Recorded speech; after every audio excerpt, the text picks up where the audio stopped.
In early 2004, I worked as a pizza delivery driver in a small town of New Jersey.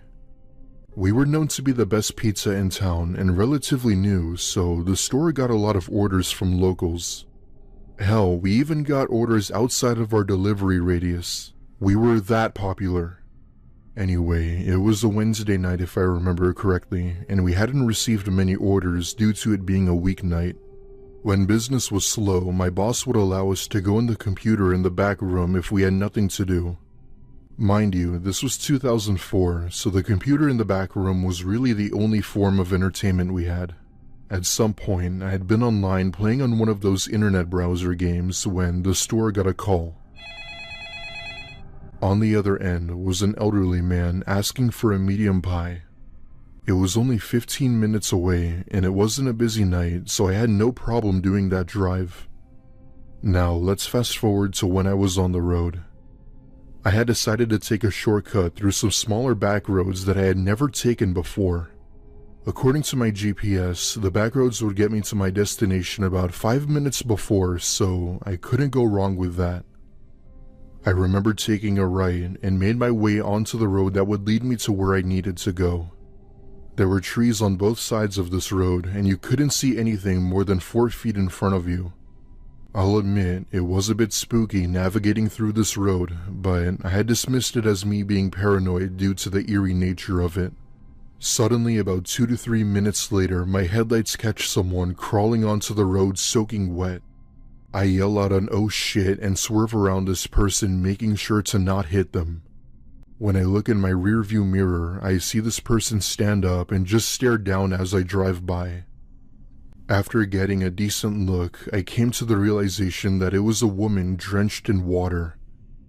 There was a river right next to this road, so I could only assume she had gotten out from there and onto the road seeking help.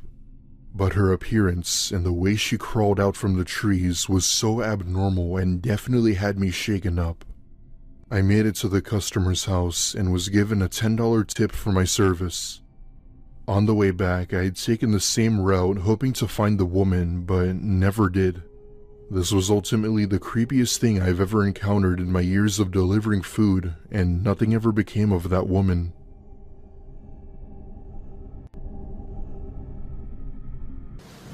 Austin was a college student who worked at a small local pizza place and got delivery right before closing.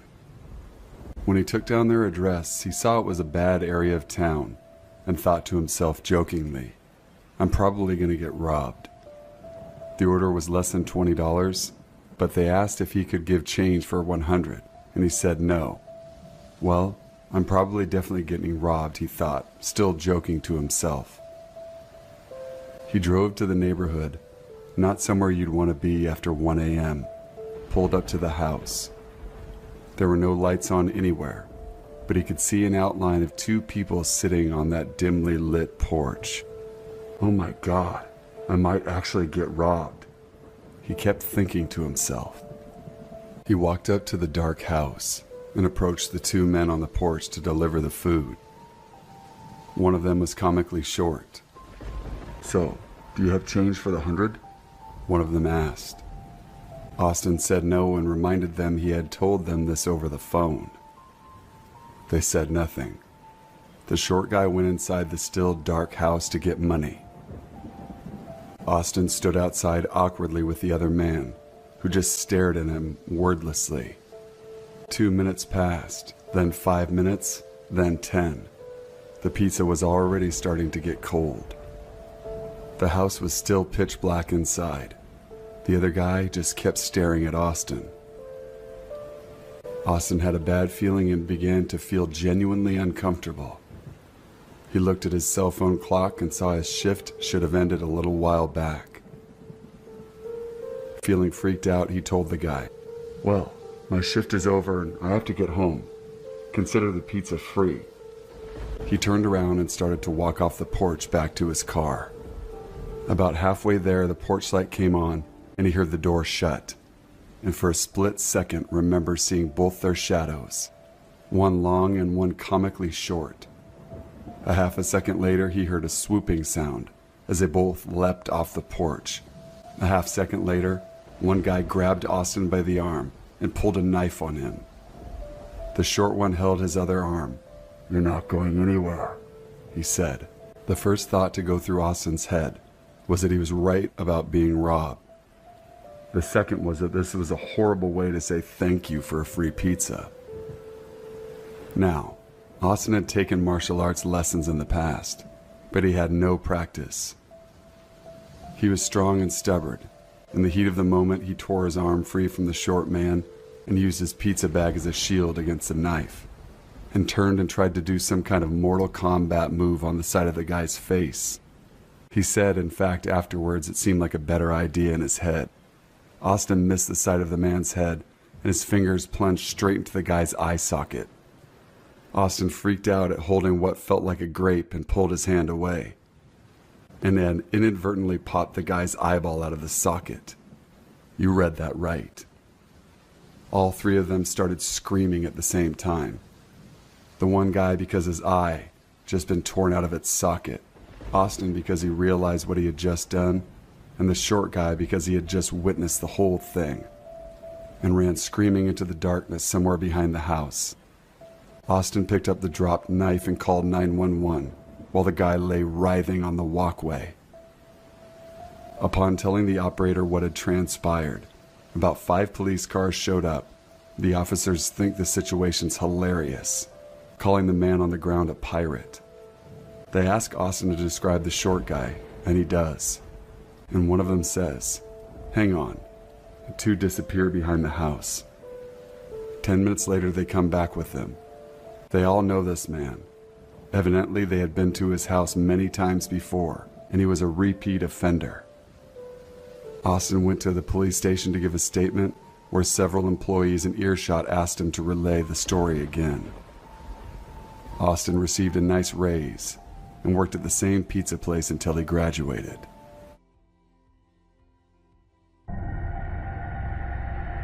I work full-time as a pizza delivery driver for a relatively popular pizza chain.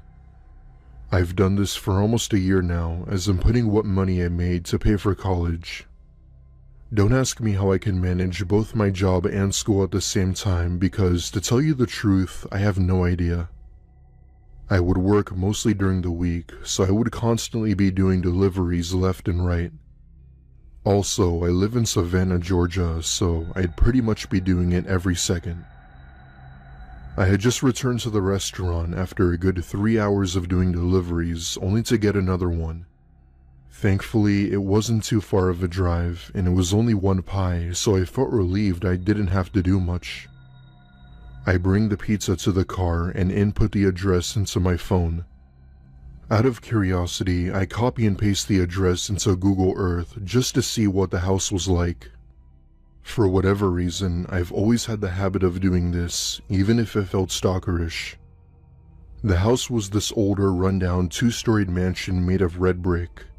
An absolute dream of a house if it had been maintained better. Right away, I started to get excited, as wealthier people tend to tip more than most. I was at the house within about 10 minutes with the pizza still hot so the customer would be satisfied. Let me tell you, you don't understand how many people would complain if their pizza came even slightly cold. I walk up to the house and ring the doorbell, and that's when I hear slow footsteps coming to the door and then stopping.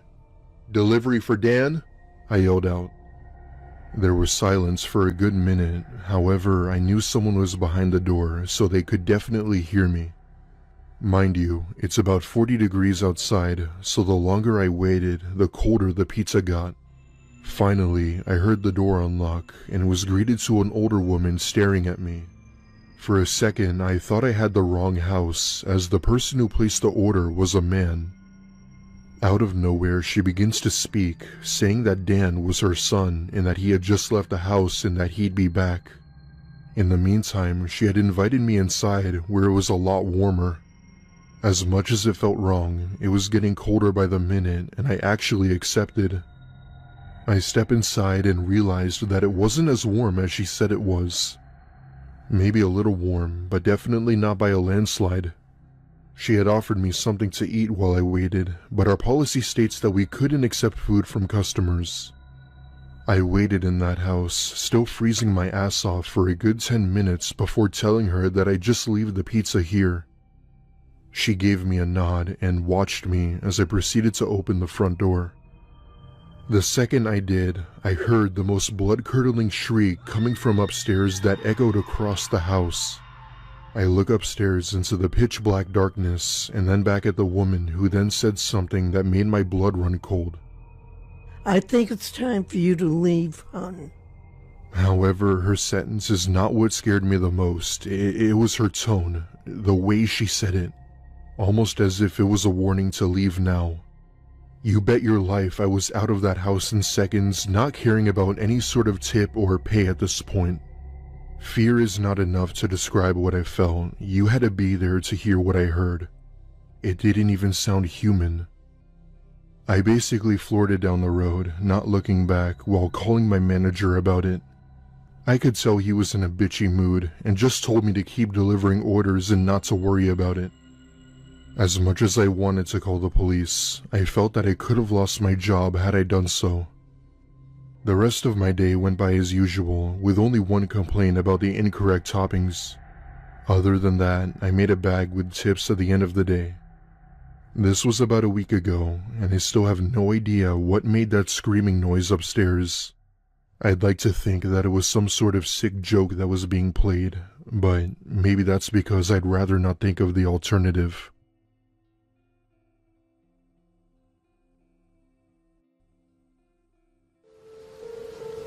I'll never forget this night. The pizza place I worked at was about to close, and I was getting ready to go home when the phone rang. I was working the counter alone that night, so I was taking calls. I picked up the phone. There was complete silence, so I hung up. About a minute later, the phone rang again, so I picked up. Still silence.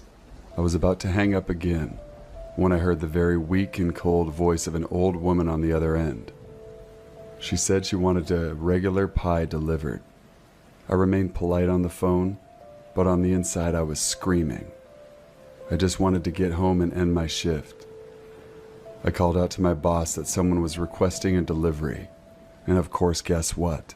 He told me I had to go. I was upset at first, but I realized it was another tip, and the old ones usually tip the most, so I decided to go through with it. I wrote down the address, told her it would be there soon, but she had already hung up the phone. I thought to myself how rude that was, but I ignored it and yelled to the chef that I needed one more regular.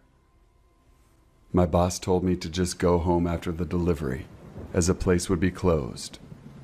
So a little before 10 o'clock, I got in my car, put the address and the GPS on my phone.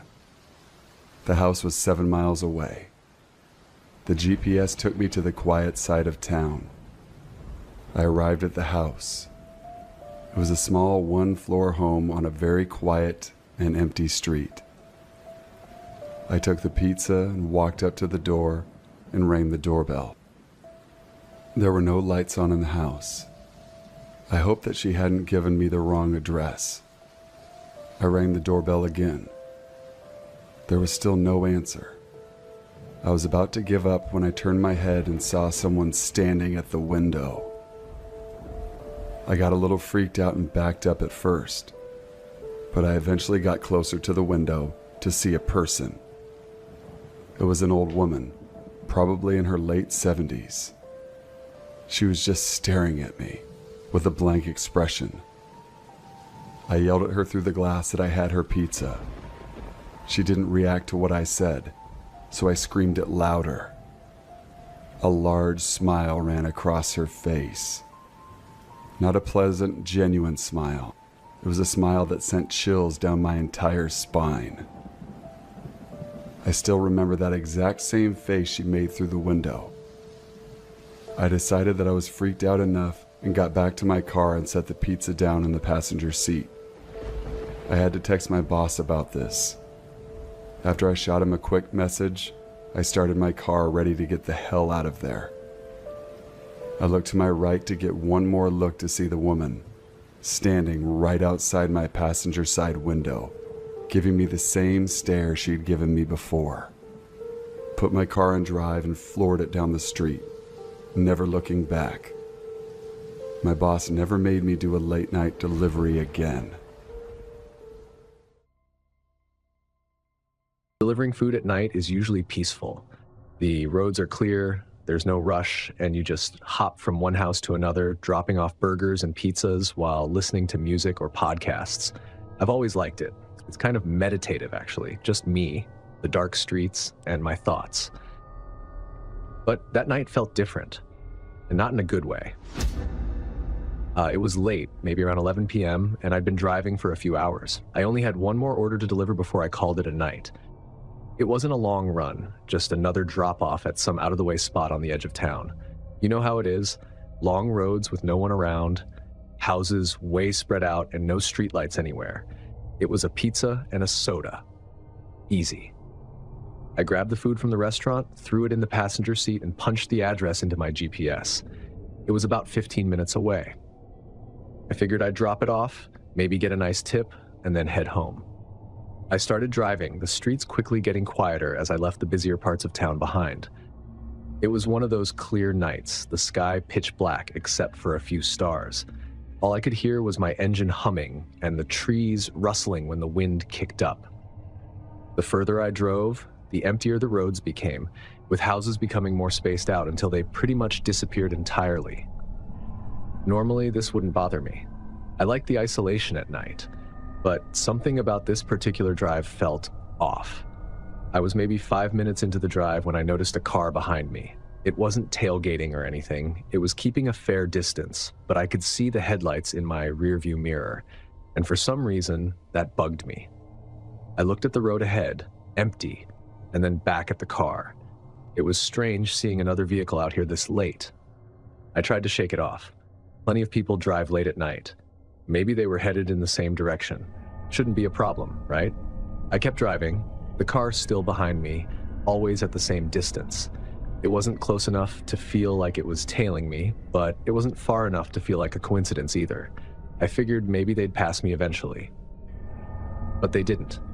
They just stayed there, like a shadow, always a few car lengths behind.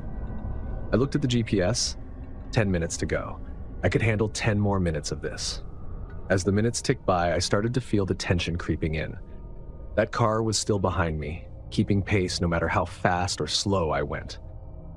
I tried to rationalize it again. Maybe they lived out here too. Maybe they were just headed home, just like me.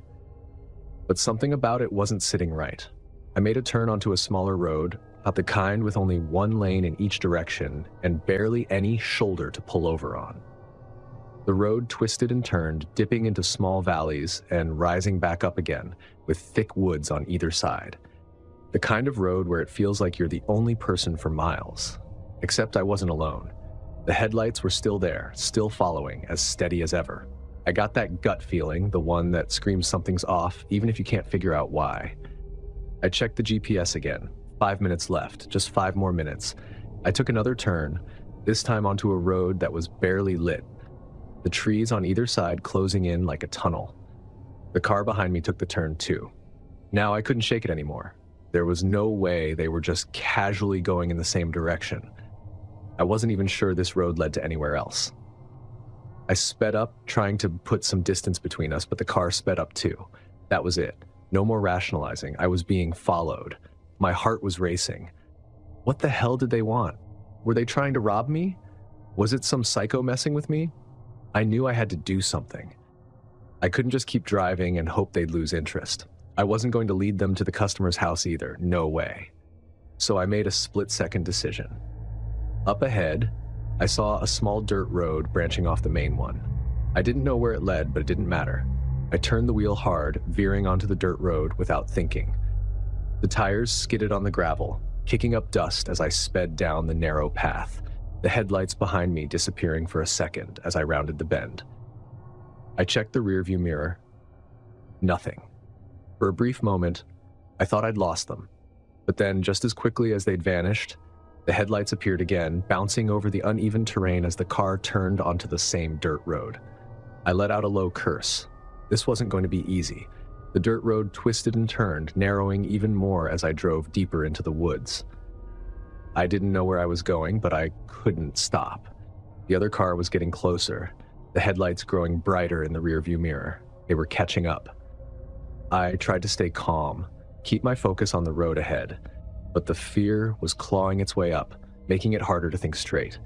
I could hear the tires crunching over the gravel, the branches scraping against the side of my car as I sped past. The road ahead split into two paths. I had no idea where either of them went, but I didn't have time to think. I took the left path, hoping it would lead somewhere, anywhere, that would get me out of this mess. The car behind me took the right path. For a second, I didn't understand what had just happened. Why hadn't they followed me? Why had they taken the other path? But then, it hit me. They didn't need to follow me. They knew these roads better than I did. They were cutting me off. The moment I realized what was happening, my heart was beating out of my chest. They were going to loop around and block me off. I slammed on the gas, pushing my car to its limit as I tore down the winding dirt road, the trees blurring past me. I had to get out of here. I had to find a way back to the main road before they could cut me off. But the road was getting rougher, the ruts and rocks making it harder to keep control. I could feel the car struggling, the wheels skidding on the loose dirt. Up ahead, I saw the trees thinning out, the road starting to straighten. I was almost there, almost back to safety. And then, just as I thought I was in the clear, I saw it. The car was there, parked sideways across the road, blocking my path. The headlights were off, but I could see the dark outline of the vehicle, waiting for me. They had gotten there first. I hit the brakes, the tires screeching as the car skidded to a stop just a few feet away from the other car. My hands were shaking as I gripped the steering wheel, my mind racing for a way out. There was no turning around. The road was too narrow and they'd catch up with me before I could get far. I looked at the car blocking the road, but I couldn't see who was inside. The windows were tinted and the headlights were still off. It was just sitting there, silent, waiting. And then the driver's side door opened. I threw the car into reverse and hit the gas, backing up as fast as I could without losing control. The car in front of me didn't move, but I could feel the tension, like something was about to snap. I didn't care where I was going anymore. I just needed to get away. The dirt road was bumpy, my car jolting with every turn, but I kept going, not daring to look back. I could hear the engine of the other car revving behind me, but I didn't stop. Finally, after what felt like forever, I saw the main road ahead. The trees opened up, the dirt road giving way to asphalt. I sped onto the road without looking, my tires screeching as I merged back onto the highway. I didn't stop until I was miles away, the darkness of the woods far behind me. I never found out who was in that car or why they were following me. Maybe they were just messing with me, trying to scare me. Or maybe it was something worse. All I know is that I didn't want to find out. I kept driving, not stopping until I was back in town, the lights of the city making me feel a little safer. But even now, whenever I drive down those dark, empty roads at night, I keep checking the rearview mirror, waiting for those damn headlights to appear again. Because out there in the dark, you never know who's following you, or why. The story happened just last week, and it's still fresh in my mind. My family and I had decided to stop at Culver's for lunch. It was around noon when we pulled into the parking lot of a newer Culver's in our town. We parked and got out of the car and began walking into the restaurant. As we're walking in, I notice a strange guy sitting in a black Chevy pickup with the driver's door open. He looked to be in his 30s and he was smoking a cigarette and seemingly watching everything and everyone around him very carefully. I didn't think much of it since our town has a lot of weirdos in it, and we just went inside. We were sitting at a table near the window and I could see the guy's trunk a few feet spaced away, and he was still sitting there smoking a cigarette. I thought it was weird he wasn't getting any food or anything, but I figured maybe he was waiting for a DoorDash order or something. It took a while to get our food, but eventually we got it. We had been there so long at this point that the employees were doing shift change. All of a sudden, I hear 3 loud pops and look out the window to see a female employee drop to the ground, blood getting all over the concrete, and the man closing the door in his truck and peeling out of the parking lot. My parents and I were in shock, and everything was just a blur after that. But basically the police showed up and shut down the restaurant and we had to leave.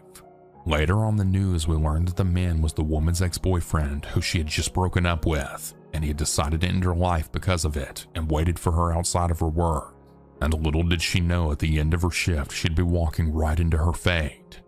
The man was arrested and charged with murder, public endangerment, and discharging a firearm in a public space, and he was given 190 years in prison. The image of that woman laying in a pool of blood is still burned into my mind forever, and I'm never going back to that Culver's again.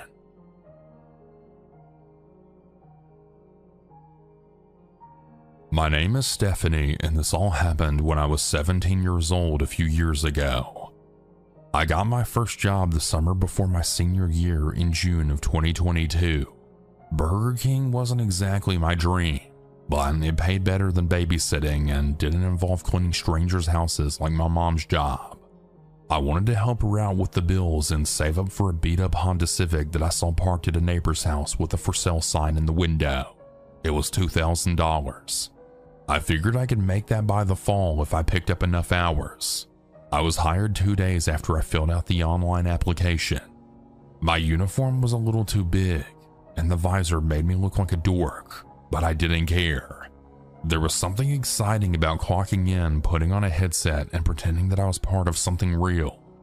I made burgers, bagged fries, and restocked napkins. I learned to refill the soda machine without making a mess. I liked the buzz of the drive-thru during dinner rush, and the way that my manager Tanya called me kiddo when I got things right. For a little while, things felt normal.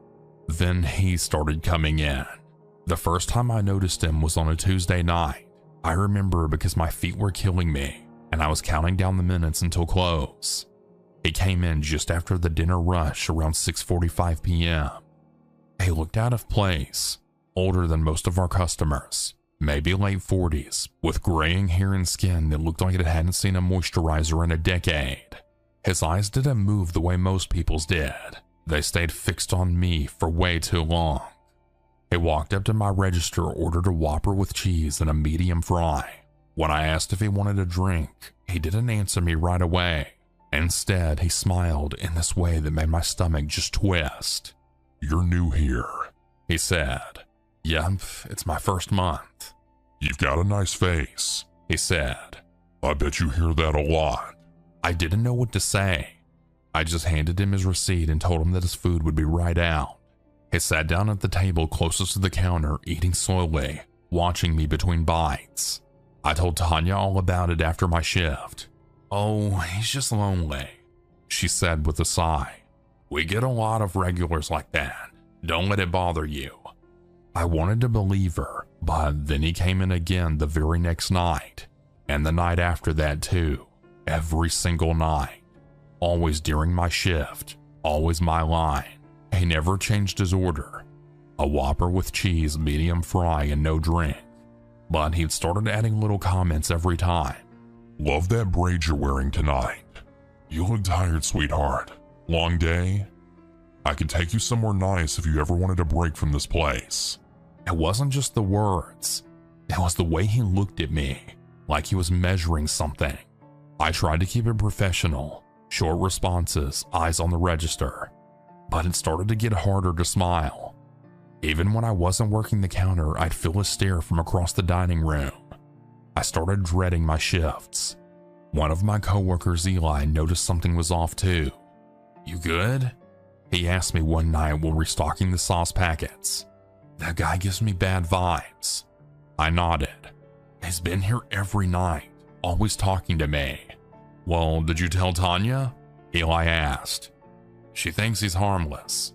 Eli frowned. "I don't like it." Neither did I, but I didn't want to make drama over a creepy customer. I mean, what if I really was just overreacting? Then came the night everything changed. It was a Thursday night just after 11 p.m. Tanya was finishing the register count, and I was taking out the trash before clocking out. I remember checking my phone. 11:22 p.m. and I had texted my mom that I'd be home soon. I walked out the back door into the alley behind the building, headed toward the parking lot. It was quiet. Too quiet. That's when I saw him. He was leaning against the wall near the edge of the dumpster, half in shadow, smoking a cigarette. "Hey there," he said. I froze. I hadn't seen him in the restaurant that night. "I thought you'd come out sooner," he added. "I waited here for a while." My heart dropped into my stomach. What do you want? He took a step forward, flicking the cigarette away. "I just wanted to talk. You're always so busy inside." I tried to move past him, but he had stepped in front of me. "Look, I like you, okay? I think we'd get along. You seem smart, kind. I could take you out sometime. Maybe show you something better than this greasy place." "No," I said, my voice trembling. "You need to leave." "I'm not trying to scare you," he said quickly. "I just..." "Tanya!" I screamed. The back door slammed open. Tanya appeared in her work polo, eyes scanning the alley. "Steph? What's going on out here?" The man's eyes went wide. He bolted, running into the darkness behind the building before Tanya could catch more than a glimpse of his outline. I couldn't stop shaking. Tanya walked me to my car and stayed with me until I calmed down enough to drive. We called the police, filed a report, even showed them security footage, but nothing ever came of it. He never came back after that though. I think he got scared. But sometimes when I'm alone in a parking lot or walking home after dark, I wonder if he just found someone else, someone who didn't scream in time. If you take anything from my story, let it be this. Whether you're working fast food, retail, or anywhere that puts you in contact with strangers, trust your instincts. Creeps don't always look like villains. They don't always break laws. Sometimes they wait, they watch, they wear you down until they think they can cross the line. It doesn't matter if they're a customer. It doesn't matter if no one else believes you. You don't owe anyone your silence, your smile, or your time. Speak up, make noise, ask for help, because the truth is danger doesn't always kick the door down. Sometimes it walks in, orders a burger, and stares at you from across the counter, and you have every right to walk away, every right to be safe, and every right to say no.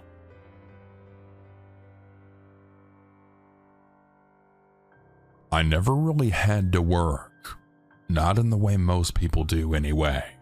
I come from a pretty well-off family, the kind where birthdays meant weekend trips instead of presents. And if I ever needed money for books or clothes or rent, my parents would just Venmo it over before I even finished asking. And I don't say that to brag.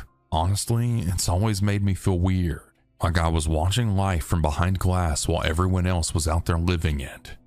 So at 20, halfway through college and smack in the middle of a pretty cushy existence, I decided to do something completely out of character. I got a job at Taco Bell. It wasn't for the money. God knows I didn't need the $10 something an hour they were offering. I think I just wanted to feel something different, something normal, something real. Maybe I was bored. Maybe I wanted to prove that I wasn't as soft as I secretly worried I was. Whatever the reason, I filled out the application during a break between classes, and I didn't think twice about it. And to my surprise, I got hired. No interview, no questions beyond. Can you work weekends? Just like that. I had a purple visor and my name written in Sharpie on a piece of masking tape. It was my first job ever. The rush. The first few shifts were almost fun. There's a rhythm to fast food. The strange choreography of beeping fryers, shouted orders, hands moving fast but knowing exactly what they're doing.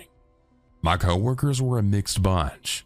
College kids like me, single moms, one guy out on parole who made the best burritos I've ever seen.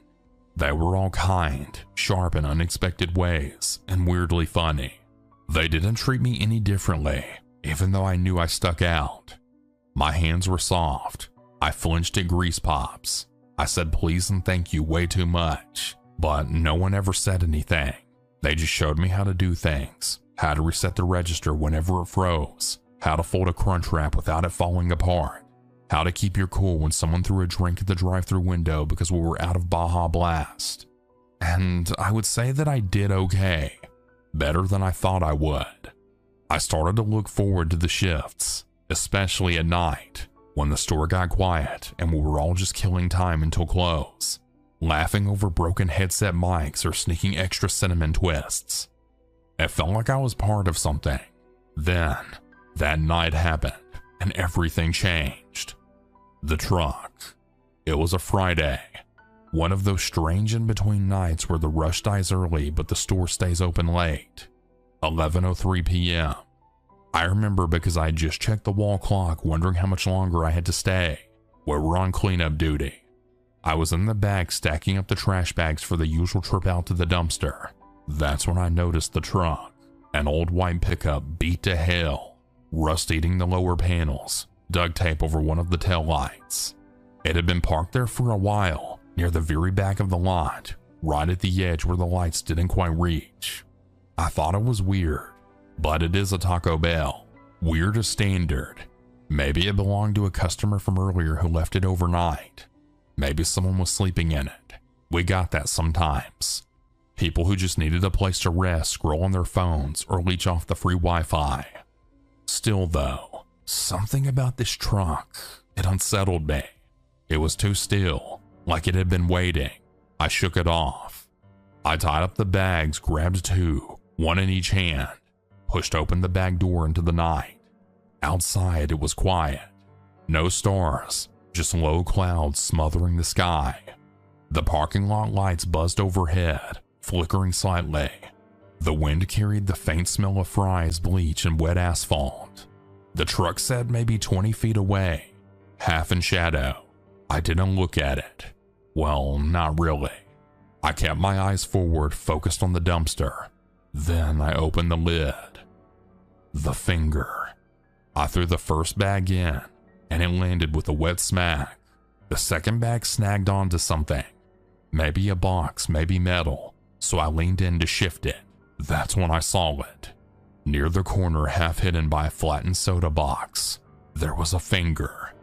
At first, of course, I thought it was a prank. A fake Halloween prop someone tossed in for a laugh. But then I saw the dirt under the chipped nail, the dried blood crusted on the knuckle, the pale soft look of the real skin. It was real. I froze. Everything in me just stopped. My stomach dropped and I couldn't hear my own breath. Too loud, too fast. I couldn't think. I couldn't even feel anything. I was just staring at it. Then I turned and ran, bursting through the door, shouting for my manager and tripping over a mop bucket. At first she laughed, thought I was messing with her. I then insisted, borderline hysterical. She came with me reluctantly.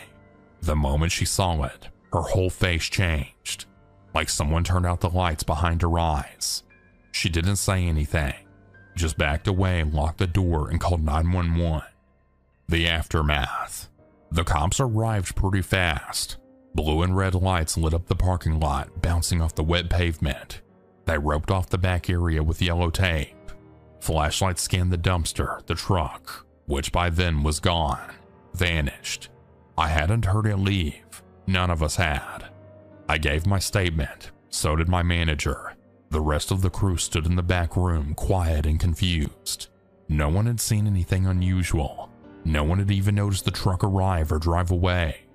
It was like it had been there just long enough. Days passed. Eventually, we heard back. The finger had belonged to a missing woman. She was homeless. I'm not going to share her real identity just for anonymity's sake. She was in her early 40s. From what I heard, she at one point had a really great life. But like many, she went down the path of drugs. And I guess too many mistakes caught up to her. The rest of her was found dumped in a lake 40 miles north. No arrests, no suspects, nothing else. But I couldn't stop thinking about it. The wait. I kept working there for a few more months, pretended everything was fine, smiled through orders, cracked jokes, stayed late when someone needed help. But I felt different, like a thin crack had formed somewhere deep inside of me, and no one else could see it.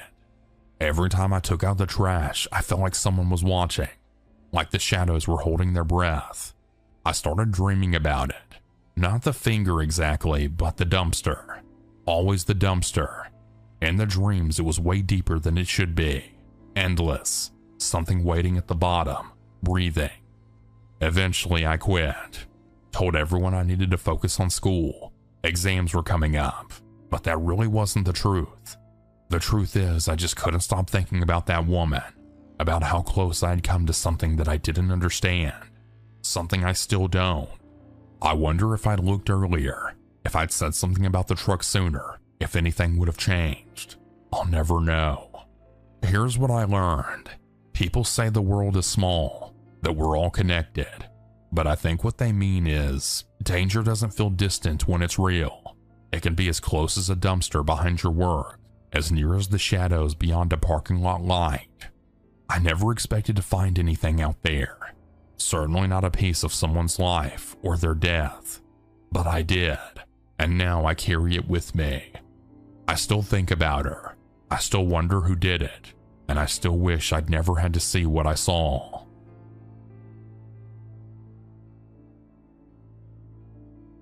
I love a good Pizza Hut personal pan pizza, especially when it's piping hot straight out of the oven and the cheese is still trying to escape you when you take that first bite. Greasy, slightly too salty, and somehow exactly what my body craves at 9:30 in the morning. I know it's not technically breakfast, but it's my comfort food whenever I'm running late, undercaffeinated, and annoyed at life. I love them so much that when the drive-thru is packed and the line is winding around the building like it's Black Friday, I'll park and go inside, like a peasant. Like a noble, pizza-hungry peasant who has better things to do than sit in a line of idling cars for 20 minutes. Yesterday was one of those days. Already behind schedule for work, hungry, and trying not to let my mood spiral. I pull into the lot and notice the line of cars in the drive-thru, sigh audibly to no one, and decide to be brave and go inside. As I'm walking toward the door, this girl is just standing there, right in front of it, blocking it with her whole body. She's facing me, but still kind of pushing the door open like she's going to hold it for me from the inside. Except she doesn't move. She just stands there with this weird vacant look on her face like she's buffering. I do that awkward shuffle thing, squeeze through the sliver of space she's left me and say, thanks. No response. She just closes the door behind me and then walks over to one of the tables and sits down. Didn't even order anything. Didn't even look around. Just sat. Whatever. I figured she was just waiting for someone, or maybe just charging her phone. It was too early and I was too hungry to care. I placed my order, grabbed a cup for my drink, and stood around trying to look patient while my stomach made sad, hollow sounds. Eventually, I get my pizza. Thank you, melted cheese gods, and I head back outside. I'm already running 10 minutes late, so I walk fast. I'm maybe 10 feet from my car when I hear someone yelling behind me. Ma'am! Ma'am! I keep walking. I'm not in the mood. People yell random stuff all the time. For all I know, someone's trying to sell me magazine subscriptions or convince me to sign up for a gym. But then I catch movement out of the corner of my eye. Someone running, fast, and toward me. I turn my head and it's the same girl from before. She's got a suitcase now, and a big one at that. Roller wheels, extendable handles, sleek and expensive looking. She's also wearing a really nice coat and a travel backpack that probably costs more than my monthly car insurance. So, not exactly someone down on her luck. She's yelling, "Ignoring me is rude, ma'am. I know you can hear me." Okay, I'm officially unsettled at this point. I reach my car and get the driver's door open. I'm grateful now that I parked in that weird end spot with the concrete and decorative rocks to the left of me. No car beside me. No car in front or behind me. Just a little bubble of escape potential. She closes the distance and stops just short of my car door. "I need you to take me to the terminal," she says. Not, "Can you please take me?" Not, "Hey, I'm stuck, do you mind?" Nope. It's a demand like I'm her Uber driver and this is a scheduled pickup. She doesn't even look out of breath. I tell her, "I'm sorry, I can't. I'm already late for work." I motion vaguely down the road like work is just around the corner. It's not, but she doesn't need to know that. "The terminal is right there," I add, pointing in the direction of the transit center. "You can literally walk. It's a 5-minute walk tops." She ignores that completely. You have to take me. She repeats like the logic of it is self-evident. Now I'm getting pissed. This isn't someone in trouble. This isn't a scared traveler looking for help. This is someone who's decided that I'm responsible for her and doesn't care whether I agree. I'm not taking you anywhere, I say flatly. I'm leaving. I sit down and close my door, and as I'm turning the key in the ignition, I see her grab the passenger door handle and start yanking on it. Hard. Then she starts pounding on the window with the palm of her hand. Thankfully, my Jeep is a beat-up early 2000s model with manual locks. There was no way that door would open. She tries again. Then she starts shouting again, louder this time. Something about me being a horrible person, about how she needs this ride and that I'm selfish. And then, just when I thought she might walk away, she drops her suitcase and runs to the back of my Jeep. She starts digging through her purse with one hand, slamming her fist against my rear window with the other, over and over.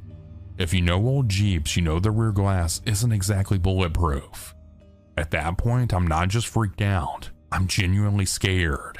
I have no idea what she's reaching for in that purse. A knife? A key to slash my tires? A weapon? I don't wait to find out. I shift into four-wheel drive, spin the wheel, and gun it. My Jeep lurches over the concrete curb, tires gripping the rocks like they were made for it. I bounce my way out of the lot like a paranoid stunt driver in a bad action movie, pepperoni grease still on my fingers. In the mirror, I catch one last glimpse of her chasing me to the sidewalk, still screaming. And just like that, she was gone. So yeah, to the wild Pizza Hut lady. Hopefully I won't encounter her again. I do have some lingering thoughts though. Am I a bad person for not giving her a ride? Or was this one of those self-preservation tests? I've read way too many stories where good Samaritans end up in body bags. How did she even get to Pizza Hut? And I mean with a backpack and a suitcase? Someone must have dropped her off where she walked. Why not just keep walking to the terminal? She had a working phone. She was holding it when she first demanded the ride. What if I had given her a ride and there were people waiting at the terminal? What if this was some kind of setup? If she had just asked for money, she probably would have gotten a 20 from me. But she didn't ask. I still have way too many thoughts about this.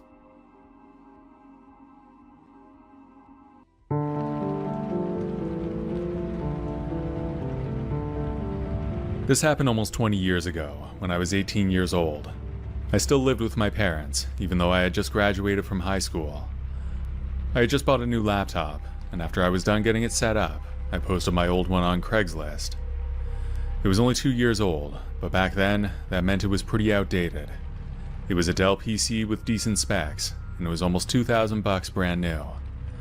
I was asking only $500, because newer laptops at the time were a lot better. After listing it online, I didn't have to wait long for a response. A guy named Corey messaged me, interested in the laptop, but wanting to see it first. I wanted to set up a time to meet the following week, when I would be downtown. That way we could meet at a coffee shop or something. When I suggested that, Corey said that he needed it right away. For that reason, I agreed to let him come over to my house. I knew it would be smarter to meet in a public place, but our house was in the suburbs, and I didn't have a car. I know it was lazy and stupid, but I gave him my home address. My parents weren't home, but I figured it would be a quick sale and didn't think anything would go wrong. Corey showed up later that day. It was a Saturday at around 7 p.m. I saw an older van pull into the driveway and a man got out, but he wasn't alone. He had another guy with him. Both of them were at least 30 and much bigger than me. As soon as I saw them, I felt a little scared. Something about their presence felt off, but I brushed the feeling aside. After all, they were just there to look at a laptop. I let them in, and we set up in the kitchen. I began showing the laptop to Corey, and then his friend immediately asked me to use the bathroom. I pointed him in the right direction, which was just around the corner and down a short hallway. Then I focused on showing the laptop to Corey. About 10 minutes passed while we were looking at it. I had erased it beforehand, so it was basically running as new. Then I suddenly realized that the other man hadn't returned from the bathroom. "Hey, is your friend all right?" I asked Corey. Yeah, it can take a while sometimes. Don't worry, he reassured me. I listened as closely as I could and heard footsteps, but they weren't coming from the bathroom area. They were coming from upstairs. Since it was just the three of us in the house, I knew it was him. The bathroom is on the main floor, so there was no reason for him to be up there. That was when I started to panic internally, but I tried to hide it. I casually asked Corey about his friend again, hoping my nervousness wasn't showing. His response was cold and intimidating. He placed his hand on my shoulder, not in a friendly way, but with a lot of pressure. He told me not to worry about it. His grip tightened painfully, and in that moment, I knew this was more than just a sale gone wrong. We were being robbed. That was probably the plan from the beginning. Panic set in, but I tried to keep my composure. I told Corey to take whatever they wanted and just go, but he didn't let go. His grip on my shoulder felt hard. It was like a threat, and I started to shake. I knew I had to act fast. I managed to break away and ran to my dad's office on the main floor, locking the door behind me. I left my phone on the kitchen table, which was a stupid mistake. Luckily, though, there was a landline in the office where I was, so that saved me. My heart was pounding as I dialed 911, frantically explaining the situation to the dispatcher. The minutes waiting for the police to arrive were the longest of my life. I could hear the two men stomping around the house, probably stealing whatever they could find. They must have known the police were on their way, because they took off within minutes. I watched out the front window as they went back to the van on the driveway and sped away. When I was sure they were gone, I came out to see what was taken. The only things I noticed missing on the main floor were the small TV in the kitchen and the laptop that I was selling. However, I later found out that most of my mom's jewelry was taken, as well as at least $200 in cash. The cops showed up about 10 minutes after the robbers left. They stayed for a while, but then they left without making any promises. It was pretty unsatisfying. That was the last I ever heard from the police about what happened. I reached out to them several times, but they never got back to me. When my parents and sister got home, I had to explain what happened. They all thought I was joking at first, because I have a dark sense of humor, but when they found out it was real, they were mad too. I would estimate the losses at around $3,000, which was a huge amount of money for me at the time. Since it was all my fault, I had to pay it back. That was basically my whole summer of work down the drain. It was the last time I met a strange person off the internet. If I were ever to do it again, there'd be no way I would let them come to my place. It's public or no deal, without any exceptions.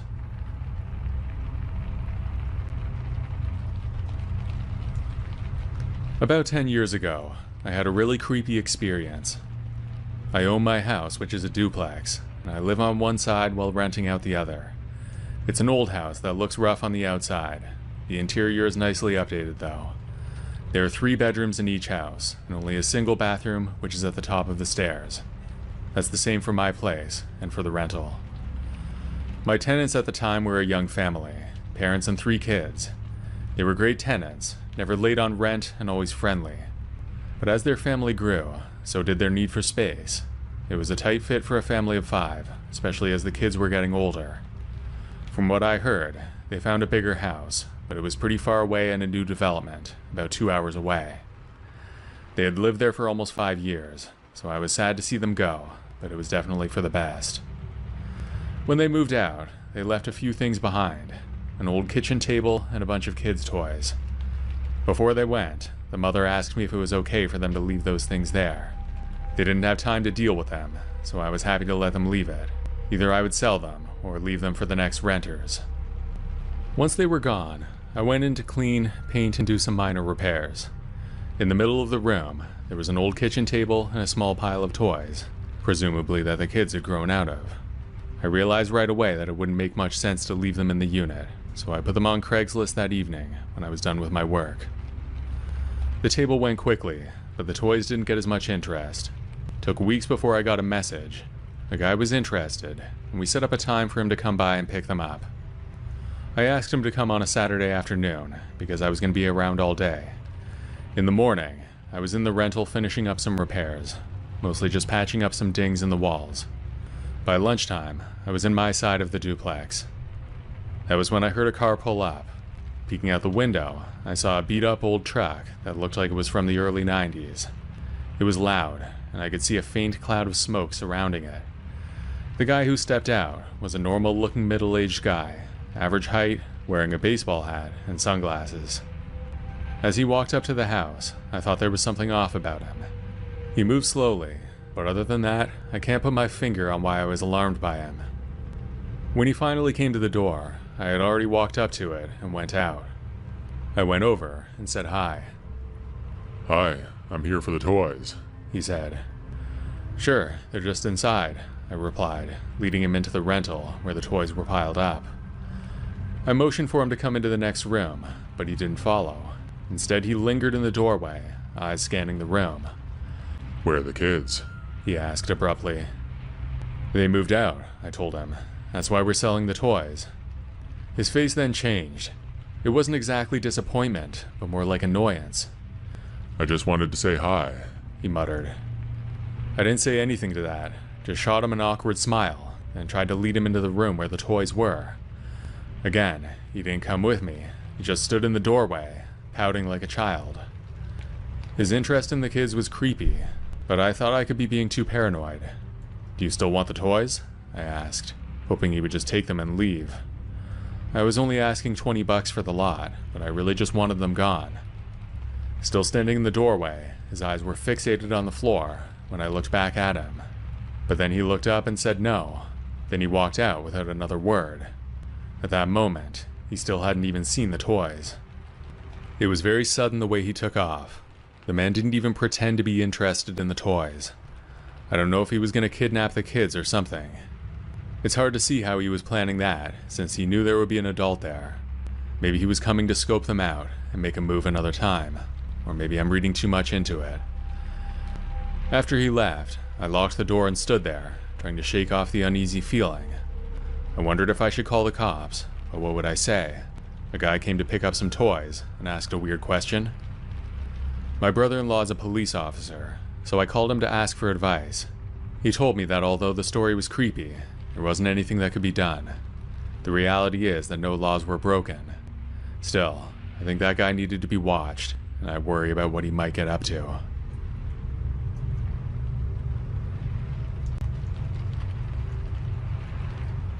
This happened during the summer before my last year of college. I had decided to transfer to a school outside my hometown, because I was ready for a change. Also, my new city was a better place to find a job, so I decided it would be better to go out there for my last year. Since I didn't know anybody out there, I needed to find a place before moving.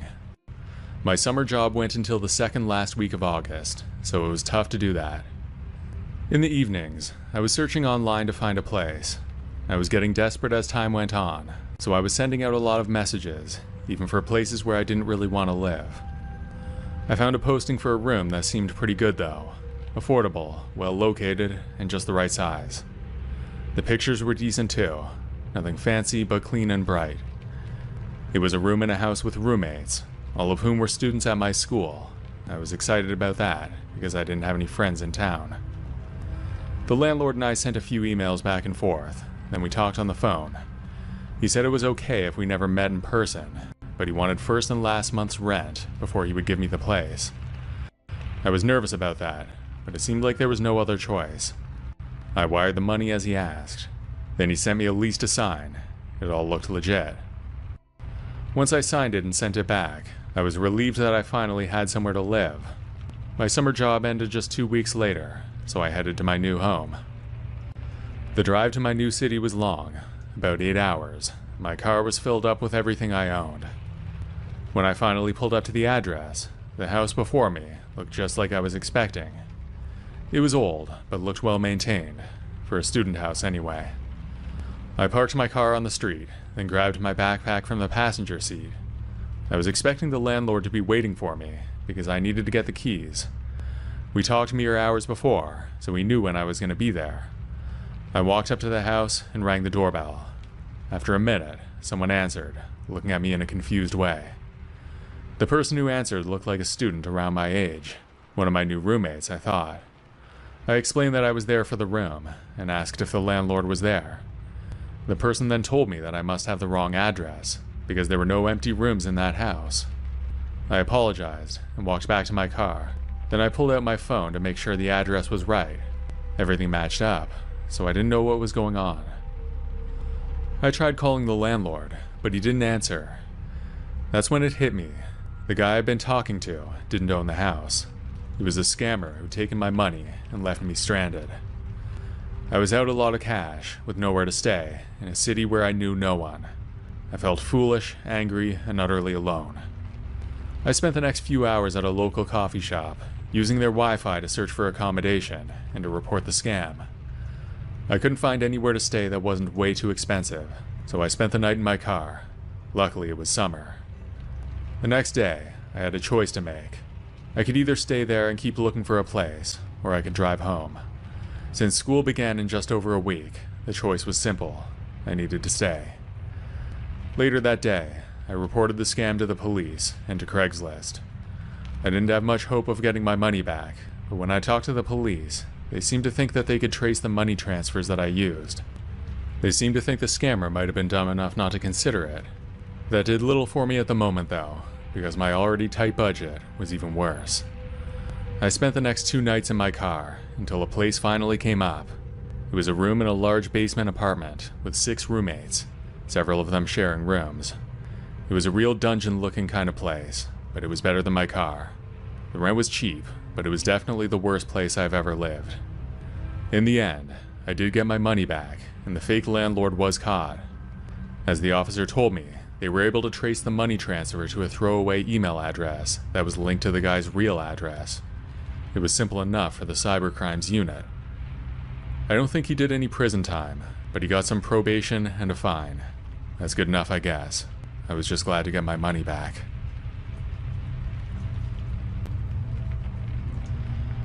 I went to college from 2006 until 2010, and this happened in the summer between my first and second year. I had spent the first 3 months of the break working for my dad, but our contract ended at the beginning of August. With no more work, I decided to move to the city where I was going to school and spend the last month of my break there. My friends and I had a house that we were already paying rent for, so that's where I was going to go. I had 2 roommates, and neither of them were in town yet, so I was basically alone almost every day. Most of my time was spent binge-watching the TV show Lost on my laptop.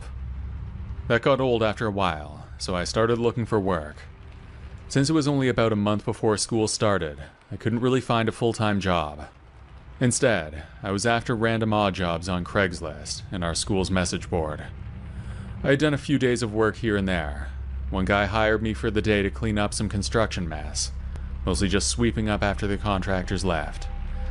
Another time, I spent a day helping somebody who trims old trees, just random stuff like that. I was at home one day, scrolling through Craigslist, when I saw another posting. Someone needed help moving. It seemed pretty straightforward, so I shot them a message. The reply came quickly, and we arranged to meet the following day. I didn't think much of it at the time, just another day of work, hopefully. He picked me up in a large white van. We exchanged hellos and brief pleasantries. He told me his name was Jim, and then we went off. As we drove, he didn't say much, just the occasional nod and grunt in response to my attempts at small talk. Not a big deal or anything, but it was uncomfortable. He seemed awkward, but that was fine. We were on the highway for at least half an hour, and I didn't know the neighborhood we were in. It looked nice though, new at least. We pulled up to a house in a neighborhood that looked like all the others. It was a real cookie-cutter neighborhood, where each house was one of 2 or 3 different designs. It was obvious that it was new, because some of the houses were still under construction. I got the impression that most of them weren't occupied yet, because few of the houses had any cars parked in the driveway, and I didn't see many other cars or people walking. The one we pulled up to was a 2-story gray brick house with a 2-car garage. There were no lights on that I could see, and the curtains were all closed. He parked in the driveway, and we both got out. I headed to the front door, expecting him to follow and ring the doorbell, but he didn't. Instead, Jim told me to wait and disappeared around the back. I remember thinking it was odd, but waited anyway. Maybe he was checking if the back door was unlocked or something. Finally, he reappeared and opened the front door from inside, motioning for me to come in. The house was nice, but something was off. There were no boxes, no packing tape, none of the usual moving chaos. It looked like a really nice, almost perfect house. It was spotless, and it had the feel of a model home. We started with the TV, a big bulky thing that took both of us to carry, then some furniture. We carried them out to the van, and before I knew it, we were full. There was a nagging feeling in the pit of my stomach the whole time, though. I knew something wasn't right. Since it was such a new area, why would anybody be moving out? Stuff happens, but that was definitely strange. Also, for how much stuff there was, it would probably take us another 10 van loads at least. When we were heading back to the van, I was really suspicious of Jim. Come to think of it, I had no proof that he was even working for the people who owned the house. I didn't know how he got in through the back, but if he had a key, then why not use it on the front door?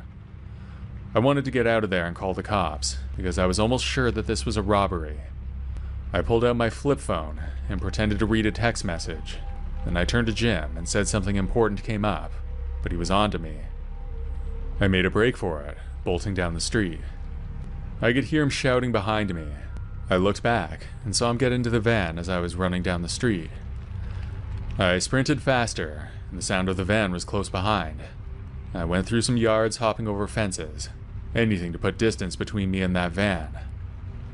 I lost him after a couple blocks, then ducked behind a shed and waited until the sound of the van faded. Once I felt safe, I called the cops from my Motorola Razr flip phone. They confirmed the worst. The house's owners hadn't moved in yet. Their stuff was set up by the moving company and an interior decorator, but they weren't even in the country. I'd unknowingly helped in a robbery. At that moment, I thought I could get in trouble for what I did. I asked the police over the phone if I was in trouble, but they assured me that since I didn't know, I would be fine, especially since I called in to report it.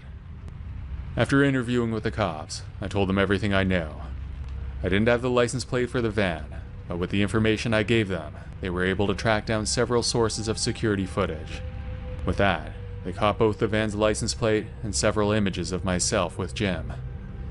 Jim was obviously not his real name, but he was caught later that day. He was arrested, and the stuff was brought back to the house. We also found out that this was not his first visit to that place. He had been robbing that house every day for almost a week. The neighbors didn't notice, because everyone was new. I guess he made off with some smaller things, then he got greedy and needed help. That's where I came in. Jim could have quit while he was ahead, but he wanted more, and he got caught because of that.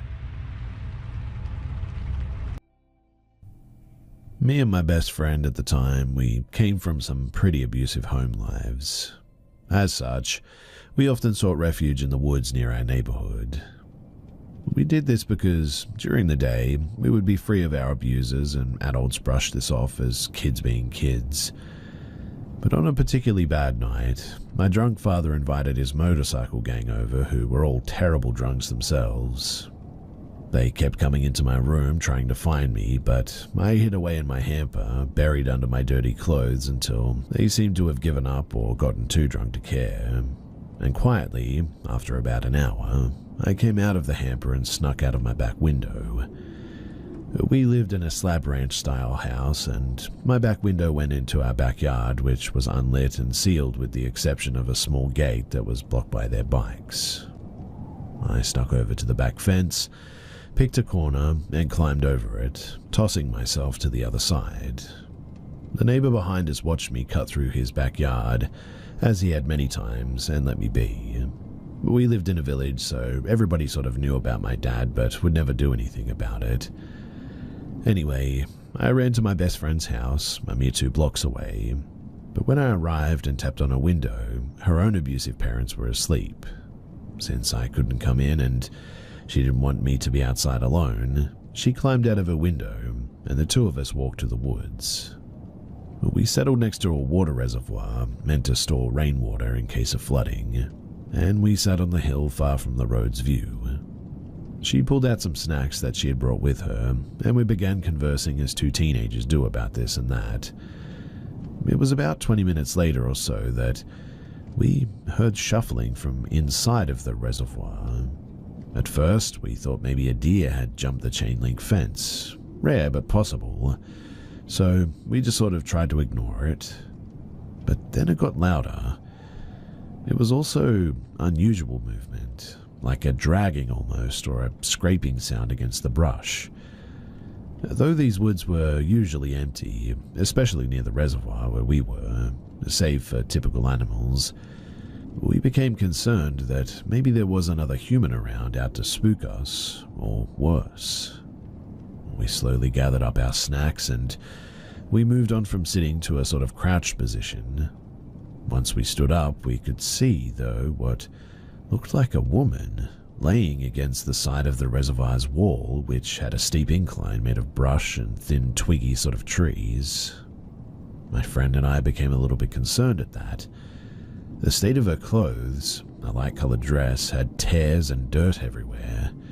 She herself looked absolutely soaked, despite it not having rained in months, which is typical for mid-November in my state. Are you okay?" my friend asked in her direction. "Do you need help?" I asked after a little bit of silence. Nothing. The woman didn't move, didn't say anything, and for a moment, we didn't know what to do. It honestly looked like she needed help, so we didn't want to just leave, but, who would we go to? Would she be here if we found help and came back anyway?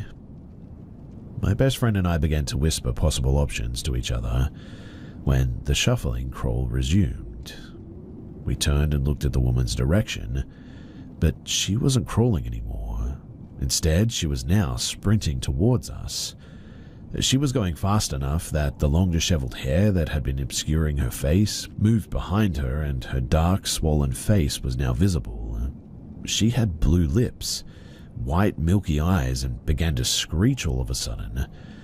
My best friend and I absolutely booked it. We ran as fast as we could to the streetlights and their orange glow, and we could hear her until we crossed the street, and then just silence. We turned back and looked at the fencing, huffing and puffing, looking for any signs of her. We saw nothing though, and began to talk about how it was probably a senior teen messing with us or something. But then we saw her again, standing inside the fence, just staring at us. The orange glow of the lights hit her, making her features seem soft, if not still unsettling. I took a step in her direction, believing now that she was probably just some sort of crazy homeless woman. She was behind the fence, and the time that it would take her to climb it made me confident. I spoke to her. I told her that she was a creep for scaring us like that, and that it wasn't our fault that she was homeless. I did the front-end motion with my shoulders, if you know, you know, and shouted for her to not be so reckless and mean. This must have made her angry too, as a part of me knew that it probably would have, but she started to rush the fence again. It was a tall fence, so I knew that we could duck through some yards to safety before she hit the ground on the other side. I watched her, though, daring her, but she got to the fence and didn't climb it. Instead, she moved through the chain-link fence as if it wasn't even there. At that, my best friend grabbed me and we started booking it back towards her house as fast as our legs would carry us. We heard one shout from the woman, a blood-curdling scream, but it sounded like it was fading in the distance, and soon she was gone. We never went back to the reservoir spot after that, and we only ever returned to the woods during the day. After that, the paths and the trails, they just no longer felt safe, and everything had a weird stillness or quiet about it. But we no longer heard birds or bugs, and it never felt safe there again. We were 16 at the time that this happened, and I've long since moved from that village. I went off to college, in fact, living in a suburb and then to a large city, and I'm actually packing up to move out of state entirely. The house that I'm leaving is near a lake, and packing up my life has meant keeping some odd hours. And for the first time in, years, I found myself up at night and moving boxes into the garage. I stopped and I took a look at the lake on my way back to the house, but I froze because I could have sworn that I saw that same woman crawling on her belly, dragging herself up the side of the lake through the mud that sat on the edge. In an instant, she was gone, and I don't know what I saw, but it was creepy enough that I rushed back into the house instantly. I'm not sure what this means, but my aunt is coming to sage the house and our things after this. She's also insisting on doing it for our new place before we move anything in. And, to be honest, I think I'm going to let her. I wanted to tell my best friend about all of this, but unfortunately she passed away a few years ago, and, well, that's another story entirely.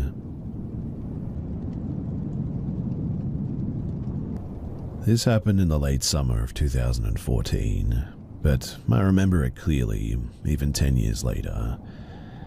In the fall of the previous year, I moved into an apartment with my boyfriend at the time. I was freshly 18 and he was 22. He was a socially inept groomer, but let's call him Mike. Mike was always emotionally distant and strange. We had many shared interests, but he refused to let me have friends, make new friends, or just go out and enjoy life in the city.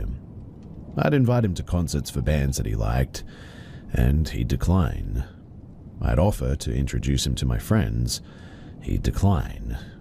I'd go out to a show with my friends or go hang out with my friends, and he'd send me a Word document, a deranged poetic slight describing every single fault of mine that he could discern.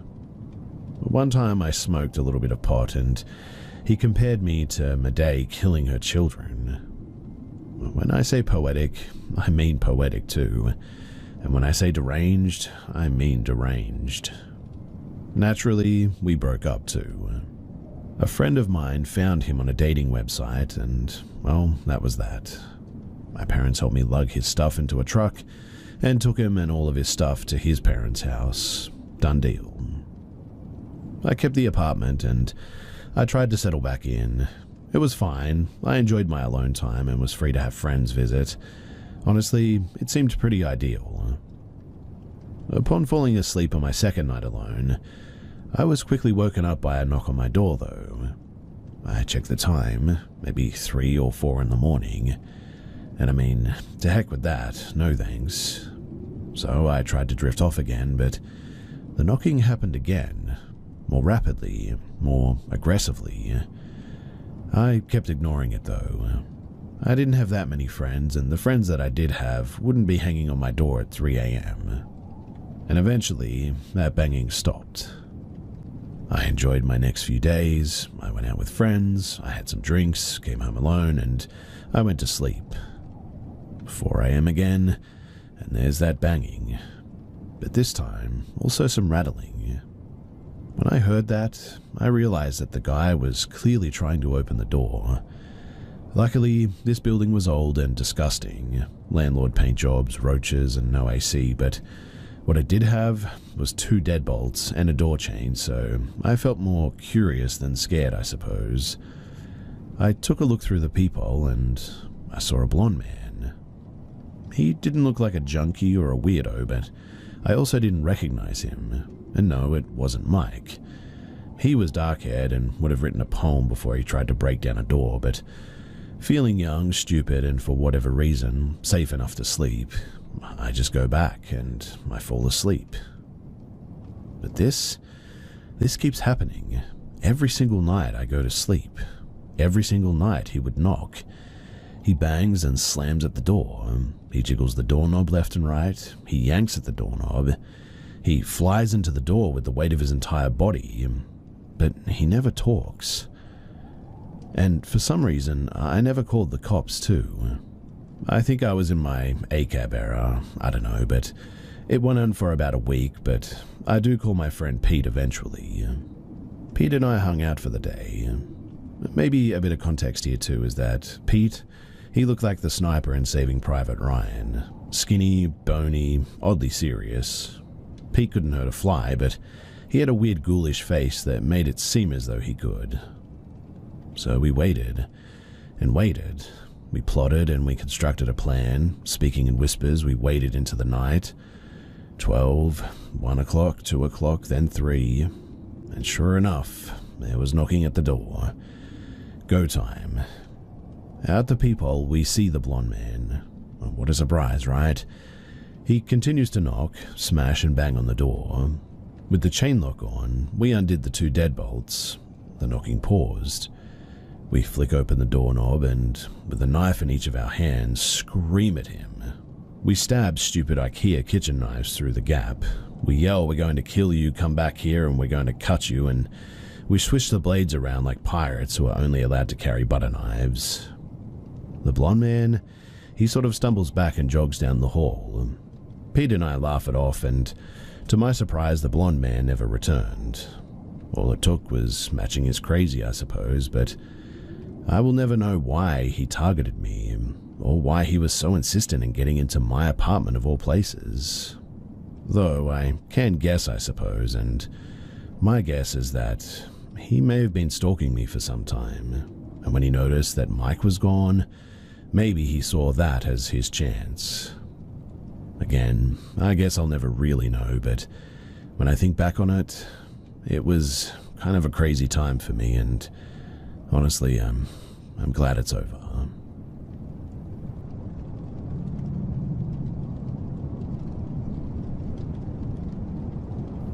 When I was 7, my family, mum and 2 older brothers, 13 and 15, moved house. We moved to a street that was built on old tram tracks from around the 1900s. The line of terrace properties themselves were fairly new, but when we moved in, they were only around 15 years old max. All of the properties have a rear garden that was divided by a meter-tall wooden fence. Each garden has a shared rear wall that is 7 foot tall and made of concrete. This wall separates the properties from the grounds of the local park. So as a kid, I kept myself pretty much entertained all the time. The age gap between my brothers and I at that age was enough to be left out of most things, and my parents were recently divorced. So, I would make up games and act out imaginary scenes. It was not uncommon to find me playing off by myself in the back garden. We had pet rabbits that lived in a hutch that was up against the back wall mentioned earlier. Being the curious child that I was, I used to like to sort of stand on the hutch and look over the wall into the park and people watch. I remember it being a warm night, and the sun was setting a bit later in the day. I don't remember the time exactly, but with the way the daylight plays in my memory, it must have been around 7 p.m. I was out in the garden, people watching from my rabbit hutch vantage point, when I had the sudden urge to look over my right shoulder. With the way my house is laid out, the kitchen is at the rear of the house. If I were to enter the house, I'd open and walk through that kitchen. My neighbor's house, which would be on my right side as I looked back, is a bit different. Their sitting room is at the rear instead. So I look over my right shoulder and my neighbor's back door is open. There are no lights on, so it's dark in the sitting room and I can't really make anything out. But I know that they have a sofa facing out, and it would be where I was looking. That's when I see what look like 2 red dots, spaced apart, and not changing distance from one another, floating in the middle of this black room. I remember squinting, trying to figure out, what am I seeing? I kid you not as well. These 2 dots move in a smooth arc to the right and upwards, as if they were eyes on a face of someone standing up from the sofa. As they move, they seem to get a bit closer to the door, and I could make really nothing out except for, well, a dark silhouette. I freak out at that, and I run back inside, all the way to the front of the house where our sitting room is located, to tell my mum. She assures me that it's nothing, and so I head back outside. I climb back onto the rabbit hutch and immediately look behind me again. The figure with its red eyes is now standing in the doorway of their house, looking out into the garden. I nope once more back into the house, and this time, I do not go back outside. For years, I forgot about this experience, but I've always been afraid of the dark. I especially hate looking out of windows at night, particularly into the back garden.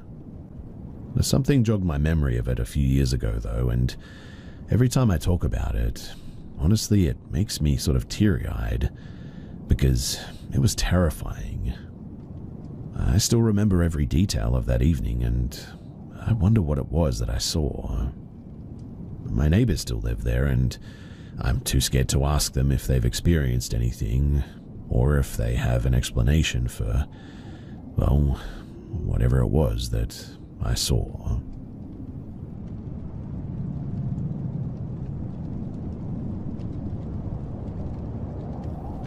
At first, I was always too scared to tell anyone this story, and then when I did tell people, they always laughed at me. I really have no reason to make this up. I wasn't on drugs, and no, I'm not psychotic or anything. Back in the fall of 2017, I started my freshman year at Michigan State University. There's a trail behind some dorms, collectively called River Trail dorms because of their proximity to the Red Cedar River and the woods. The trail is colloquially called the Rape Trail because you enter it through a gap in a fence, and it can be known for some unsavory activity at night. I had never heard of an assumed happening there while I was there. Mainly it was just where kids went to smoke some weed and cigarettes, really. Well, I had become friends with a couple of boys, and one day after dark, they decided to go to the trail and smoke some weed, and I joined. I never smoked with them as I got obviously interrupted, but nevertheless, I sincerely do not believe that marijuana has anything to do with this story. Anyway, the boys were doing their thing when a figure walked into the open gap into the gate. We were at least 50 feet from this gap and the only people on the trail. It was probably close to 10 p.m. and besides the moon, the only lighting came big parking lot lights close to the gate opening. At first, the boys I was with said that the figure resembled a Korean international student that they knew. I had never met him, so I relaxed a little thinking everything was fine and this person was a friend. Well, they're calling out his name, but he never looks over at us, and he goes off the trail path into the sticks and leaves, but it doesn't make a sound. They're still calling for him, and I'm confused why he's acting so bizarre. I can sense the boys tensing up at this stage too.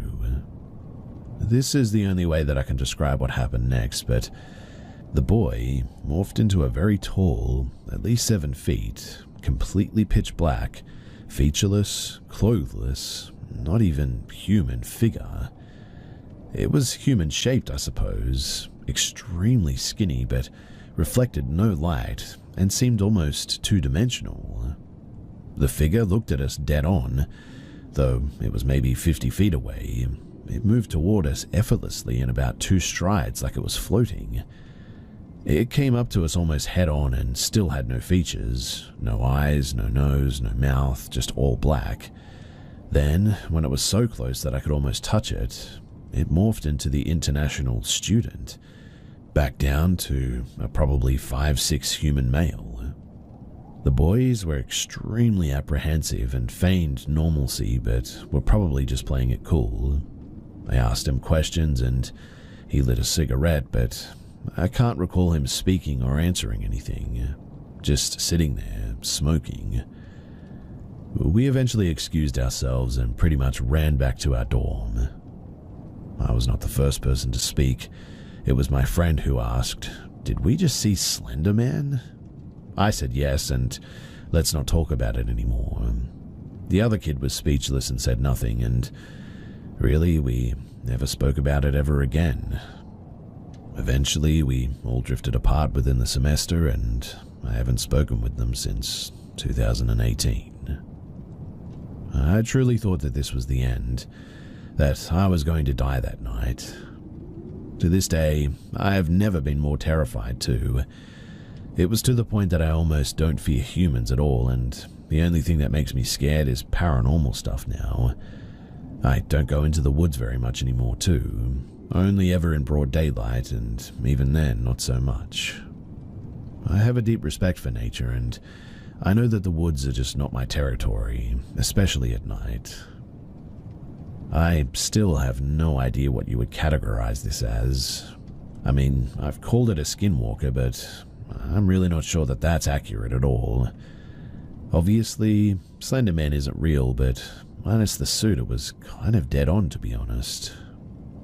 I don't know. If people could provide more information, then I would like to learn more, and I can't be the only one who has ever seen something like this.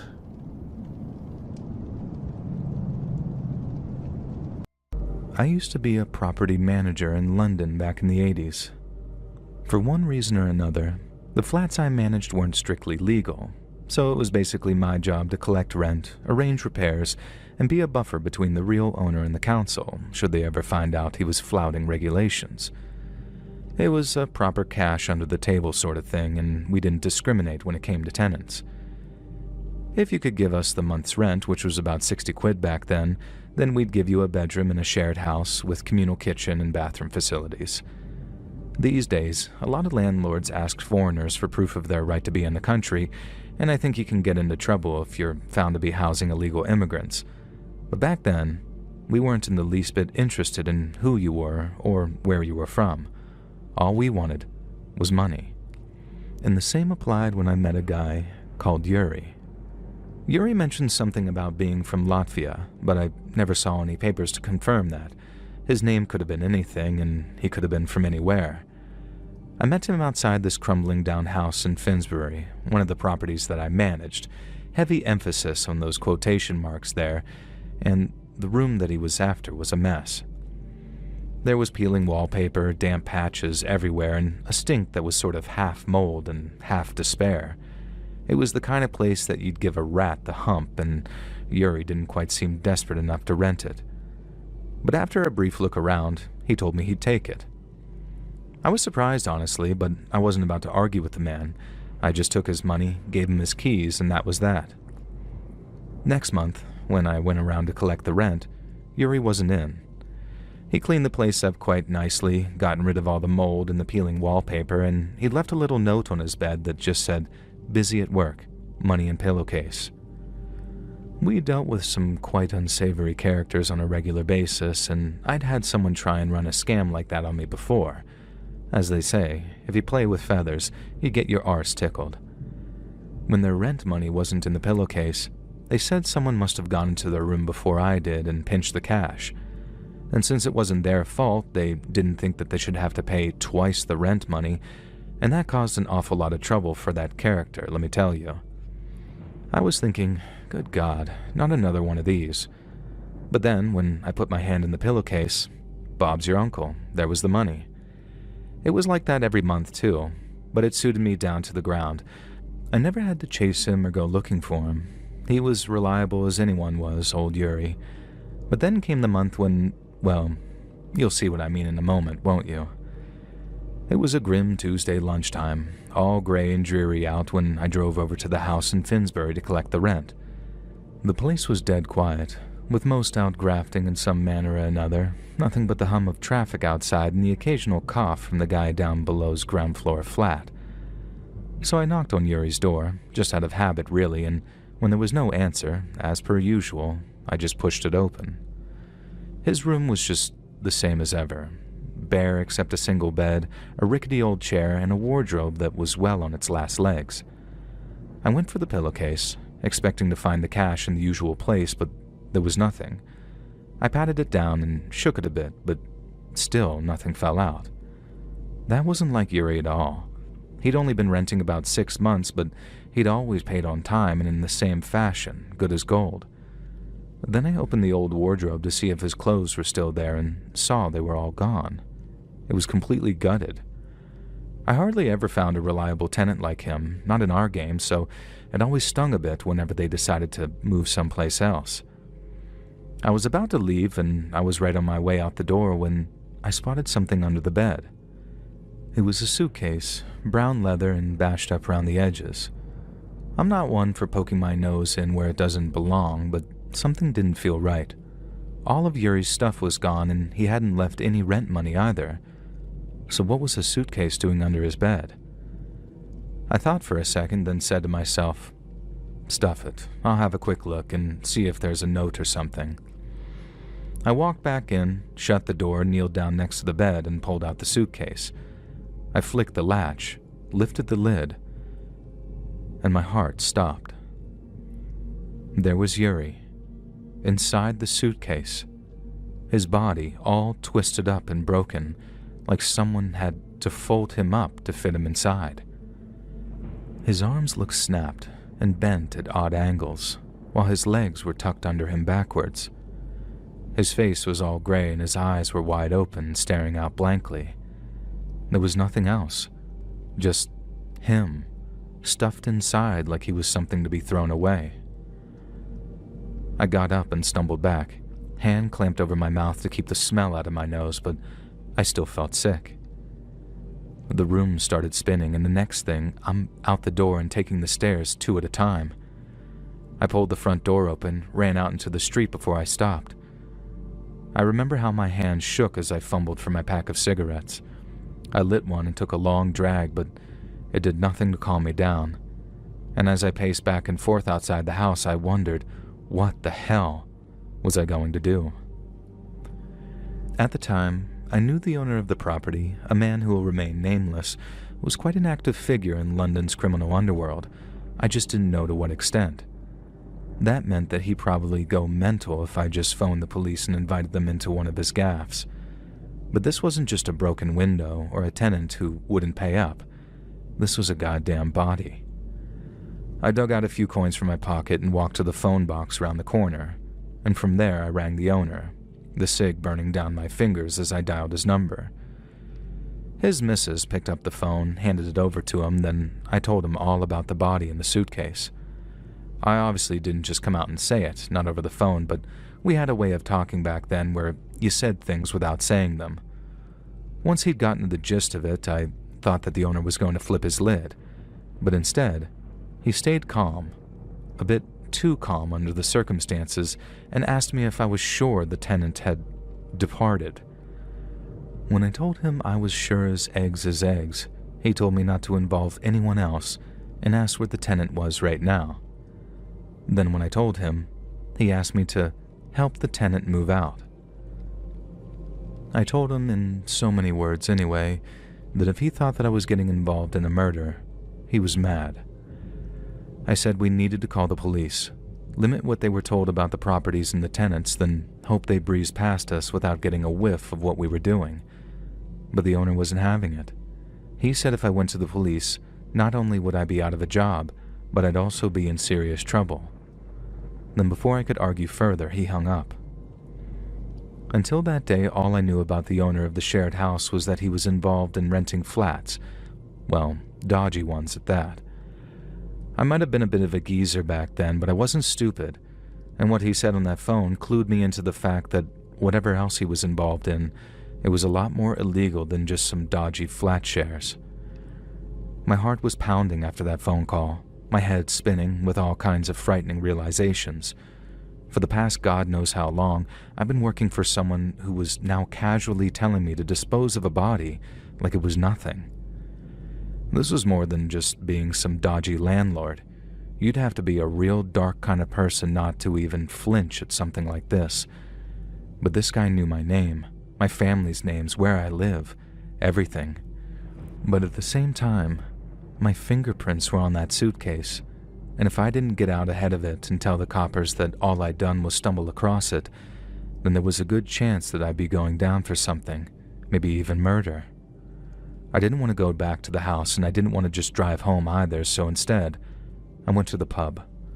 There was a place called the Red Lion down the road from the phone box, and even though it was only a bit past 12, I drank a pint of lager in about 4 or 5 gulps just to steady my nerves. The barman clocked me and gave me a funny look, but didn't say anything. He just left me to drown my sorrows in peace. Then I sat there, staring at my glass, wondering how everything could go from normal to nightmare so quickly and so drastically. Yuri was a good tenant. He was quiet. He paid me on time. He seemed like a nice bloke too, so who'd do something like that to him and why? After maybe 15 to 20 minutes of staring at the bar top and weighing up my options, I decided to do the smart thing. I fished around my pocket for some more change and walked back to the phone box and phoned the police. The cops turned up about 20 minutes later, 2 of them in a Panda car with their lights flashing, and I was back outside the house by then, so I gave them a wave as they drove down the street, then showed them the upstairs to where Yuri's body was in the suitcase. I only told them what they needed to know, and they said that I'd done the right thing by calling them, but still, I was terrified, because I knew that as soon as my boss got wind that I'd been talking to the police, I'd be in deep, deep doo-doo. That night, I crashed at my mate Dave's place over in Camden. I couldn't go back to my own flat, it'd be too risky, so he gave me a place to sleep for the night. But all I did was lie on his sofa, eyes wide open, thinking about how my life was about to change completely. The next day, I heard word had gotten back to my boss, or by then my former boss, that Yuri's body was with the coroner and that the police were talking to the tenants in the house that he owned. Assuming that was true, my former boss had almost certainly sent people out looking for me, so I asked Dave if I could lie low at his place for a few days until it was safe to return to my flat to grab my stuff. He said that was fine, but I didn't exactly tell him the whole story. If I had, I'm not sure that he'd have let me stay. I didn't go out at all, and Dave definitely knew something was up, but he didn't ask questions. I just kind of hung out on the couch drinking his lager and wondering if I was going to end up moving to Brighton, Birmingham, or maybe even Manchester. About a week later, I went around to my flat in the middle of the night to grab a few bits and bobs, but when I got there, the place had been trashed. Whoever my boss had sent had done something to the lock because it didn't look like anything was wrong until I tried to put my key in the door, and it creaked open from the force. Inside, my flat looked like a bomb had hit it. They'd smashed my telephone, ripped up my sofa, broken all my records, and from the smell of the bedroom, they'd gone to the toilet all over my clothes. I didn't take anything with me. There was really nothing to take. The only thing that mattered was getting to my mum's, and then getting her on a coach to Manchester, the furthest of my options, before anything happened to her. 2 guys had already been over asking where I was, so she knew that I was in some sort of trouble. But it still took some convincing to get my mum to pack a bag. She didn't know how I made my money, so I had to spill the beans on her son being a bit of a naughty boy before she understood how serious things were. I told her the men looking for me were bad people, and that the next time they darkened her door, they might hurt her as a way of getting to me. The next day, me and Mum were in a B&B up in Manchester. I had a few quid in my pocket, so I found us both places to stay quite quickly, and then after that, it was a case of trying to go straight and earn an honest living for the first time in my life. No one ever found us, but at night the nightmares did. I dreamed that someone was zipping me into a suitcase and then shoving me under a bed, and I'd wake up scared thinking someone was at the door. But no one ever was. It was just my imagination. Sometimes I wonder if the cops ever got anywhere with Yuri's murder. I doubt it, but I also don't think that it was my former boss that had anything to do with it either. He just wanted me to get rid of the suitcase, and if for some reason he had wanted Yuri dead, then he'd surely have given the job to someone more cold-blooded and reliable than myself. No, I think someone else put Yuri in that suitcase.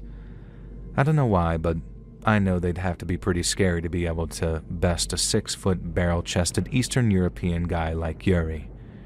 Then to twist him up like that, to snap his arms and legs and fold him in half. It takes a very frightening person to do something like that. A person I'm very glad I never had to meet.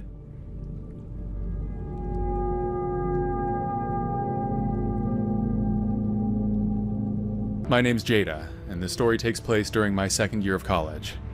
That year, I moved into a house with 3 of my friends, Kim, Sarah, and Maya. The house was old and run down, as most student houses were. It was a 4-bedroom place that had clearly seen better days. It wasn't surprising, considering it had been rented out to college students for years. The carpets were worn, the walls were covered in layers of peeling paint, and the kitchen appliances looked like they were from the 90s. Still, it was cheap, and that was what we needed. The landlord's name was Phil. He was in his mid-40s and always dressed like he was trying too hard to look important. He had shiny dress shoes, slicked back hair, and a Bluetooth earpiece that he wore all the time. The first time we met him, he handed us the lease and gave a speech about the house rules. Something about him put me off, but my friends didn't seem to notice, and we all signed the lease anyway. At the end of the day, The rent was dirt cheap, and none of us could afford to be picky. Moving in was chaotic, but exciting. We spent the first week cleaning and unpacking. We were trying to make the place feel like home. There were quirks to the house that we laughed about. There was a light switch that didn't do anything, a creaky step on the staircase that couldn't be avoided, and the basement door wouldn't stay closed, no matter how many times we tried to latch it. Despite its flaws, it was our place, and we were determined to make it work. Over the first few months, nothing really happened. We went to class, hung out with friends, and hosted the occasional get-together at the house. Phil never came around during that time, which was fine by us. As far as we were concerned, the less we saw of him, the better. We paid our rent on time, and figured that was all he cared about. It wasn't until winter that things started to get strange. One day, the heat stopped working entirely. I remember sitting in the living room with my roommates, wrapped in blankets, and joking about how college life meant freezing to death in a rundown rental. We called Phil to let him know about the problem. I was expecting him to send a professional to handle it, but he insisted on coming over himself. That was the first time I realized he didn't like having other people handle repairs. He came by later that day while we were all out at the school. I got home just as Phil was leaving. He was standing on the porch, locking up the front door. Everything's fixed, he said, patting the railing as if that somehow proved his handiwork. I thanked him and stepped inside. As soon as the door closed behind me, I felt strange. It wasn't anything I can explain, just a sense that something was slightly out of place. When I got to my room, I noticed my dresser drawers weren't shut all the way, and my closet door, which I always kept closed, was slightly ajar. It didn't make sense, but I convinced myself I was imagining things. Maybe I'd left them that way in the morning and just didn't remember. I told my roommates about it that evening. Sarah thought it was probably nothing, but Kim wasn't so sure. Either way, none of us had any proof. We decided to let it go, but after that day, I started paying closer attention to the house whenever Phil came around. About 2 weeks later, I had an encounter that made me realize something was seriously wrong. I had just finished showering and was wrapping a towel around myself. Then I stepped into the hallway and saw Phil standing on the stairs. My heart jumped, and I blurted out, "What are you doing here?" He looked startled and muttered something about checking for leaks. Then he turned and left without another word. I locked myself in my room and didn't come out until my roommates got home. The worst incident happened late one night. I woke up to the sound of footsteps downstairs. At first I thought it was one of my roommates, but then I heard the unmistakable sound of the front door opening and closing. When I peeked out of my bedroom, I saw Phil in the living room. He was just standing there in the middle of the room with his back facing me. I ducked back into my room, grabbed my phone, and called the police. When they arrived, Phil acted like it was all a misunderstanding. He claimed he'd come to check the furnace, and that he'd knocked, but no one answered. To my dismay, the cops didn't seem interested in pressing him further. After that night, none of us felt safe in the house anymore. We talked about breaking the lease, but the penalty for doing so was more than any of us could afford. Instead, we did what we could to make ourselves feel safer. We kept all the doors locked, even when we were home. I'm aware that he had a key, but we thought it would deter him in some way. Maybe it would help if we had to call the cops again. Sarah bought a cheap chain lock for the front door, and Kim set up an old webcam she had lying around to watch the living room. Maya started spending most nights at her boyfriend's apartment, leaving the rest of us to fend for ourselves. But all of that didn't matter anyway, because Phil didn't come back after the night the police showed up. The day our lease ended felt like a finish line we'd been crawling toward. We packed up our things in record time, barely bothering to clean up after ourselves. None of us cared about the security deposit anymore. We just wanted out. Phil showed up on the last day to do a walkthrough, but we made sure we were all there together. None of us wanted to be alone with him. Looking back, I wish we'd done more to stand up to him. Maybe we could have gotten out of the lease, or found a way to report him more effectively to the police. At the time, though, we were just a group of broke college students who didn't know how to handle something like that. I've lived in a lot of places since then, but I've never had a landlord as creepy as Phil. I hope I never do again.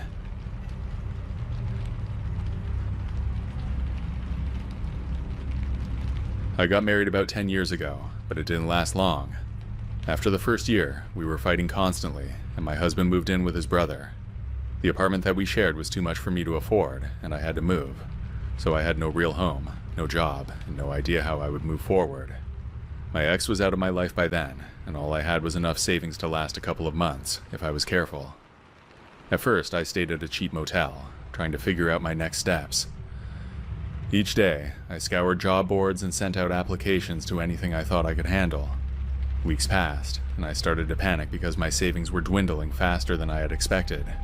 Even though I skipped meals and limited my spending to absolute essentials, the money felt like it was evaporating, and the thought of being homeless haunted me. I didn't have family nearby, and most of my friends had sided with my ex after the split. The few who hadn't weren't in a position to help. Finally, after what felt like endless rejection emails, I got a call back from a restaurant that I had applied to. It was just a server position at a small diner, but I was thrilled to have anything at all. During the interview, the manager seemed nice, and I told her that I could start immediately. When she offered me the job on the spot, I nearly cried. The pay wasn't much, but it was something, and I was eager to start learning the job as quickly as I could.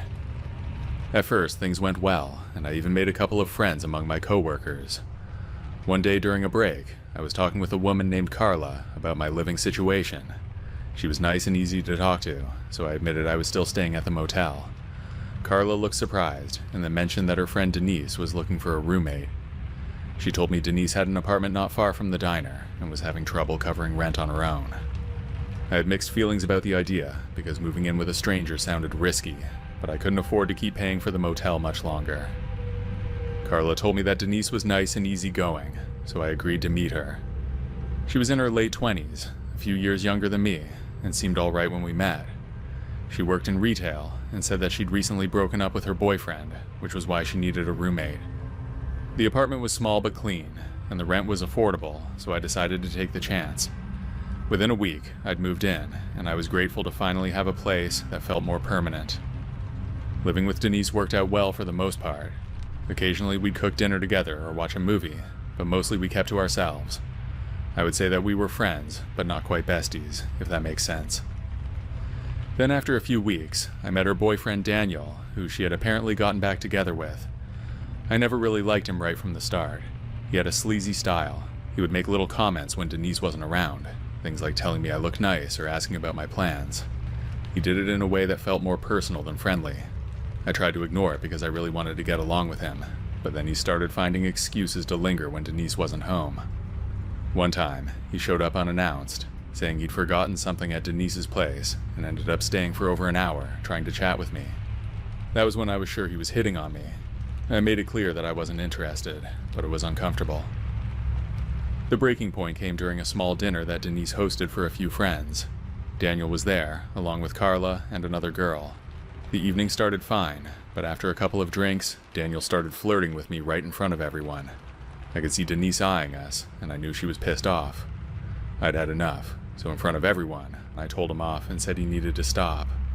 The room fell silent, and Denise looked mortified. At the time, I thought she was just embarrassed for Daniel. I thought that I had done the right thing as a friend, but I was wrong. After the guest left, Denise confronted me. She accused me of trying to create problems between her and Daniel. I told her about what he'd been doing, but she didn't believe me. She said if I had a problem with him, I should have come to her privately, instead of embarrassing her. After almost an hour of arguing, we went to our separate rooms, both furious. Then in the middle of the night, I was woken up by the sound of my door opening. At first I thought it was a dream, but then I saw Denise standing there. She had a knife in her hand and a crazy look in her eyes. Then before I could fully process what was happening, she lunged at me. I rolled off the bed onto the floor before she got to me. Then I managed to grab the duvet and used it to cover myself. She slashed at me, cutting through the fabric and grazing my arm. When she saw the blood, she must have snapped out of it. She stopped, then dropped the knife and backed away from me. As she was leaving the room, I could hear her muttering, "I'm sorry," over and over. I grabbed my phone and called the police, and Denise was arrested. I spent the rest of the night in the hospital, getting stitches for the cut on my arm. The doctor said I was lucky it wasn't worse. After Denise was taken into custody, I knew I couldn't stay in the apartment. The thought of sleeping there another night made my stomach turn. I packed my stuff the next day and moved into the same motel that I stayed at before. I kept working at the diner because I couldn't afford to quit. Carla tried to talk to me a few times, but I avoided her. I didn't blame her for what happened, but I couldn't bring myself to act like everything was normal. Whenever she brought up Denise, I changed the subject or walked away. Within a month, I found a small studio apartment I could afford. It wasn't much, just a single room with a kitchenette and a tiny bathroom, but it was a step up for sure. Life didn't magically get better overnight, but I took things one day at a time. The scar on my arm never healed completely, and every time I look at it, I think about how close I came to losing my life.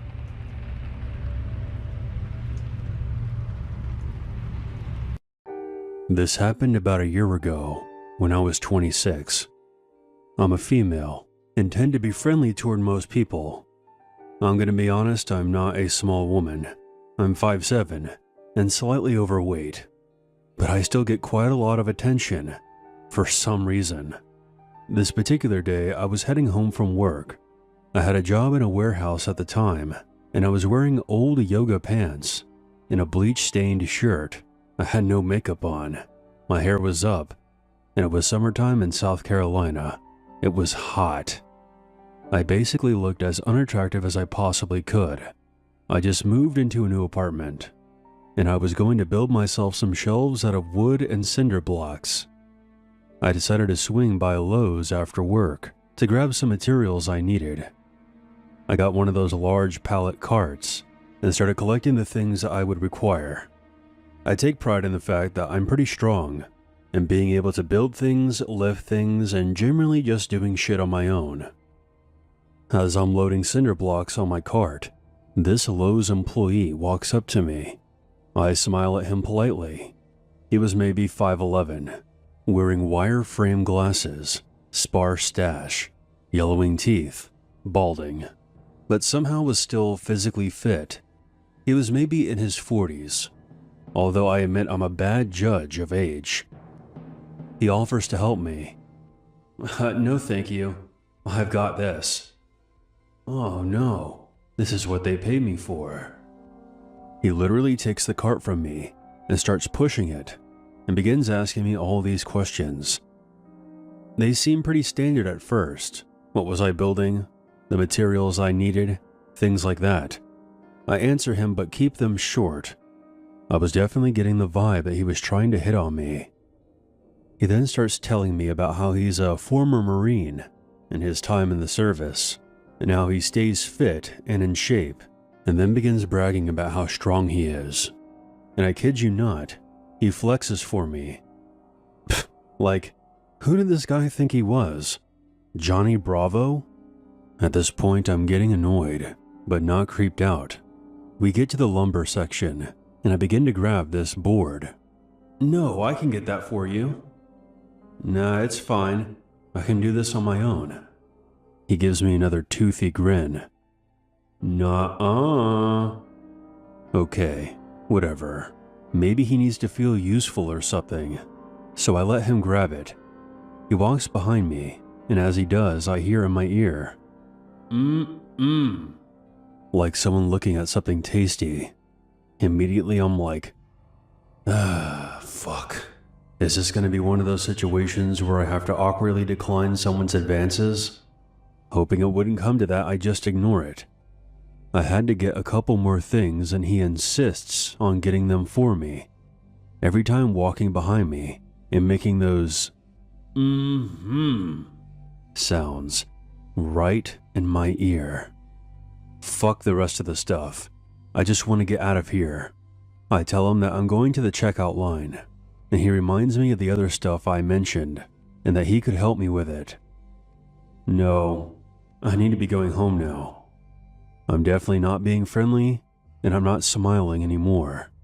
I go to push the cart again, and his creepy sing-along voice, he insists on doing it for me. We get to the checkout, and at this point, I've texted my best friend and told her about this weirdo following me around in Lowe's. I also tell her his name, which I can't remember at this moment. I said if anything happened to me, that he was the one who did it. I was only half joking. He was really creeping me out at this point. I'm at the register and one of the boards didn't have a tag on it.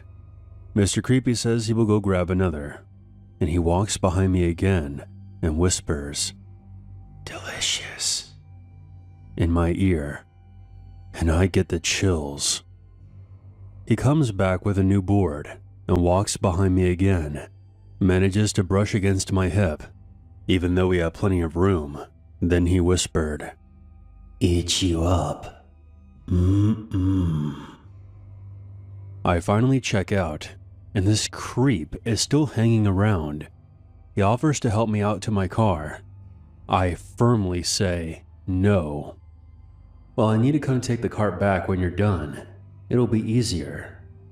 I am not letting him follow me to my car in this huge parking lot, but he persisted that he had to bring the cart back with him. So I say I'll just bring my car to the front and load it up. He finally relents and walks back inside. Thank God. I get in my car and pull around to the front. He emerges from the store. Let me load that for you." I had a board in my arms, and he grabs it from me. With his terrible smile, he says in the creepiest way possible, "Oh no, Gabrielle. I got this. I can get it in there like swimwear." How the fuck did he know my name? He looks at me like I'm prey. I'm so freaked out at this point, and I am feeling very unsafe, even though we're in front of the store, and there are plenty of people about. He finishes loading my car, and I don't even acknowledge or thank him. He scoots around, opens my car door for me, and gives me another toothy grin. I completely ignore him, but I have to pass right next to him to get into my car.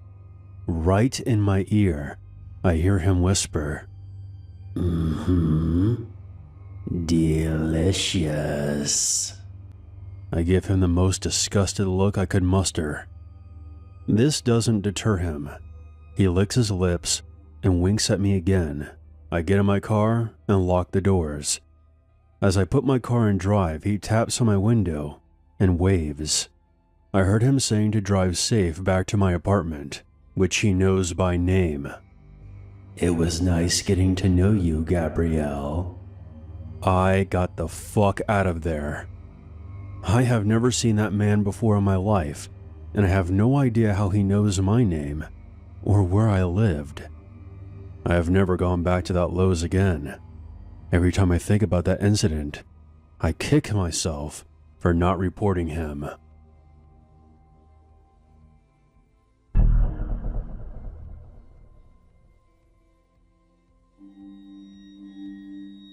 I hesitate to use the word stalked due to the infrequency of when things happened, but I really don't have another word for what's been going on for so long. I'm a 28-year-old female from South Carolina. This man, my mother's ex-boyfriend, has been an unwelcomed intrusion into our lives for 30 years, and frankly, I have a feeling that it's not going to end anytime soon. Short of taking measures that are too extreme to even consider, my family and I don't seem to have any choice other than to put up with it. We can't ignore it, because just when we think it's over, he comes back. He always comes back. We run into him in town, someone mentions his name, or an event will trigger a memory, and we're right back in that hopeless, frustrating feeling of being powerless. I can't recount every single step that's brought my family to this point. This would just go on for too long. But I can relay major events that have happened, even without every detail. This is going to be pretty long, so strap in.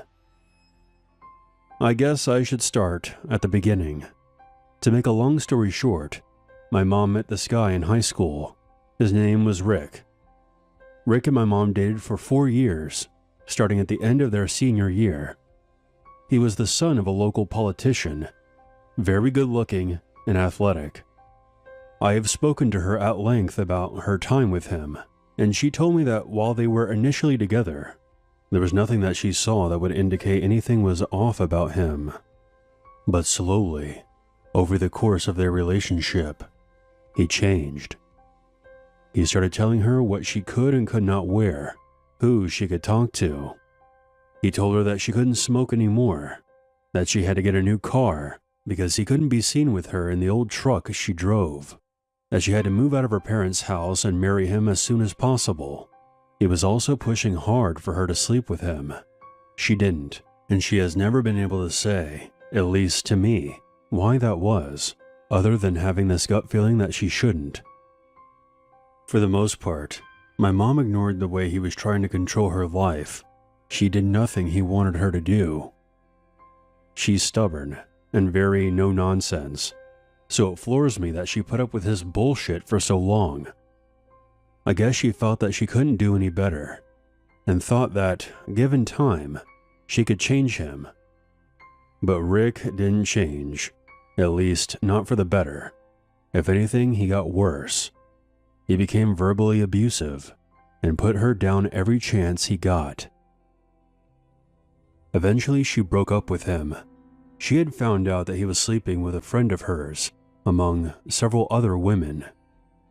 Over the course of the year they were no longer together, Rick was constantly trying to get back with her. He would call her at work and at home. He would drive by to where she was working her second job, or would follow her whenever she drove somewhere that wasn't work or home. He tried to get her friends to tell him where she was or give her messages from him. He even had his mother stop her in the grocery store and plead with her to take him back. She told my mom that even though she was from, quote, lower class trash, her son was devastated without my mom in his life. While this was happening, my mom met my father, and when Rick found out about it, he seemed to back off a bit. My dad's a big guy and comes from a rough family that had a reputation for fighting. I guess that made him hesitant to continue his stalking behavior, at least for a while. That all changed when my parents got married. My mom would pick up the phone when it rang to hear heavy breathing on the line.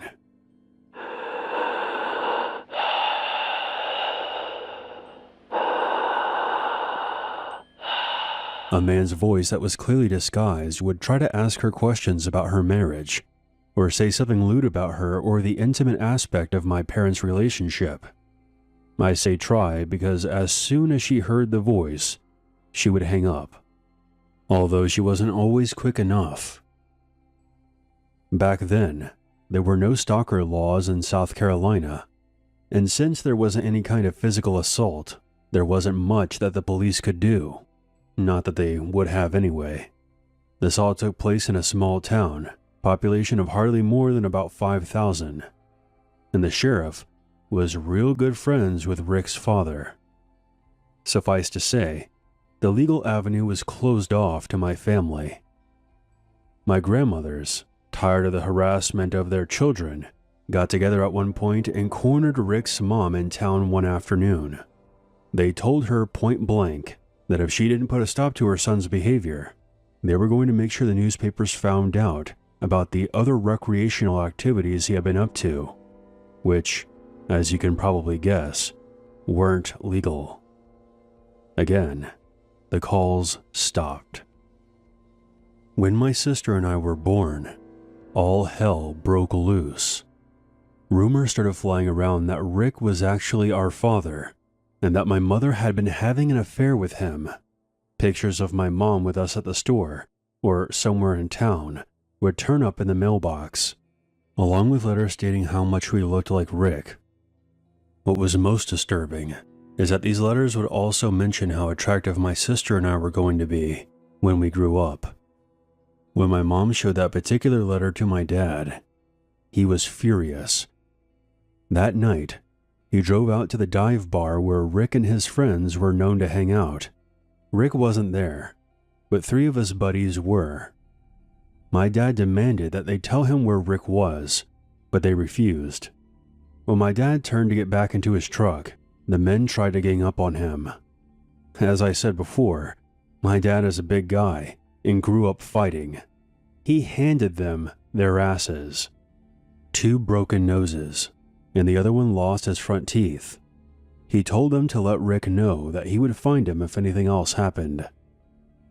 Several years went by very quietly. We made a life as a close-knit family. But when we were around 15 and 16, things started up again. By this point, Rick had started and failed several businesses, gotten married twice, and had children of his own. With mouths to feed, he had taken a job as a manager at the local grocery store. I was at driving age by this time, and it wasn't uncommon for my mom to send my sister and I to the store while she worked. We always enjoyed this, because it gave us a chance to play our loud music and talk out of our mom's earshot about things she really wouldn't have wanted to hear. You know, typical teenager drama. The first time we went in and Rick was working there, he easily recognized us. I look more like my mom than my sister does, whereas my sister is the spitting image of my father. Plus, it's a small town. It wasn't hard for him to figure out who we were. And when he did, he followed us through the whole store. Every time we turned down an aisle, he would be there, with the creepiest smile on his face. We had no idea who he was. We were practically babies when the pictures and letters had been sent to our mailbox. It was a topic that our parents had understandably not talked about in front of us. It wasn't until we were in our late teens that we were told the whole truth. Rick stopped us at the end of every aisle and would ask us questions, like if we knew what day our mom's birthday was, and if we liked the same things that she did, and if we got along with our father. He told us how pretty we looked and how much we resembled our mother. We brushed most of it off. We were used to being recognized by people in town that knew our parents. Most of the time they would just say things like, "Oh, I know your mom," and never introduce themselves beyond that, so this didn't strike us as weird. It was the shower of compliments about our looks and our figures that made us uncomfortable. We rushed through the store as fast as we could to get away from him and back home. We didn't say anything to our parents. Both of them are overprotective, and we didn't want to stir up any trouble. Stupid idea, I know. Boy, do I know. Because this became a weekly ritual for almost a year. Every week, we would be sent to the store for groceries, and Rick would be there, following us around. No one said anything, even though the cashiers would look at him funny as he stood in the checkout line with us, staring at us and talking non-stop. It got to the point that we would be in tears when we got outside again, but there wasn't a word said. Maybe the other people in the store were worried about being reprimanded, since he was the manager. Maybe they were afraid of him. I don't know. But when we finally did tell our parents, they were furious. Not so much with us, but about what happened to us. We stopped going to that store and started shopping at the Walmart in the next town over. My grandfather met with the store owner, and Rick lost his job. Things went quiet for a few years. Occasionally we would see him in town, and when we did, we would try to avoid him the best we could. Sometimes he would sneak up and try to talk to us. Being raised on the tradition of Southern hospitality, we couldn't just ignore him without feeling like we were committing a sin, so we tried to keep it as brief as possible. The compliments still came, bizarre and entirely unwelcomed, but neither of us knew how to handle them other than saying, thanks, before leaving quickly. Time went on, and we attended college pretty far away from our hometown, where there wouldn't be a chance of him running into us. But he was still a presence in our lives. When Facebook finally became popular, he was there, trying to send us friend requests, sending us messages asking us how our mom was doing, and how we were doing in school. We both blocked him, but he somehow found our email addresses. It wouldn't have been hard for him to get them. He just had to ask the right people, and we never thought that we had to guard that information. Both of us were bombarded by emails from Rick, asking us the same questions again about our parents, and talking about how much he looked forward to seeing us, quote, at home.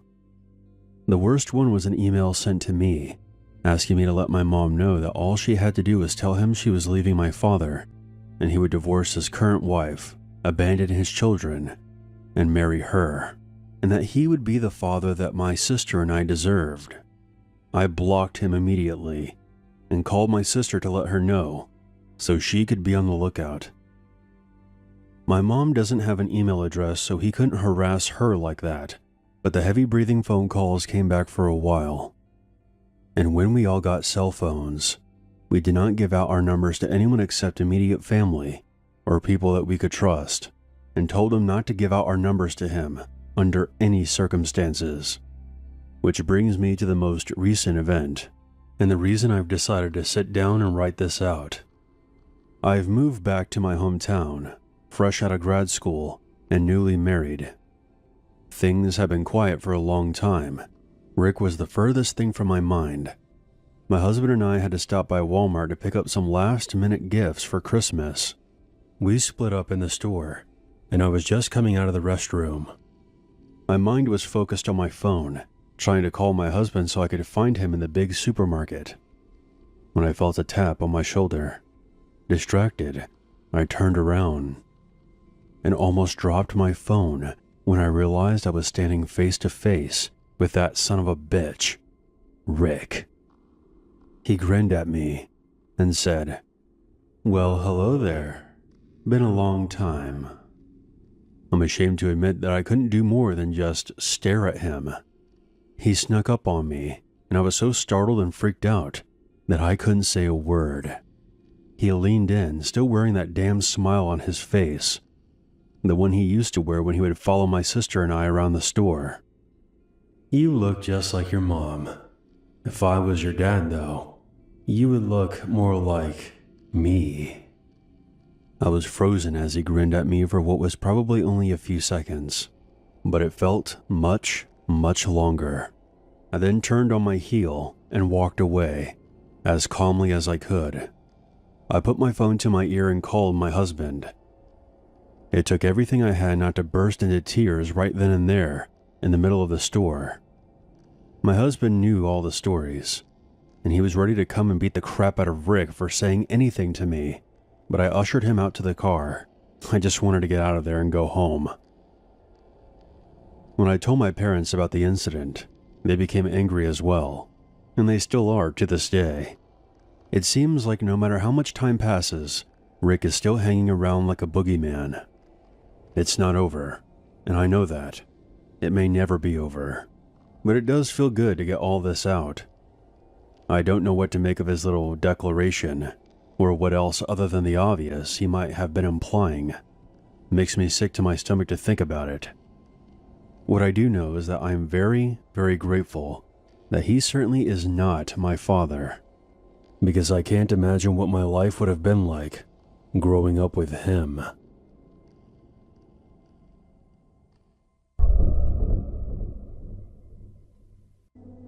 This happened to me over 2 decades ago, during my first year in radio at Clear Channel, Shreveport in Louisiana.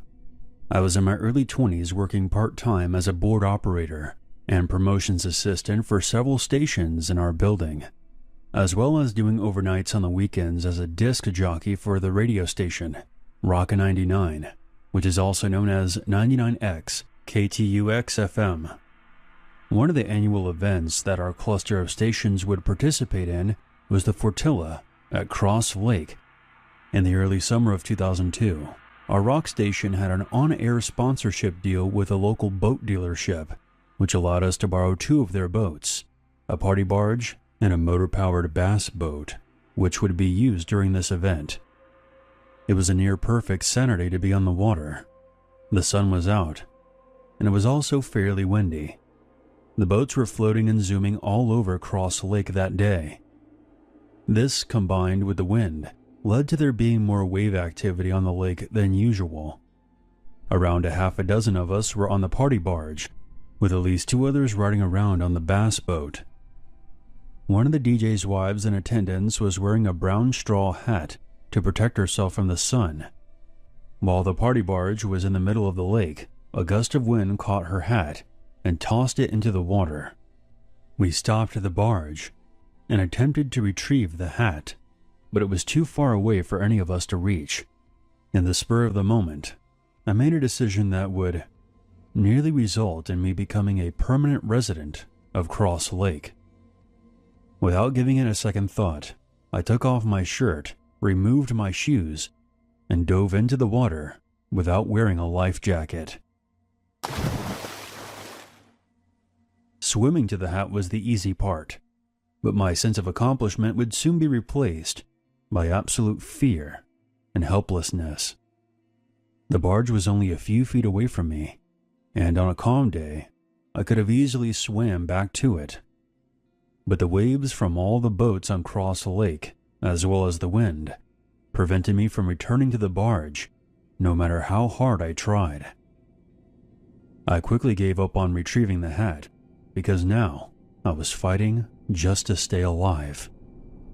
It's a very unique kind of terror when you find yourself thrashing around the open water, knowing that if you stop, you'll die. Everyone on the party barge thought I was messing around at first and were having a good laugh, but it soon became apparent that the waves kept knocking me back despite my best efforts to reach the barge. Our program director, who would eventually become one of my best friends, tried throwing a life preserver toward me, but the wind caught it and it landed out of my reach. The small glimmer of hope I had was snatched away from me. They tried moving the barge closer to me, but it wasn't designed to be maneuvered in that way. Plus, whoever was driving it at the time wasn't exactly an expert. Once it became apparent that I couldn't swim back, I focused all of my remaining energy into kicking in the hopes of keeping my head above water. Fortunately, we did have cell phones back then, and my program director was able to get in touch with the other boat. The only problem was they were on the other side of the lake, which meant I had to stay above water long enough for them to arrive. And at this point, I was running out of time. Those few minutes of kicking just to keep myself from drowning felt like hours, and for the first time, I was truly afraid of dying. I know this sounds crazy, but I could almost feel death's cold embrace. When you're a teenager or a young adult like I was at the time, you feel like your whole life is ahead of you. Chapters of your life yet to be written, never considering the whole book could be slammed shut before the story is even finished. Over a straw hat of all things. The bass boat finally arrived before I lost all the strength in my body. The driver of the boat was another DJ who managed to pull me out of the water. Laying on the floor of that boat, with the sun on my face, was an amazing feeling. I was wet, tired, and my entire body was sore. I had barely survived this ordeal, and was now a much wiser man. Nothing makes you feel more grateful to be alive than a near-death experience. Anytime I ever go back into the water, whether it's a lake, river, or the ocean, I always wear a life jacket. On a final note, fate certainly does have a thing for irony. The husband of the woman whose hat I was trying to save was the one who ended up saving me from literally sleeping with the fishes. This is one of the creepiest, unexplained experiences that has ever happened to me. Thinking back on it now, I still get this unnerving feeling that lingers. Anyways, here we go. A group of friends and I, all in our mid-20s, rented out this place on the lake for a fun-filled weekend of drinking and partying. From Friday night to Saturday morning, we pretty much went all out, having a blast on the lake. By the time Saturday afternoon came around, we were all so hungover from the night before, we decided that on this night, there would be no drinking. Maybe a bit of smoking, but that's it. We would just have a chill night and relax. 9 p.m. rolls around. Some of us were inside the lake house, and there was about 5 of us outside. The second floor of the lake house had a deck that overlooked the surrounding forest. You couldn't see the lake from there, but it was within walking distance. I'll mention that we had already had some weird vibes from the locals when we first arrived in town, mostly just backcountry folk, who I assumed were a bit irritated because a bunch of out-of-towners were coming there looking for a good time. But between the town and the lake was such a large area that realistically, it wouldn't be close enough to anyone to be a bother.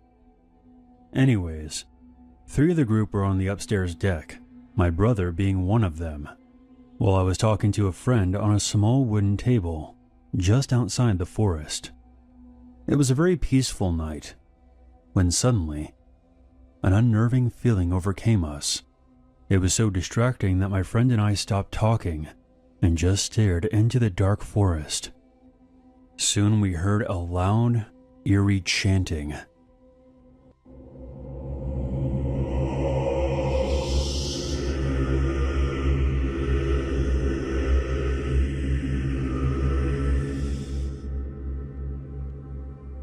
I have no idea how far away it was, but it sounded like the chanting was being carried through the forest. All the voices were male. They were loud and perfectly in sync. We were both frozen for at least 20 seconds before I could no longer contain myself and got up and darted toward the house, with my friend following me. I don't know how to explain the feeling that came with the chanting, but it felt almost evil. I was shaking by the time we got up to the second-story deck and joined the others. By the time we got there, the chanting had ceased. Did you guys hear that? Before anyone could even respond, the chanting began again.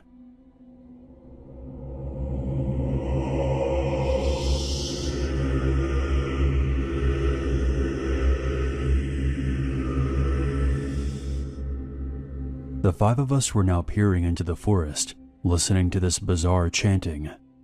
It would sometimes sound very far away, and then relatively close. We couldn't make out what they were saying. It may have been in another language. A loud bang rang out, like someone had hit a huge metal object. What followed that was the scariest part. A man began wailing in extreme pain.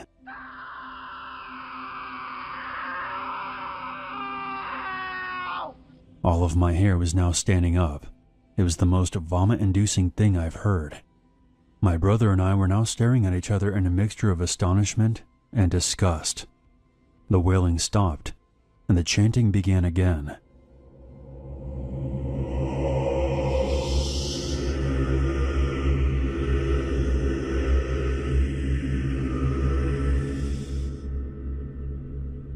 After the chanting died down, one of our friends said that it was a bunch of drunk guys in the forest trying to scare us.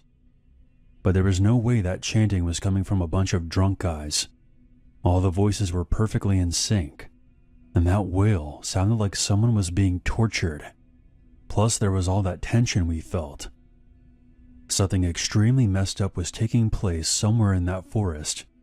It definitely wasn't in our immediate proximity, but close enough to where we could hear it perfectly. I remember that one of our group suggesting that we go explore and find out what was going on, but obviously, the rest of us thought that was a very stupid idea. I regret to say that we didn't call the cops. Looking back, I wish we would have, but the forest around that lake was so massive, it could have been from anywhere. I was very relieved to say the least when we were driving out of there the next morning.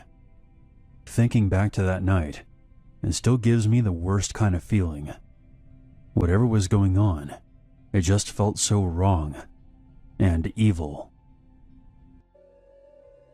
So this story is going to be pretty deep, and it will sound unbelievable, but I will provide some articles to corroborate everything. It all began in the summer of 2021. I was working as a lifeguard at a small beach called Adams Point Beach, located off Quincy Lake, New York. I didn't really enjoy my job a whole lot, to be honest. It was just a way of making ends meet. But I did make friends with some of the other lifeguards, so I guess that was a plus. To make matters even more difficult, I lived in a house off the lake with my parents, who would fight with each other almost every night. It was a very toxic environment to be in, and at one point I was working 2 jobs just to stay away from that place. A year after being hired, my boss had demoted me to a sub-lifeguard. He gave me some bullshit reason for doing this, but it pissed me off because I could no longer work with my friends. Fast forward to August of 2022. I was called in to cover for another lifeguard who had to call out. Usually there were 3 lifeguards working this shift, but on that day, there was a staff shortage. The shift began as normal. I would spend 30 minutes in the lifeguard chair before being swapped out. About 10 minutes later, while I was on my phone in a rec room, I heard a bunch of commotion coming from outside. There was screaming. I didn't know what was going on, so I rushed outside. What I saw is something I'll never be able to unsee. The lifeguard, along with 4 other people, had a woman on a rescue board. One of her legs was horribly wounded. I mean, it was nearly gone. I almost vomited at the sight. But I had to help out the other lifeguard. It was my job. I helped carry the board, but I had to keep my head turned, as it was too brutal to look at directly. I helped place the board on a table next to a shed. Thankfully, the police had already been called and arrived shortly after. The woman ended up being airlifted to the hospital by helicopter. During the aftermath, I asked one of the beachgoers what happened, and he said, "There was someone in a speedboat that wasn't looking where he was driving. People told him to slow down, but he didn't listen. After he ran over that poor woman, he stopped his boat, and then he just took off again." I could not believe what I was hearing. I then asked the man to describe what the boat looked like, because I pretty much know who comes out to this lake and who lives around here. He said it was one of those blue jet boats. When he told me this, I felt as if my entire world was coming to an end. There was only one person that I knew who owned that kind of boat. My own father. Everything went blurry, and then it all went black. I woke up to 2 people beside me, asking me if I was alright. "Yeah, I'm fine. I have just never seen somebody's leg like that. Excuse me, I just need to go get a drink of water." My boss arrived a short time later and told everyone to go home because of what happened.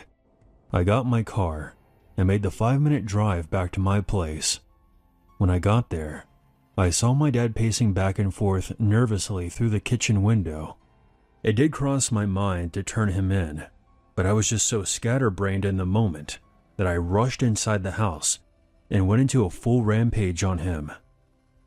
"You hit that poor woman on the lake and just ran away? You fucking coward." He couldn't even look at me as I yelled at him.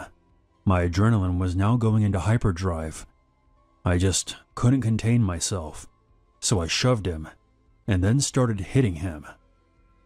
After hitting him about 10 times, I had finally pushed him to his limits, and he hit me so hard I fell to the ground and my ears were ringing. "I don't care what I did. You do not put your hands on me, ever. Now stay down." He then ran out of the house and took off somewhere. I sat there bawling my eyes out. As I alluded to at the beginning of this story, I didn't have the best relationship with my father, but this was a whole new low for him. We weren't close, but never in a million years would I have thought he would end up doing something like this. Now, I don't know all the details, but no criminal charges were ever filed against him. I'm not sure how he weaseled out of it, but there was never an arrest, a trial, or a media circus. If I had to guess, it was ruled an accident, and the woman and my father came to some kind of civil agreement. I remember my mom coming back from the hospital one day. She went to go check on that woman, and told me that she was alive and well, but that her damaged leg had to be amputated. I felt so relieved that she survived, but I was also devastated that my own father was responsible for this. We never saw him again after that night. He not only fled the scene of the accident, but he also abandoned his marriage as well. It goes without saying that there was a lot of other things that were going on that I'm not willing to get into, but the boating accident was the straw that broke the camel's back. I quit my job as a lifeguard shortly after this incident. It was causing me a lot of trauma. I even began having nightmares over it. It got so bad that I had to go see a psychologist at least 3 times a week. Each day I'm slowly getting better and better, and I still have a long way to go. I wish I could tell you the story ends here. However, what happened at the lake and my father leaving us aren't the only reasons I'm in therapy. Let's move the timeline to mid-July of this year. I am still living with my mom out on Quincy Lake. My dad has been gone for some time now, and we were moving on with our lives. I needed some time to myself that day, and I decided to go kayaking around 7 p.m. I paddled to a shallow area of the lake. I planned on stopping at the beach area for a while to give my arms a rest before heading back. While approaching the beachhead, I kept looking at the water just beneath my kayak. Something was off. It was getting dark out by this point. I had a mounted light on the kayak, but since I knew the way by heart, I didn't want to waste the battery on it just yet.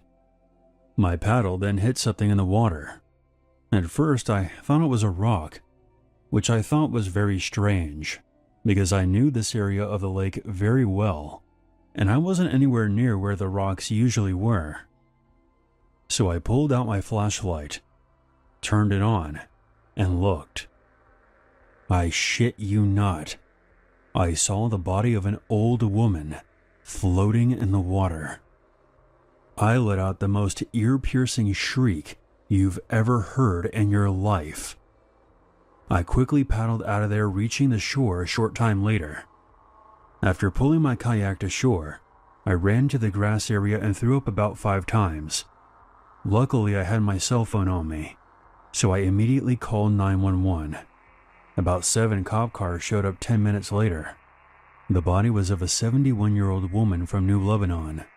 They estimated that she had been out there for about 4 hours before I discovered her. In the news reports that I've read, the articles state that a lifeguard discovered her body. I never spoke to a reporter after giving my statement to the police, but I assume they're referring to me. But I was no longer a lifeguard at that point. It's been a rough few years for me. I was hoping after the pandemic our family could turn things around, but between the boating accident, my father leaving, and the dead woman in the lake, I'd say things aren't going too well. My mother and I still live in the same house on Quincy Lake, but I'm hoping that someday the both of us can move on and leave all these horrible memories behind. I grew up in a small coal town in the Appalachian Mountains. It was a wonderful place for an outdoorsy kid like myself. We had no immediate neighbors and acres of forest to play in. Above our house was a ridge that ran along the border of a state park, but all the trails and public areas were far in the valley below, separated by a thick forest, and there was plenty of no trespassing signs, so it was rare to have hikers crossing into our land. From our house, there was a dirt road that wound up the mountainside to the top of the ridge, where there stood the remains of a burnt-down cabin. From there, you could follow that ridge to a flat area popular with the local hunters, my dad and a few of his friends. One of them posted a trail cam during the off-season to monitor the wildlife. We had coyotes, the occasional bear, mountain lions that the DEP still refused to acknowledge, bobcats, and a lot of deer. Continuing up that ridge, you would get to a clearing that had lots of flat boulders and a giant electrical tower that was fun to climb on. I would venture up there every so often with our family's black lab, Felicia, and spend hours reading, climbing, and generally enjoying the outdoors. One early fall day when I was around 13, I headed up there with a backpack full of snacks and a book. I had taken care to avoid the trail cam, as it was one of those old film ones, and I had gotten into trouble before for inadvertently filling the entire rolls of film goofing off around that area. I reached my favorite rock at the edge of the clearing, near the power lines, and had just settled down to read, when Felicia began barking and growling, rather aggressively.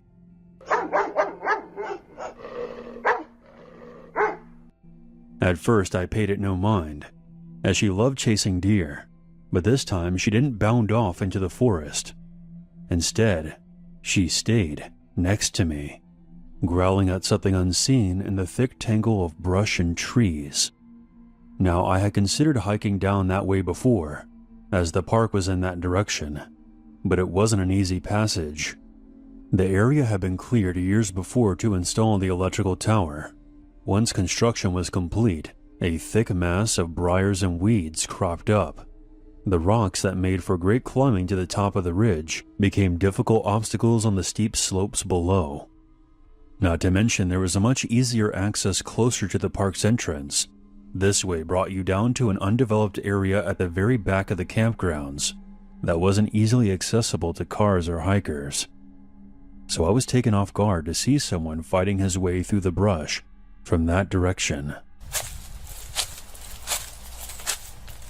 Nervously, I called out, "Hello?" and gripped Felicia's collar. She had a tendency to jump on people when she got excited, and I didn't want her to cause him to tumble down the mountain. I overheard my parents arguing about lawsuits when she barreled into a jogger on the trail. The man looked up and smiled at me, and extracted himself from the thorns and made his way up the hill to the base of my rock. I don't know if it was Felicia's reaction to him, or the rather remote and impassable way he had come from, but his presence made me feel uneasy. He was probably in his mid to late 20s, average height and build, rather unremarkable looking. No backpack or supplies, but he was wearing hiker attire.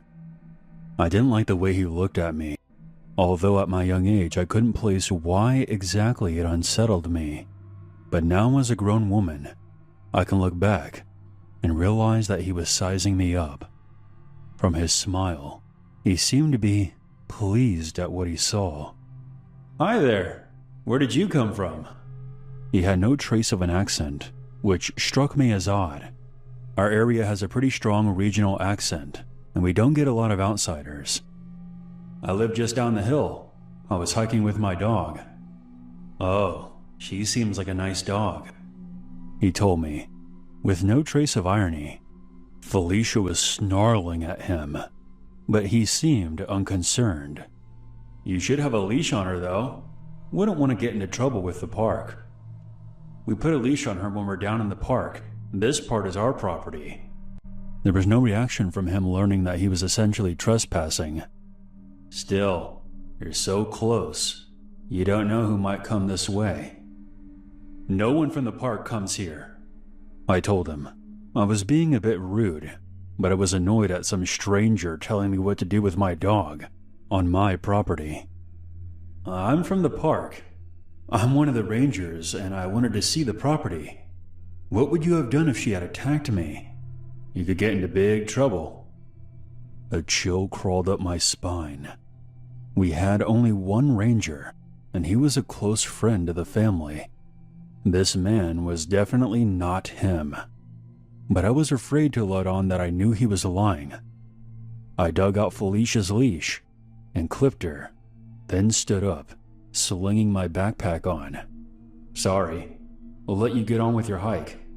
I have to go home now." "Your parents know you're up here?" "Oh yeah, they expect me home soon." "Do they come up here often?" I improvised on a whim. "My dad does. He comes up and checks on the trail cams." This was the first time I saw the stranger's smile falter. "Trail cams?" "Yeah, there's lots of them up here. He and his friends like to go hunting." The smile returned, but it was cold this time. Well, these would make excellent hunting grounds.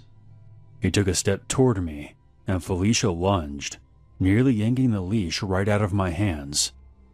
I managed to haul her back in time to keep her from tearing this man's smile right off of his face, but he didn't so much as flinch. You should head back now.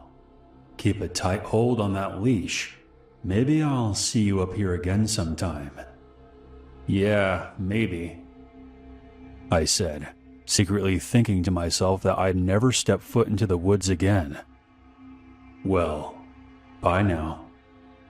I quickly dragged Felicia away, looking back over my shoulder every now and then. He remained motionless in the spot where I had left him, staring at me with that same fucking smile. Once he was out of sight, I picked up the pace. Felicia kept growling over her shoulder, and occasionally, I would hear branches snapping behind me. I saw no sign of anyone following. I cut straight across the clearing with the trail cam, not bothering to avoid it in my rush to get away from the stranger. Once we hit the road that led home, I unclipped Felicia from her leash and broke into a jog. She remained by my side until I got back home. I didn't mention the strange man to my parents at first.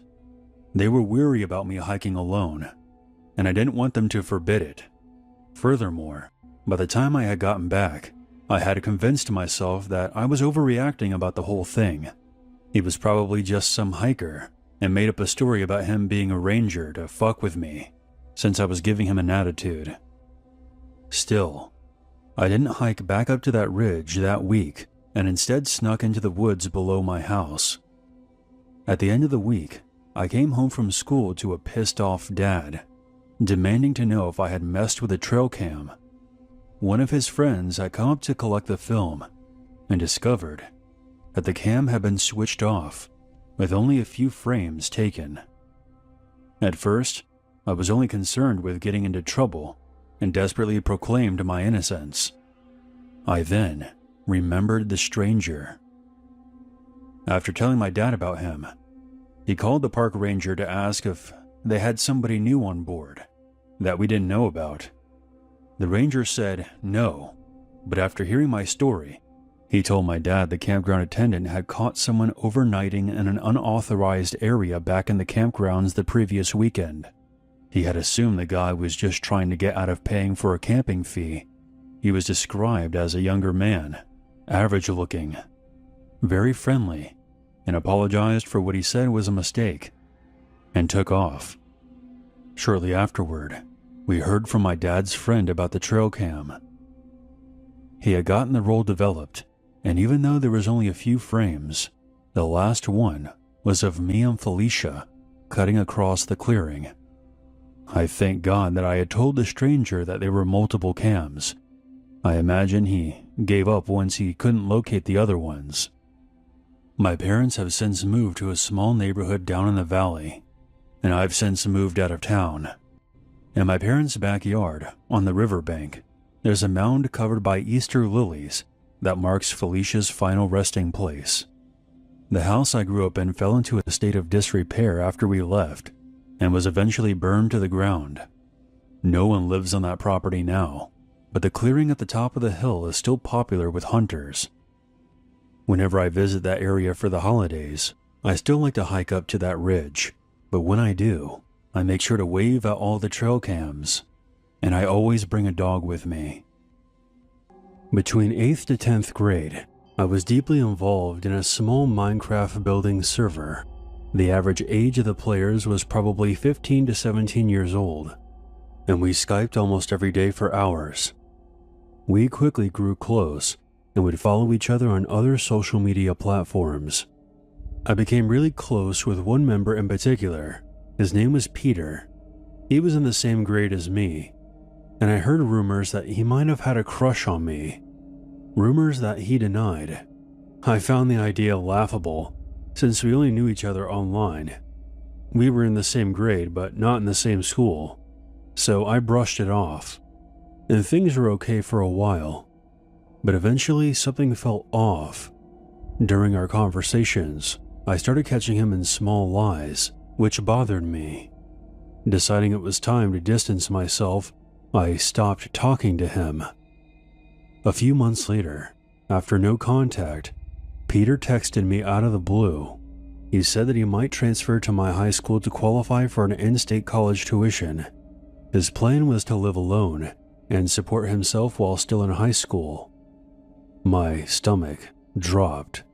This felt very wrong and out of nowhere. Still trying to stay calm, I told him that his plan was absolutely insane and pointed out how oddly convenient it was that he just happened to choose the school that I attended. But he insisted that this was a coincidence and that his plan would work. I really hoped that he was bluffing, just messing around. But a short time later, he claimed that he had already purchased plane tickets to visit my high school and stay in my town. Fear washed over me as I realized that Peter was serious and had an unhealthy attachment to me. He wasn't bluffing. To my horror, he posted a Snapchat photo from the airport. He asked me to meet up while he was in town, but I denied. Later on, his Snapchat account showed him touring my high school, taking videos and pictures, likely hoping that I would see them. Fortunately, I was home with pneumonia that day and didn't have to face him. Over the next few days, I was on edge, terrified that he would show up at my door. Luckily, he never figured out where I lived, and eventually he flew back home, abandoning his plan. Shockingly, the rest of our online group never thought his behavior was creepy. I felt like I was going crazy for finding it severely disturbing. I hoped my rejection of the meetup and continued silence would end things. But 2 years later, after I committed to my dream college, Peter popped up again.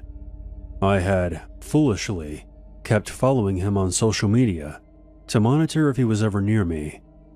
Then I saw it, a photo of him posing in front of my college's library.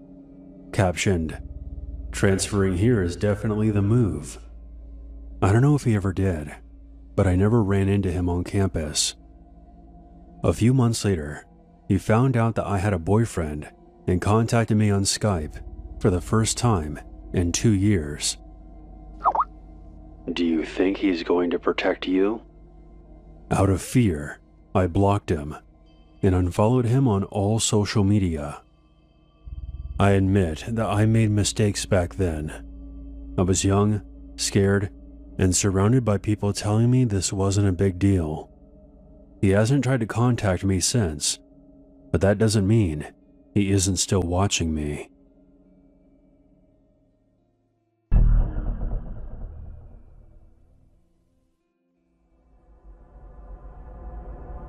Over the weekend, I checked my Skype account for the first time in months. I had a contact request from the username Young Love Money. Curious, I added them to see more of their info. It didn't reveal much. Later that day, the account tried calling me. I didn't answer. I had zero desire to speak to someone I didn't know. Then the rogue account sent 5 messages. "Hey. How are you? You there? What's up? Hello?" Another call came through, then another, and another. The account kept changing its username as well. The calls came every 5 minutes or so. Soon, the messages turned angry and sexual. "What the fuck? How come you're not answering? I can't stop thinking about how I'm gonna fuck you. I want you to see what it looks like." There was more, but you get the idea.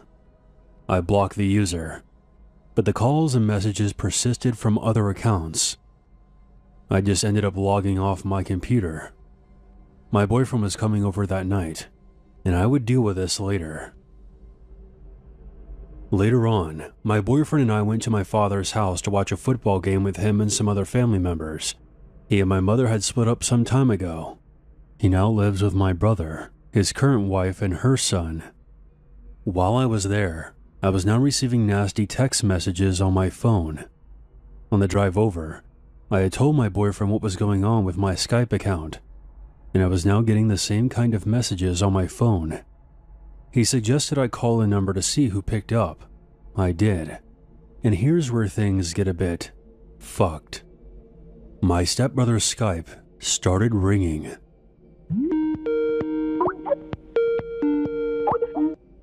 The mobile app has a distinct tone, so I knew right then and there he had been the culprit all along.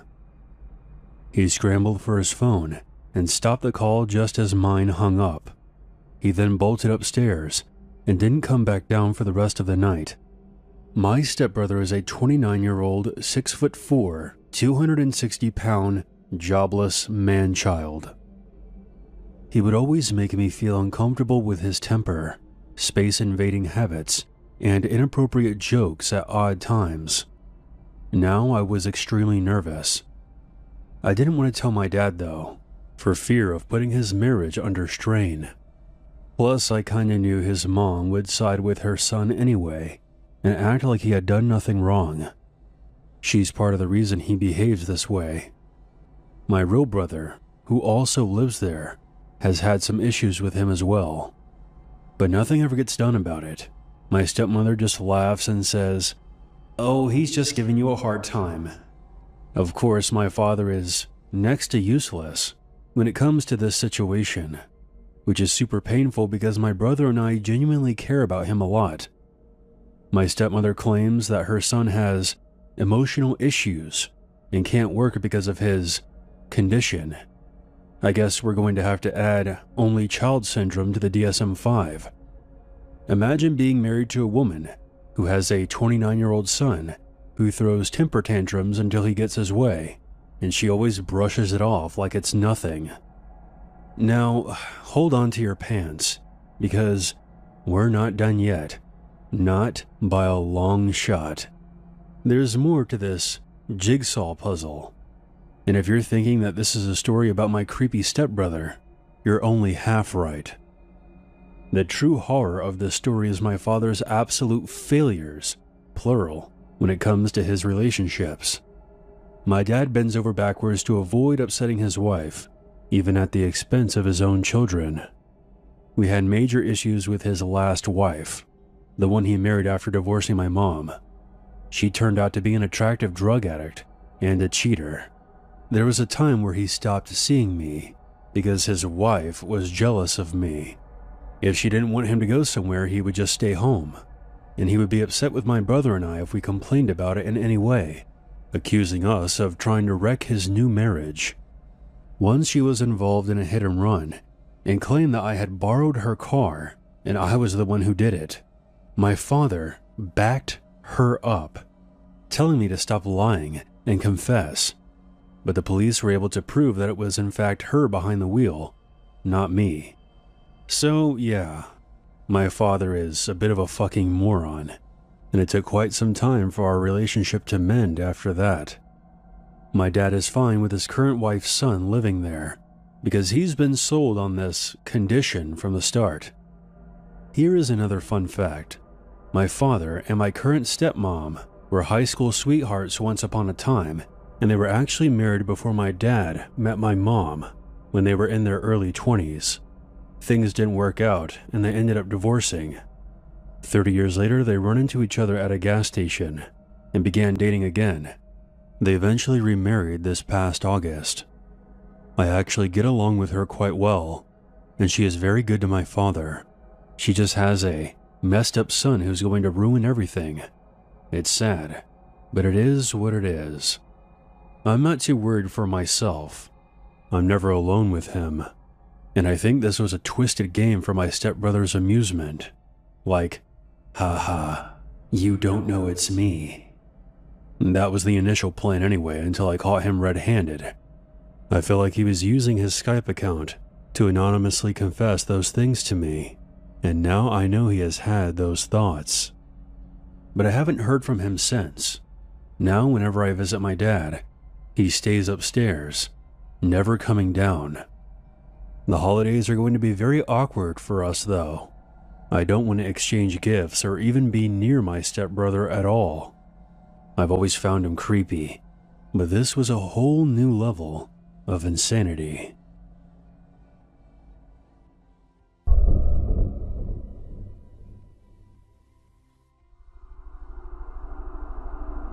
This is a story about learning things the hard way.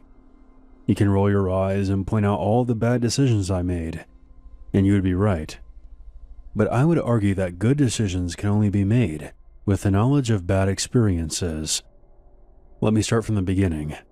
I'm a female, and I once had a friend who I thought of as a brother, someone I could talk to and trust with my deepest secrets. I met him at school during a sports day in my 4th year of secondary school. We'll call him Joshua.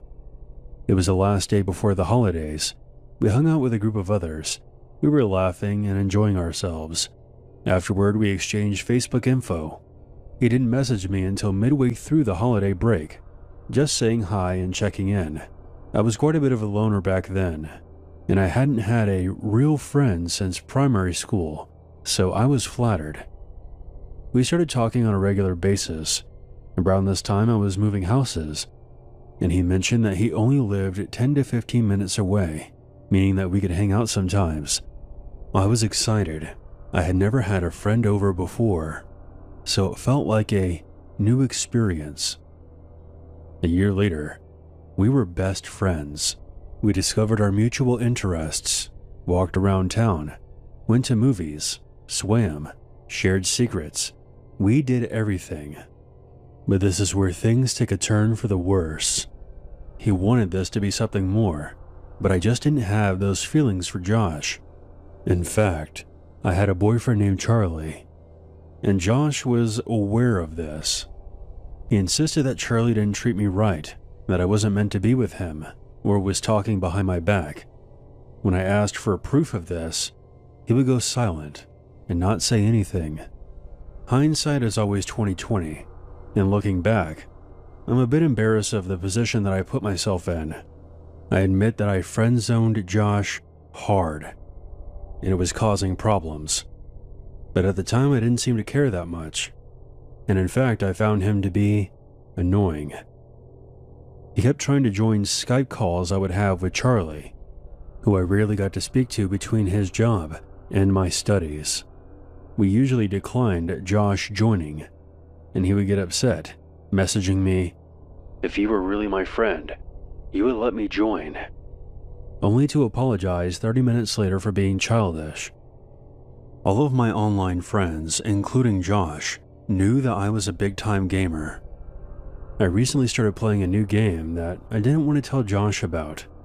Because of what was going on at the time, I didn't want him following me, even in cyberspace. He had done this twice before, always nagging me to play together. I found a great guild, raiding twice a week for a few hours, and things are going great. A week later, Josh found out through a mutual friend, signed up, and joined my guild. I knew it was him. He always used the same username.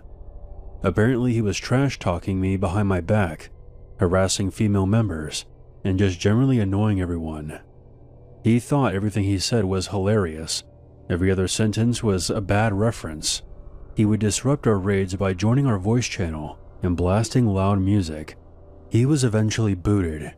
Frankly, he got what he deserved. After he had been bad-mouthing me behind my back and deciding enough was enough, I called him on Skype and ended our friendship.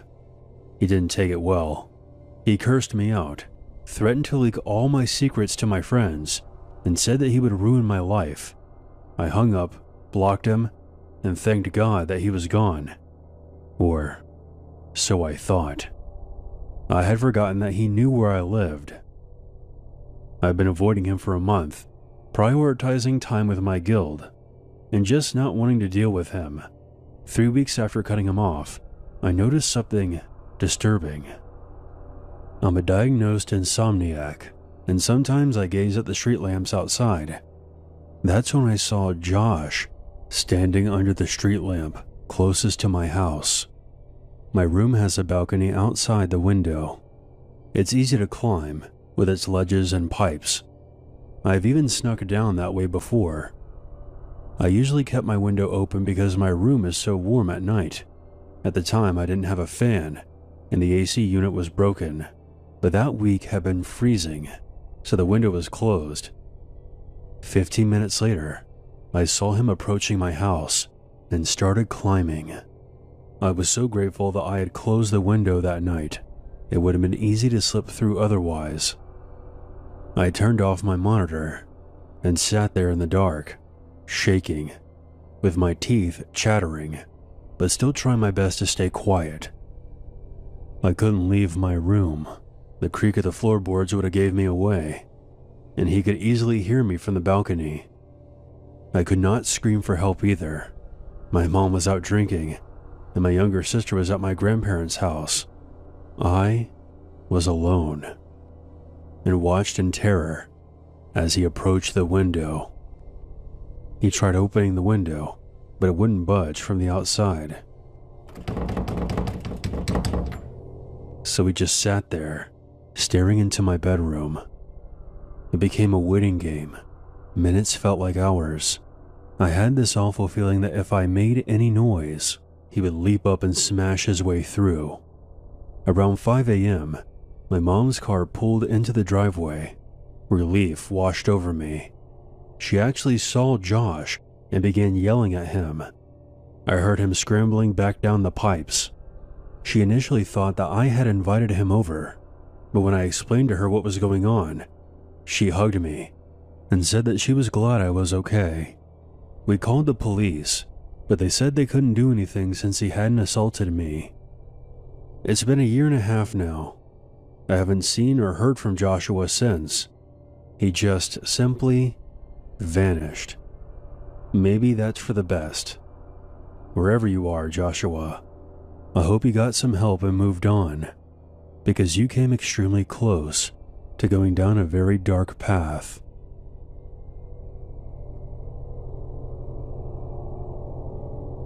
Let me tell you a story. So the other day, I was just hanging around on my computer, same old teenager things. I'm usually logged onto Skype while I'm on the computer, and leave it there in case a friend wanted to randomly call me. So it didn't surprise me all too much when I got a sudden Skype call as I was browsing Facebook. What did surprise me though, was that I couldn't see who it was that was calling me. There was no name. There was just a blank space where there was usually a username to tell me who was trying to contact me. I figured it was just one of my friends playing a prank on me, so I just said the hell with it and accepted the call. There wasn't anybody there. It was completely black, so I hollered a hello. No response. There was nothing coming from my headphones. Not even the random background noise you hear when no one's speaking through the microphone. I decided to type out a message, simply sending another hello. There was no response to that either. I decided I would just leave it, but for some reason I opened up another window instead of ending the call. Just as I opened up Facebook again, I got a Skype message back. Don't back away from me. Well, that was pretty creepy, I thought. I decided to message back. Who is this? Suddenly, the sound turned on, and I heard a loud, wheezing laugh. The camera was still black, but then it flickered. I couldn't make out what I saw at all. It was like trying to catch and remember perfectly a single frame during a movie reel with your naked eye. Almost impossible. I figured it had to be one of my friends playing a prank on me. But don't get me wrong, it was working. I was scared witless. This time, I decided to speak fiercely. Are you going to tell me who you are, dick? I heard the wheezing laughter again. but this time it came from behind me. I was almost sure of it. Not from my headphones. I spun around quickly, but it was far too dark to see anything.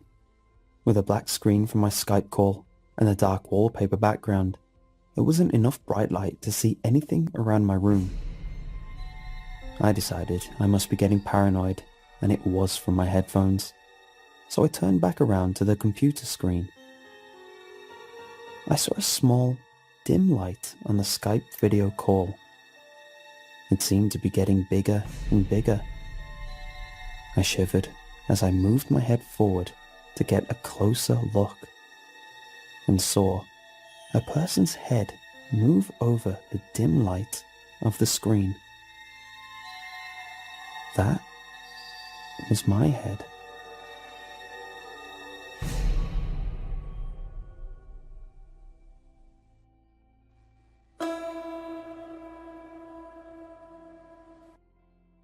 Okay, so this happened to me earlier, and I definitely don't think I'll be sleeping tonight. I'm currently staying in a remote part of the United Kingdom and having a break from working, which means more time to pursue my hobbies, one of them being photography. I had scoped out this creepy looking tree formation in a nearby forest, set my camera and tripod up as the sun was coming down, you know, for that extra creepy vibe. As I'm happily taking photos, I see a woman pass the entrance to the arched trees. This woman had parked her car next to mine when I arrived. She passed me a couple of times, looking at me for prolonged periods each time that she did pass. I assume she wants to come up this path but sees I'm taking photos and decides to walk elsewhere. I'd say 5 minutes goes by. She appears again. This time, she's walking toward me, dragging her left side slightly with this strange limp. She stops once, stares at me for a few seconds, then begins walking toward me again. I ask her if she's okay, and I'm starting to put my camera away at this point, readying my tripod to use for any type of self-defense if necessary, because the vibe that I'm getting is way off. She just starts grunting at me, then stops and stares again. It's at this point that this woman is close enough for me to realize she's actually a man in woman's clothing with a wig on. An uncomfortable moment passes. She starts grunting again, walks towards the edge of the path, grabs a pile of leaves, and starts throwing them around, grunts some more, and then walks off aimlessly into the forest. I call my friend to tell her what's going on and ask that she stay on the phone with me, just in case this person comes back. I'm gonna take a couple of more pictures and then I'm out. For a good 10 minutes, I hear crunching of leaves circling me in the forest. I convince myself it's just a wildlife. Then, nothing but silence. I take more photos. I haven't seen or heard the person around for 15 minutes now, so I assume I'm safe. I leave the path and see that the car is now gone. However, I quickly notice that there's a man walking toward me from the entrance. It's that same guy. He's now changed into men's attire as he walks past me and shoots me this grin that sends shivers down my spine. I don't scare easily, but this guy just gave off all the wrong signals, causing this overwhelming feeling of dread to completely wash over me. I'm still on the phone at this point, holding my tripod over my shoulder just in case. I quickened my pace and got back to my car. As I did so, I saw him come out of the lane that I'd just been down, stop and look around, then start walking towards my car with intent. This part is all on video. I video for a while, then haul the fuck out of there, driving past his car that he just moved down the road, thinking, what in the gray beard just happened? Limping, leaf-throwing forest stalker. I hope I never see you again. Hello everyone. I'm a long-time listener and a first-time submitter. I've got a story that I think you'll find interesting. It's about my time working the graveyard shift at a 24-hour gas station. I'm honestly surprised there aren't more stories submitted by folks that have worked this shift. Every one of my coworkers, or even just random people that I've swapped stories with, they all have seen or directly experienced some seriously bizarre stuff. Every single one of them. So as a shout out to other fellow veterans of the convenience store third shift, I want to hear your crazy and unbelievable experiences as well. I was fresh out of college when I got to the gig. Jobs were pretty scarce. When I saw the help wanted sign in the window at one of the local gas stations, I didn't hesitate. I didn't even know what the pay was. At the time, minimum wage was probably around $7.25, something like that. It didn't matter though. I needed the money coming in, or I was going to lose my apartment and pretty much everything else that I had in my life. I was driving around without car insurance at the time because I was that broke. I got hired pretty much on the spot and started that weekend. The job was simple enough. Keep the place clean, stock the shelves, ring up purchases. Everything that you see clerks doing. Sometimes there were pretty obvious boring spells. I'd go outside and take out the trash, reline them, and even sweep up the parking lot. Anything to keep busy as everything is on camera inside that convenience store. It's pretty low energy, easy enough to get through. The hours were brutal. From 11 p.m. to 7 a.m., I was the only employee in the store. Sometimes there would be another coworker for a couple of hours, especially if it was a busy night or if inventory desperately needed to be done. This little reprieve was rare, but always welcome, as the only other company were the customers, and you never knew what you were going to get. The gas station was located on the outskirts of town. We got all sorts of characters coming and going. There were the truckers, bleary-eyed and haggard, looking for a hot cup of coffee and a pack of smokes. There were the late-night partiers, their laughter echoing throughout the store as they stocked up on snacks.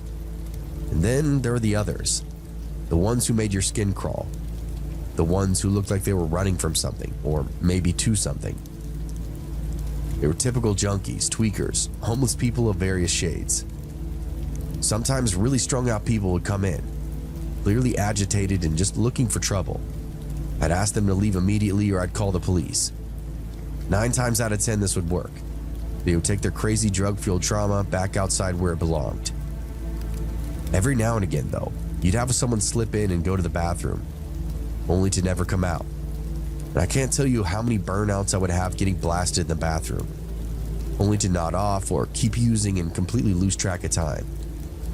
My only option for these folks was to knock until they open up again. I have to tell them I'm calling the police, as I have to assume they've OD'd in there. This is a real life thing that happens.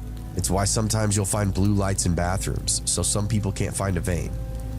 It's a sad fact of reality nowadays. The nights were long, and they oscillated between mind-numbing boredom and spikes of anxiety. I remember one night though, a man came in, his eyes darting around nervously. He was twitchy and kept one hand in a pocket out of his hoodie the entire time. I rang up his purchases, my heart pounding in my chest, but I was relieved when he left without incident, at least until he came back. He slipped through the door about 40 minutes later, perused the exact same aisles that he had before. This time he looked even more nervous. I mean, really bugging out. I suspect he had a plan earlier, but wasn't quite high enough to go through with it. So he went and got jacked up, and now he was back. "Hey man, you already bought all that stuff," I said to him. "You don't look good either. I'm about to hit the call button. The cops will be here in 3 minutes."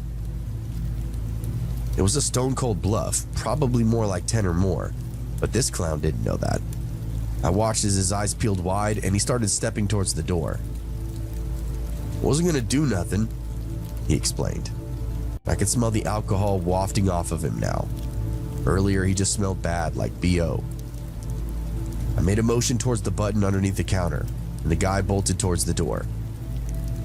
It was a bit of a confidence booster, honestly. And work was more or less stressful after that night. I would just start checking some of these folks at the door, especially if I could tell they weren't going to buy anything. I know it sounds weird, but sometimes with these people, it's very, very obvious. But the night that really stands out, the night that still gives me nightmares to this day, was the night of the robbery. It was around 3 a.m.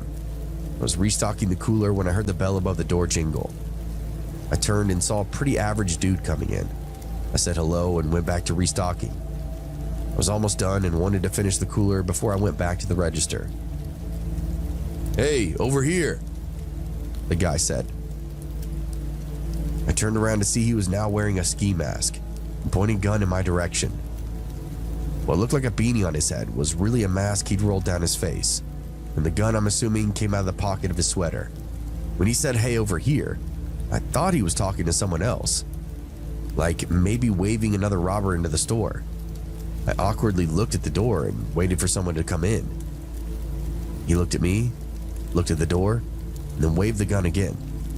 "Let's go, get behind the counter," he said. I froze, my mind racing. I remembered the advice my manager had given to me. If you ever get robbed, just give them what they want. Don't be a hero.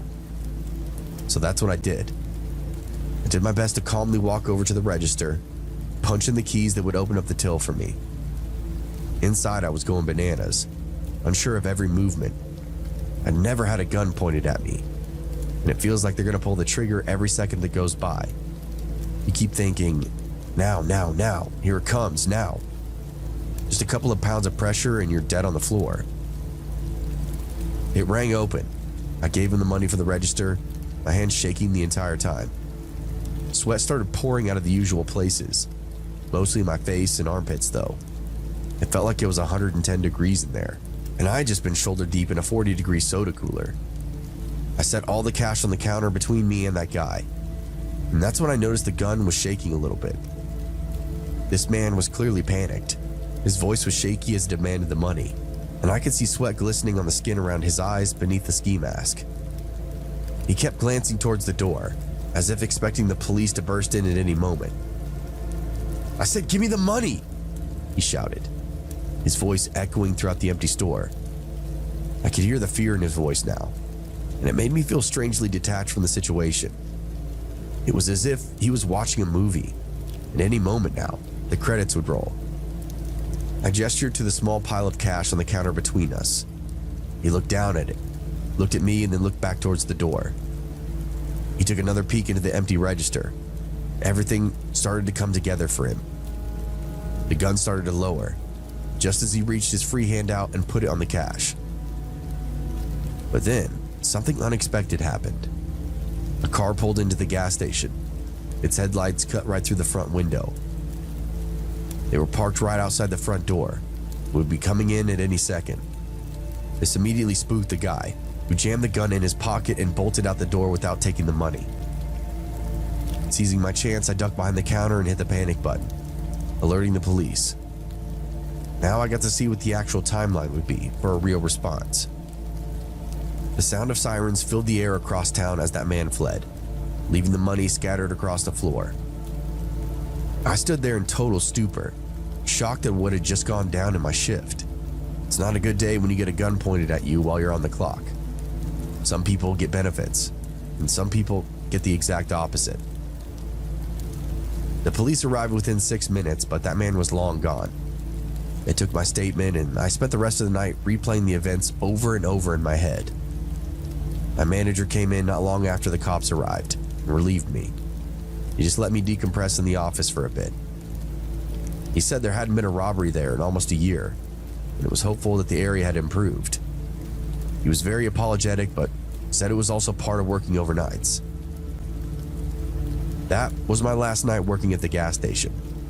That experience shook me, and I realized that no job was worth risking my life for.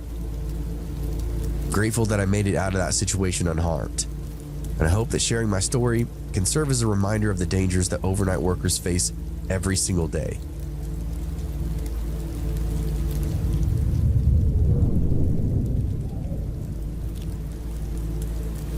I'm a 22-year-old female, and I grew up in this small, reserved community in Lake George, New York. I live with 3 siblings and my parents. Me being from New York State, I never really visited the city much. I went maybe twice as a kid, but I never really remembered much of my visits. When I graduated high school, me and my best friend, whom I'm now living with, thought it would be fun to take a small road trip down to New York City. It was just the 2 of us. We stayed for a weekend and had this really amazing time. It seemed more magical going to the city this time around than it did many years ago. I absolutely fell in love with the city life and wanted more than anything just to live there. I work real estate. It's not something I want to do or even thought I would do for a career, but me being 18 and money hungry, I thought I should just go for it and take that 77-hour class. I ended up getting my real estate license at 19, and I made pretty good money off doing it. After saving up, I decided to move to New York City, and it was the best decision that I could possibly have ever made. I was pursuing my real estate career down there and was renting out and selling properties like crazy. I lived alone, while my family and best friend were still upstate. It didn't really take long though before I adapted to living alone. I've always been super independent anyway. One day, I get home around 6 p.m. and was thinking about making myself some dinner because I went grocery shopping the night before. When I get all my groceries out to cook, I noticed there was a few things missing. I didn't think much of it as I blamed myself for probably forgetting something or using it already without even realizing it. I shrug it off and make dinner with the things that I had, as in I didn't really feel like going back to the store on that night. While I was winding down for bed later, I heard noises coming from inside my walls. I'm not sure what prompted me to think this, but I just thought that maybe it was mice or maybe rats. I'm not a very skeptical person, so I kind of forgot about it and said I'd take care of it the next day. Over the next few days though, things began getting weirder. Plastic water bottles from the case would randomly disappear. I noticed that my hygiene products were getting low very quickly. Food was still going missing. I started to get worried after this. I wanted to set up some cameras in my apartment to maybe catch what the problem was, but part of me didn't really want to know the answer to that.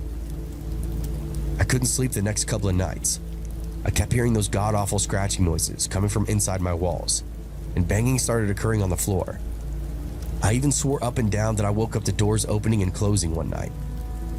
The sounds occurred at nighttime, not so much in the morning.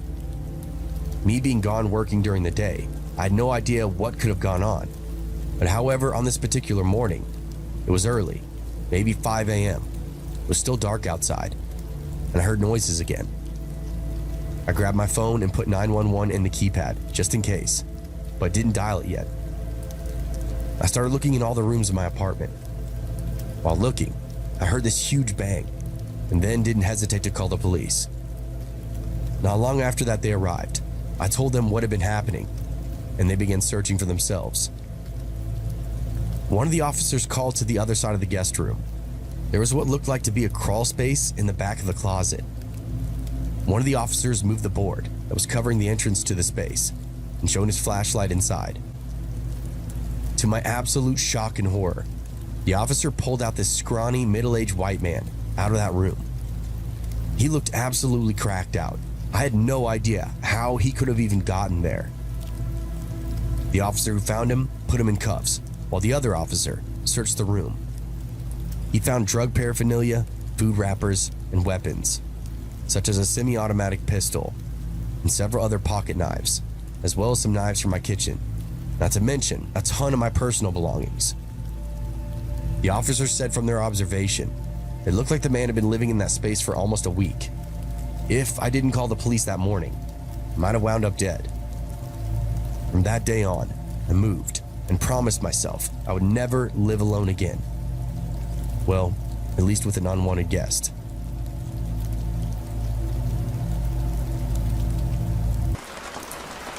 I live in the UK, and a few years ago I sold up, took early retirement, bought a boat, and dropped out to go on an adventure exploring the UK's inland waterways. I don't have a mooring through choice. The whole reason I bought a boat was to get out and explore, and doing this has taken me to some really interesting places I wouldn't have thought of visiting otherwise. I visited some urban and really lively areas like Liverpool, but also spent time out in the sticks away from everything in extremely rural and peaceful spots. It's pretty cool being able to choose your spot dependent on your mood, and if you don't like the area or don't like your neighbors, you can just throw your ropes and move. In the UK, the Waterways license enables you to boat without having to take a formal marina berth, provided you genuinely keep moving, with most mooring spots being free up to 14 days before you have to move. This is called constant cruising, and if you have a decent craft, well set up for off-grid living, it's an amazing way of life. Many people choose this way if they're not tied by their jobs or on an adventure like me. But there are many living on pretty shady, unlicensed boats out on the network because they can't afford anything else, and some with some issues that you would be best to give a wide berth to. I am a lone female boater with just my dog snorkeling spaniel and 2 cats as crew, So I follow lots of boating forums to keep an ear out for problem areas or people and try to be sensible with my safety and my choice of stopping points. It's been very rare that I've ever had any sort of issues in the years I've been doing this, but occasionally I'll find I've got little choice about where I have to stop or how long for. In the wintertime, I can often come across navigations closed due to flooding or broken infrastructure, like a broken lock stopping me in my tracks. In summer, it's not unheard of for a canal to run out of water and find myself unable to move until the level rises again. As I'm writing this, I'm stranded on a quarter-mile stretch of canal with river navigations at either end, closed due to flooding, and I've been stuck here for 2 months now. My cats like to go out, so I always try to moor away from roads and seek out spots where the cats would have an escape route from any pursuing dog, like a thick hedge or a fenced-off area of some kind. So I chose a spot right up at the end of this canal, alongside a derelict industrial area. There's a couple of gaps in the steel fencing a person can get through, and after checking it out to make sure it's reasonably safe, and finding mostly just piles of bricks and unusable but deteriorated roadway left, I've been in there regularly walking the dog, with the cats even trotting behind. Only once have I ever seen anyone else in there, and that was just another lady with her dog. My cats have discovered there's mice in there, and they're having way too much fun to come home as often as they usually do, so it's become a nightly ritual to have to go in with my head torch and dog and retrieve them before bed. They are both pretty great cats that think they're dogs, so if I go and shout for them, they'll come running and follow me all the way back. The first 7 weeks went without incident, but a few nights ago, I was in there shouting for one of my cats when I heard what sounded like bricks being bashed together in very deliberate, even-spaced multiples of 3. My first thought was someone was hurt and maybe can't call out, so they were trying to get my attention. So I stopped and listened. Another 3 bashes came, but this time, nearer. Okay, someone's moving and definitely not stuck. So I pick up the pace and think that this is just weird. It's 11 p.m. and below zero with ice everywhere. There's no shelter, just piles of bricks. So why would anyone be in here? My cat comes bounding up at this point, so I just scoop her up and practically run back towards the fence. Another 3 bashes. The first one really loud and heavily emphasized, and again, all very deliberate and evenly spaced. But this time, nearer again. I've moved quite a distance and turned a corner by this point, but the noise has followed and switched sides, like they had cut the corner and almost caught up with me. I get us all through the fence and back on the boat, locking it all down. At first, I don't hear anything, but my cats do, and they keep lifting their heads and alerting to something outside. But then I do hear it. The fence is only about 10 feet from my side of the boat, and I hear a growling coming from the other side. Loud growling. It was a god-awful sound, and I sat there scared witless, wondering what kind of freak would be doing that, and what they were going to do next. If you can imagine a human trying to mimic the sound of a slow revving motorbike, it kinda sounded like that, and this went on for nearly 10 minutes. I turned all my lights off in case they could see in, and sat awake for hours, too scared to sleep, and constantly watching my crew for any indication that they could hear anything, but there was nothing further, and I eventually fell asleep. 2 days later, I was walking down the towpath and walked past a small, rough-looking cruiser moored about 200 yards away from me. As I passed, I heard a man's voice mimicking me, calling my cat's name, like I had been that night before. I looked over and saw a really scruffy and dirty-looking man, I would say in his 30s, with dark hooded eyes and god-awful teeth, grinning at me. I have no doubt this was his way of telling me that it had been him that night, and he looked like he was now trying to freak me out even more. So I stopped for a second and gave him my best defiant, "I'm not scared of you, and you would think again," because I am a secret badass stare. I even managed a sly psycho-esque grin of my own right back at him before walking off. I don't know why I reacted like that. Generally, challenging someone who might be unbalanced is a dangerous thing to do, and wouldn't be my usual approach. Apart from the fact he looked mentally ill at best, possessed at worst. Anyone who roams around at night growling has some real scary issues. But just there in the moment, I just instinctively felt the need to stare him down and not show fear. And boy, do I hope my instincts were right. Because I am still stuck here, and despite my bravado, I am in no way a badass. Thankfully, haven't seen him since. In fact, in the 2 months I've been here, that was the only time I have clapped my eyes on him at all, despite walking past the boat every other day. I really hope to keep it that way, and as soon as those navigation lights change to signify the river is open again, me and my furry crew are out of here. And to the possessed-looking growling guy, I hope your boat is as clapped out as it looks, so that you can't follow. In early 2004, I worked as a pizza delivery driver in a small town of New Jersey. We were known to be the best pizza in town and relatively new, so the store got a lot of orders from locals. Hell, we even got orders outside of our delivery radius. We were that popular. Anyway, it was a Wednesday night if I remember correctly, and we hadn't received many orders due to it being a weeknight. When business was slow, my boss would allow us to go in the computer in the back room if we had nothing to do. Mind you, this was 2004, so the computer in the back room was really the only form of entertainment we had. At some point, I had been online playing on one of those internet browser games when the store got a call. On the other end was an elderly man asking for a medium pie. It was only 15 minutes away, and it wasn't a busy night, so I had no problem doing that drive. Now, let's fast forward to when I was on the road. I had decided to take a shortcut through some smaller back roads that I had never taken before. According to my GPS, the back roads would get me to my destination about 5 minutes before, so I couldn't go wrong with that.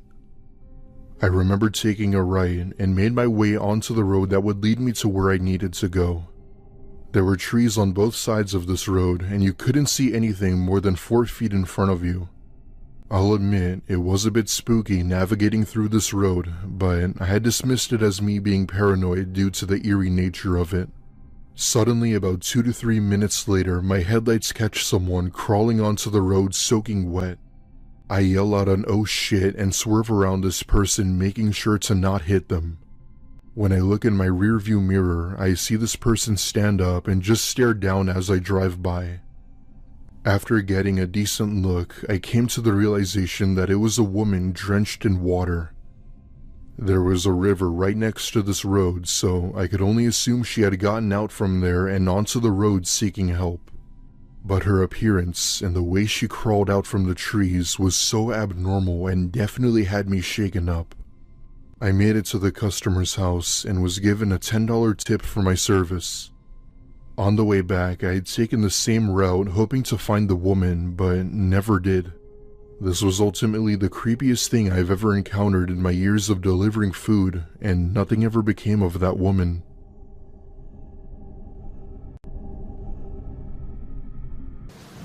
Austin was a college student who worked at a small local pizza place and got delivery right before closing. When he took down their address, he saw it was a bad area of town and thought to himself jokingly, "I'm probably going to get robbed." The order was less than $20, but they asked if he could give change for $100, and he said no. Well, I'm probably definitely getting robbed, he thought, still joking to himself. He drove to the neighborhood, not somewhere you'd want to be after 1 a.m., pulled up to the house. There were no lights on anywhere, but he could see an outline of 2 people sitting on that dimly lit porch. Oh my God, I might actually get robbed, he kept thinking to himself.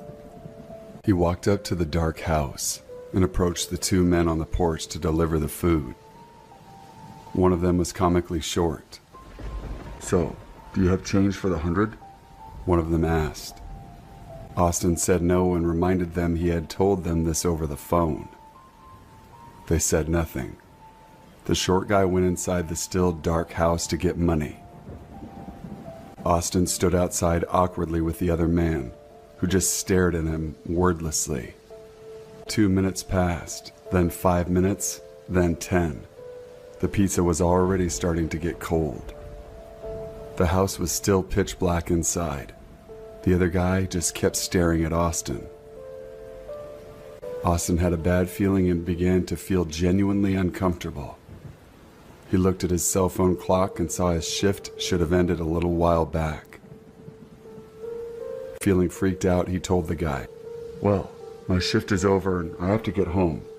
Consider the pizza free."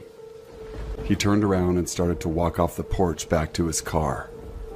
About halfway there, the porch light came on and he heard the door shut, and for a split second remembered seeing both their shadows, one long and one comically short. A half a second later, he heard a swooping sound as they both leapt off the porch. A half second later, one guy grabbed Austin by the arm and pulled a knife on him. The short one held his other arm. "You're not going anywhere," he said. The first thought to go through Austin's head was that he was right about being robbed. The second was that this was a horrible way to say thank you for a free pizza. Now, Austin had taken martial arts lessons in the past, but he had no practice. He was strong and stubborn. In the heat of the moment, he tore his arm free from the short man and used his pizza bag as a shield against the knife, and turned and tried to do some kind of Mortal Kombat move on the side of the guy's face. He said, in fact, afterwards it seemed like a better idea in his head. Austin missed the side of the man's head, and his fingers plunged straight into the guy's eye socket. Austin freaked out at holding what felt like a grape and pulled his hand away, and then inadvertently popped the guy's eyeball out of the socket. You read that right. All 3 of them started screaming at the same time. The one guy because his eye just been torn out of its socket, Austin because he realized what he had just done, and the short guy because he had just witnessed the whole thing, and ran screaming into the darkness somewhere behind the house. Austin picked up the dropped knife and called 911 while the guy lay writhing on the walkway. Upon telling the operator what had transpired, about 5 police cars showed up. The officers think the situation's hilarious, calling the man on the ground a pirate. They ask Austin to describe the short guy, and he does. And one of them says, "Hang on." The 2 disappear behind the house. 10 minutes later, they come back with him. They all know this man. Evidently, they had been to his house many times before, and he was a repeat offender. Austin went to the police station to give a statement, where several employees in earshot asked him to relay the story again. Austin received a nice raise and worked at the same pizza place until he graduated.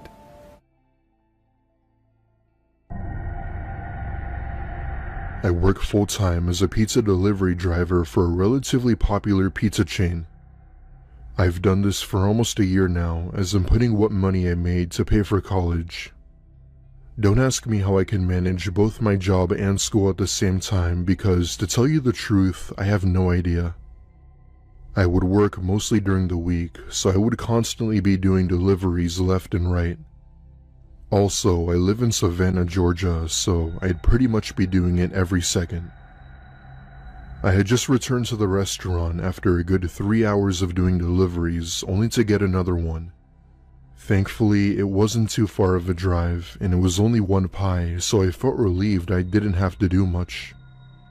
I bring the pizza to the car and input the address into my phone. Out of curiosity, I copy and paste the address into Google Earth just to see what the house was like. For whatever reason, I've always had the habit of doing this, even if it felt stalkerish. The house was this older, rundown, 2-storied mansion made of red brick. An absolute dream of a house if it had been maintained better. Right away, I started to get excited, as wealthier people tend to tip more than most. I was at the house within about 10 minutes with the pizza still hot so the customer would be satisfied. Let me tell you, you don't understand how many people would complain if their pizza came even slightly cold. I walk up to the house and ring the doorbell, and that's when I hear slow footsteps coming to the door and then stopping. "Delivery for Dan?" I yelled out. There was silence for a good minute. However, I knew someone was behind the door, so they could definitely hear me. Mind you, it's about 40 degrees outside, so the longer I waited, the colder the pizza got. Finally, I heard the door unlock and was greeted to an older woman staring at me. For a second, I thought I had the wrong house, as the person who placed the order was a man. Out of nowhere, she begins to speak, saying that Dan was her son and that he had just left the house and that he'd be back. In the meantime, she had invited me inside, where it was a lot warmer. As much as it felt wrong, it was getting colder by the minute, and I actually accepted. I step inside and realized that it wasn't as warm as she said it was. Maybe a little warm, but definitely not by a landslide. She had offered me something to eat while I waited, but our policy states that we couldn't accept food from customers.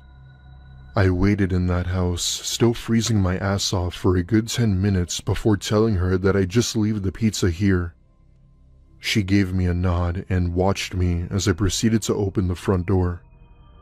The second I did, I heard the most blood-curdling shriek coming from upstairs that echoed across the house. I look upstairs into the pitch-black darkness and then back at the woman, who then said something that made my blood run cold. "I think it's time for you to leave, hon." However, her sentence is not what scared me the most. It was her tone, the way she said it. Almost as if it was a warning to leave now. You bet your life I was out of that house in seconds, not caring about any sort of tip or pay at this point. Fear is not enough to describe what I felt. You had to be there to hear what I heard. It didn't even sound human. I basically floored it down the road, not looking back, while calling my manager about it. I could tell he was in a bitchy mood and just told me to keep delivering orders and not to worry about it. As much as I wanted to call the police, I felt that I could have lost my job had I done so. The rest of my day went by as usual, with only one complaint about the incorrect toppings. Other than that, I made a bag with tips at the end of the day. This was about a week ago, and I still have no idea what made that screaming noise upstairs. I'd like to think that it was some sort of sick joke that was being played, but maybe that's because I'd rather not think of the alternative.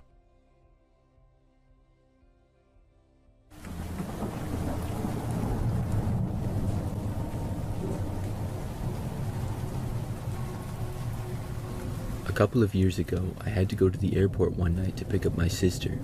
She was flying in from Detroit, and the flight was supposed to land fairly late.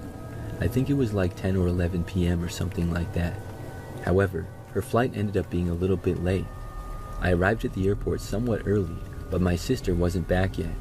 I went and parked the car in a parking lot and then went inside of the airport. When I got inside, I found the time that my sister's flight was now supposed to land, and I had about 20 more minutes to wait. So I went over and sat down. By now, the airport was very quiet. There were just a few people walking by here and there. As I sat down and waited, I remember that at one point I saw this woman randomly walking up to me. When she approached me, she asked me how to get to the city from the airport. Now, the city was like 5 minutes away, so I told her, and it was pretty easy. She walked away after that in another direction. But then the woman stopped, sort of near another sitting area, but did not sit down. I wasn't really watching her, and I mostly went on my phone. A while later, though, I looked up to see the woman just staring at me. She was standing in about the same spot. Now, she was a long distance away, but there was still no mistaking that she was looking in my direction. I found it really odd. I looked away, though, and focused my attention back on my phone. The woman continued to stare at me, though, because the next time that I looked up, she was still doing it. I didn't know why. I had thought that she had to get to the city. After all, she had asked me for directions. But now it seemed as though she just wanted to stare at me creepily. I just ignored it for the most part though. Soon my sister's flight had landed. I got up and walked over to go wait where the bags would come out. I walked a little ways away and located it. Then I stood around for a while and waited for my sister. A short time later she came out and got her bag, and then we started to leave. As I was walking away, I saw the woman in the airport again, still staring at me. I thought it was weird, but I just ignored it. I looked away and left the airport with my sister. We walked out of the airport and went towards the parking lot. I remember that when we got to the parking lot, I looked back and noticed that the woman who had been staring at me was now in the parking lot as well. She was walking behind us a good distance back. I was very confused now. Who was this woman? Why did she keep staring at me? And what exactly was she doing? She seemed to be walking sort of fast, and as we were walking to the car, I told my sister about the woman. The parking lot was very large, so it was kind of a long walk. As we continued, my curiosity got the better of me, and I decided to just ask the woman. I stopped and turned around to face her. Then I started to take a couple of steps towards her. As soon as I did though, the woman stopped suddenly. Then she turned around and sprinted away in the opposite direction into the end of the parking lot. It was so weird. I stood there watching until she went out of sight, and I had no idea what was going on. But then I just continued with my sister towards the car. We eventually got there, loaded my sister's bags in the back, and then got inside. As I started to drive away though, I was still in the parking lot, and I noticed this car come driving sort of fast into the lot. It went in front of me, and I caught a look at the driver. It was the same woman. I could not believe it. She was driving a pickup truck and drove around my car sort of recklessly. She ended up driving around and going behind it, and I left the parking lot hoping that she would keep driving the other way. But this woman screeched her tires and quickly turned around. As I left the parking lot, she started to follow me. I drove down the road, leaving the airport with the woman still behind me. Soon I turned, and the woman turned as well. She drove behind my car down the next quiet road for some time. We were about the only two cars out because it was very late at night. When I turned onto the next road, the woman made the turn very wide. She ended up going off the road and sliding a bit before hitting a tree in the grass and crashing. The crash really was not that bad, but I pulled over and stopped to call the police. After crashing, the woman got out of her truck and then went into the woods nearby. I was very confused. The police arrived at the scene fairly quick, and I told them what happened. They searched the woods and pretty quickly located the woman. We were able to go home after that. I later found out that the woman was high on drugs. She obviously should not have been behind the wheel of a vehicle, and that explained her reckless driving. That also explained why she acted so strange.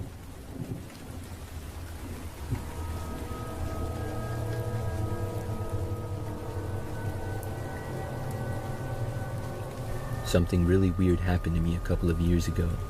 It all started for me one day when I had a flight. I travel a lot for business, so I'm very much used to flying and being in airports. One day I had a flight from Atlanta to Baltimore. I boarded and got on the plane to my seat, which was a window seat sort of towards the front. A short time after I got to my seat, a guy came up and sat next to me. He looked pretty average for the most part, and nothing about him stood out. I gave a sort of hi when he sat down, and he did the same. Then he just sat there, and neither of us said anything to each other. The flight was really not that long. It was like an hour and a half or so. The man didn't say anything the whole time. He just sort of sat there, not that I was watching him or really paying attention. When the flight landed, we all got off and went into the airport at Baltimore. I had a ride coming to get me, but it got delayed, so I had a little bit of time at the airport. I went into a coffee shop, got inside of it, got a drink, and then sat down with my laptop. After being there for nearly 30 minutes, I looked up from my laptop randomly to see the guy who had been sitting next to me on my flight. He was sitting on the other side of the coffee shop at a table. I figured that it was a coincidence and thought nothing of it really. A while later, my ride got there and I got up and left. The next day, I was still in Baltimore, and I was at a restaurant in the morning getting breakfast with a coworker. The restaurant was in the city, and we were sitting sort of in the back. There were a decent amount of other people there, but I remembered that I randomly looked up towards the front and saw the same guy. It was the man who I had seen on my flight and in the coffee shop. Plus, this man was not at the restaurant with anyone. He seemed to be by himself, and he was facing me. It seemed pretty suspicious, but it also could have just been a coincidence, but it would have been a pretty crazy one at that. I'm not a shy person or anything, so I decided to go talk to him. I was really curious as to why I kept seeing him. I got up from the table and walked right over to him. The man looked surprised to see me at first. I told the man how he sat next to me on the flight and he was at the coffee shop with me and now here. At first, the man actually denied it, but I knew it was him. After telling him that I knew it was him, and I wasn't even talking angry or anything, I asked him sort of jokingly why he kept following me around. I remember the man paused, and then he looked at me and said, "Because I like to stalk people." Obviously at first I thought he was joking, but the way that he said it was very serious. The man then said that he'd been watching me since the flight everywhere I went. I thought that it was really weird what he was saying, and I didn't know how to respond. Finally, I said, "Okay, well, you can stop following me around now." The man did not say anything. His behavior was very strange to say the least. I just walked back over to my coworker and then told him all about what happened. None of us knew what to make of this strange man. Before leaving, we looked over and the guy was still there. When we walked past him to leave, I stopped and said to him, "I'm leaving now, so don't follow me." I was careful to look behind me after getting onto the sidewalk outside of the restaurant. I made sure the guy wasn't following me, and he didn't seem to. Later on in the day though, we had work stuff to do, and I was busy. I pretty much forgot about the guy who had been following me, and I also didn't see him. That night, I got back to my hotel room and went to bed at about 10 p.m. However, before I fell asleep, I heard a noise. I was just lying down in the bed, and all the lights were off. The only sound to that point was the very quiet noise of the TV, which the volume was barely above mute. I then heard a knock from my hotel door. I really didn't know why anybody would be knocking on my door so late. Then I heard a voice. I couldn't make it out at first, because whoever it was not talking very loud. I got up from my bed and walked a little closer. That's when I heard it clearly. It was a man's voice, the same man who had been following me around. He was saying my name and then telling me to open the door. The way he said it was really creepy. It was almost like he was playing a game. I wasn't sure what to do at first. I looked through the peephole, and sure enough, the same guy was there. Then I decided to call the front desk and report him. As the guy was still in the hallway outside my door, I called and let the hotel know what was going on. Then I did my best to ignore the man. I couldn't sleep, and every so often he would knock on the door again. I just sat on the bed and hoped that the guy wouldn't do anything crazy. A while later, I heard some other voices in the hallway. Soon the knocking stopped and the man was gone. After that, I was able to go to bed. The next morning, I found out that the police got involved. The man was knocking on my door and hotel staff asked him to leave. He did leave, only to come back about an hour later. At that point, the hotel called police on him. That time, the cops got the guy to leave. I didn't see the man for the rest of my trip, and thankfully, I haven't seen him since. I don't know why that guy followed me. It seems really bizarre to do that, and maybe something was wrong with him. I just hope that I never see him again.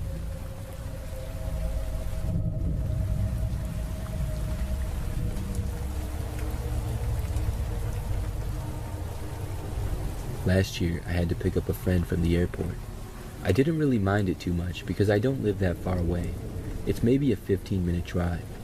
The most annoying part really was that the flight landed at 6 a.m., so I had to get up pretty early. When I drove to the airport, things already seemed pretty busy there. The airport usually is. I went on one of those long roads where you pick up or drop off people. Cars pull over really fast and then leave. It can be kind of hectic sometimes, and it certainly was on this day. So I found a spot by where my friend said she was coming out. There was a car a little ways in front of me, and right after I pulled over, a car came and pulled up behind me pretty close.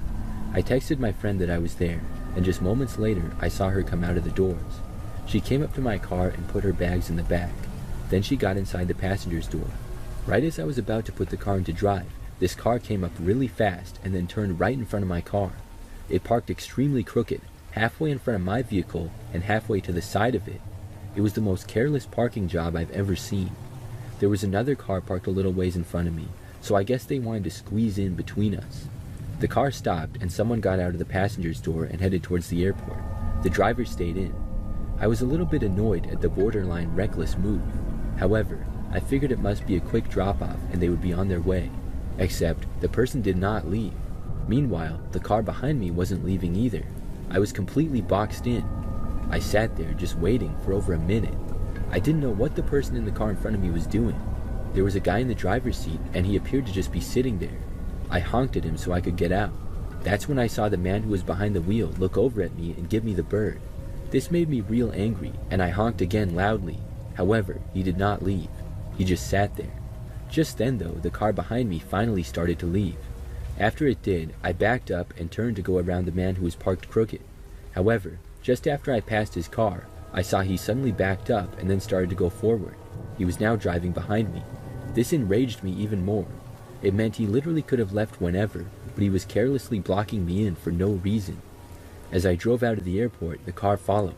He got really close to my back bumper, and I was a little worried that he might try something. That's when my friend had a good idea. She said that if the guy followed us out of the airport to go to a police station, I didn't know where one was, so she looked one up on her phone. As we left the airport and went on another road, the guy behind me did as well. He was still following very close, and I had a bad feeling about it. We got the directions to the police station and started following them. Over the next several minutes of driving, there were several times where I was sure the guy was going to bump my car with his. Thankfully, he didn't though, but he got very close. Eventually, we made it to the police station and turned into it. The man did not. However, he slowed down significantly and yelled something out of his window, but I couldn't hear it. Then he screeched away, squealing his tires in the process. We reported him to the police, but I'm not sure if anything could really be done. Then we drove back. I dropped my friend off and was able to get back to my place without a problem. Thankfully, nothing like that has happened since, but each time I go to the airport, I think about that crazy experience.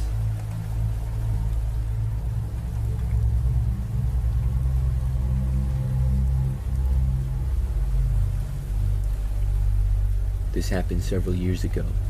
For some background, I'm a female, and I was flying back home one time. I remember that I had visited a friend who lived in another state. I got to the airport and was waiting for my flight to board. When I arrived, it was about an hour before boarding time, so I had some time. I sat down in the area where my flight was waiting. After a little while of sitting down, I decided to get up and get something to drink. I found one of the airport stores and then went inside of it. When I was there, this man walked up to me. He had long dark hair, a slight beard, and was on the larger side. He came up to me and said hi. I didn't know who the guy was, but I said hi back to him. That's when he said I was good friends with his sister. I had never seen this guy before, and I asked him who his sister was. He paused for a moment and then said Molly, but I didn't know anyone named Molly, and I told him that. The guy must have me confused with somebody else. He said he was sure that he knew me. From that point on, the guy wouldn't leave me alone. He started asking me about where I was headed and when my flight was. I told him because I didn't see the harm in it, and I was polite. He asked me if I wanted to get some food at the restaurant with him before my flight, and I said no thanks. After I got the water that I wanted at the shop, I went and checked out. The guy was basically following me the whole ways. I remember I asked him where he was going, and he said his flight was for California, I think. Then I told him to have a nice flight and goodbye. I then started to walk back over to the boarding area. The guy did say bye to me, and I made it back without him following me or anything. I sat back down and continued to wait for my flight. I remember a while later, right before my flight was about to board, I saw the guy again. He came up and walked over towards me. I was confused as to why he was there. Then he told me that he was going on my flight. I really couldn't believe it. In fact, I didn't believe him. I was so confused that I didn't say anything at all. He went on to say that his flight got canceled, and so he bought a ticket on my flight. The only thing I said was why. He said because he wanted to. I had no idea who this guy was or why he thought he could just do whatever I did. He sat down next to me, but I got up. I told him that I was sorry, but I was not interested in hanging out with him or anything. The guy didn't say anything. I went and stood closer to the counter waiting to board the plane. Eventually, we boarded. Thankfully, I did not have a seat next to the guy. I was really worried about that. He was sitting way in the back, and I was a lot closer to the front. The flight took off, and we flew back to my hometown. I had actually forgot about the guy during the flight, because I watched a movie and I also fell asleep briefly. After getting off the plane and walking through the airport again though, he caught up with me. He tapped me on the shoulder, and when I turned around and saw him, I remembered, giving me a bad feeling. The guy then asked me if he could stay at my place because he didn't have a hotel or anything yet. I told him no. As we walked through the airport, the guy followed me. I had a friend coming to pick me up, and I called to let her know that I was there. When the guy continued to follow me as I approached the doors, I told him to stop following me or I would report him. He didn't say anything. When I left the airport though, he was still there. At that point, I just took off running. I located my friend's car and sprinted to it and got inside. I told her to quickly drive away. I looked back and saw the man actually running in our direction. My friend didn't know what was going on, obviously, but when she saw the guy running towards us in the mirror, she left. We were able to safely get away before he reached us, and I told my friend the whole story. Since then, I haven't seen the man. Looking back, that was just a really crazy situation. I have no idea why that guy seemed so obsessed with me. I had truly never seen him before that day. The fact that he actually bought a ticket on my flight blows my mind. I'm glad that I haven't seen him since then.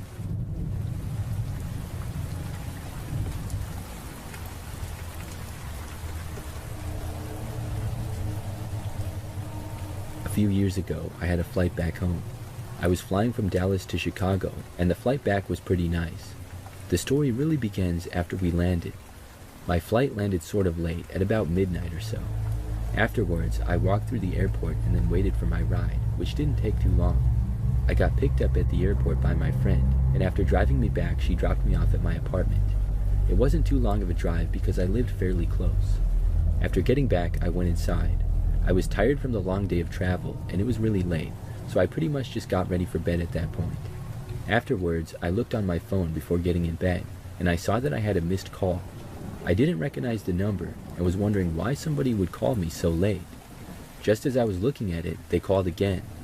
I was curious, so I decided to answer it. I said hello, and on the other end at first, I just heard breathing. Then, I heard a woman speak. She said that she was on my flight from Dallas to Chicago, and now she was outside of my apartment. I didn't know if I should take this serious or not, but I was very confused to say the least. I asked her who she was, because I did not recognize the voice. The woman did not tell me. She just said that she wanted me to let her inside or she would break in. Then she hung up. This really creeped me out. I went over to my front door and looked out of it but didn't see anybody. I had no clue if this was some kind of a prank or what. I looked out into the hallway both directions but still saw nothing. For a while, I thought that the woman was going to call me again. I was pretty nervous and I wasn't tired anymore. I stayed up for several hours and nothing happened. At that point, I decided to just block the number. After that, I was able to go to sleep. The next morning, I got up and things were fine. Nobody had broken in or anything. However, when I left my apartment, I saw that there was a sticky note on my door. I looked at it and it was simply a frowning face. I thought that had to be left by whoever that woman was. I was very creeped out. However, nothing more happened after that. I didn't get any more strange calls or people at my door. I don't live in that apartment anymore either. That remains a sort of mystery to me of who did that and why. I'm hoping that it was just a prank, but I really don't know.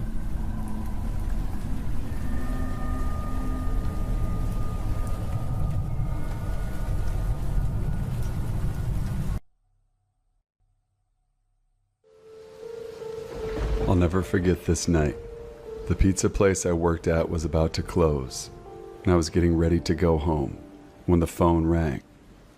I was working the counter alone that night, so I was taking calls. I picked up the phone. There was complete silence, so I hung up. About a minute later, the phone rang again, so I picked up. Still silence.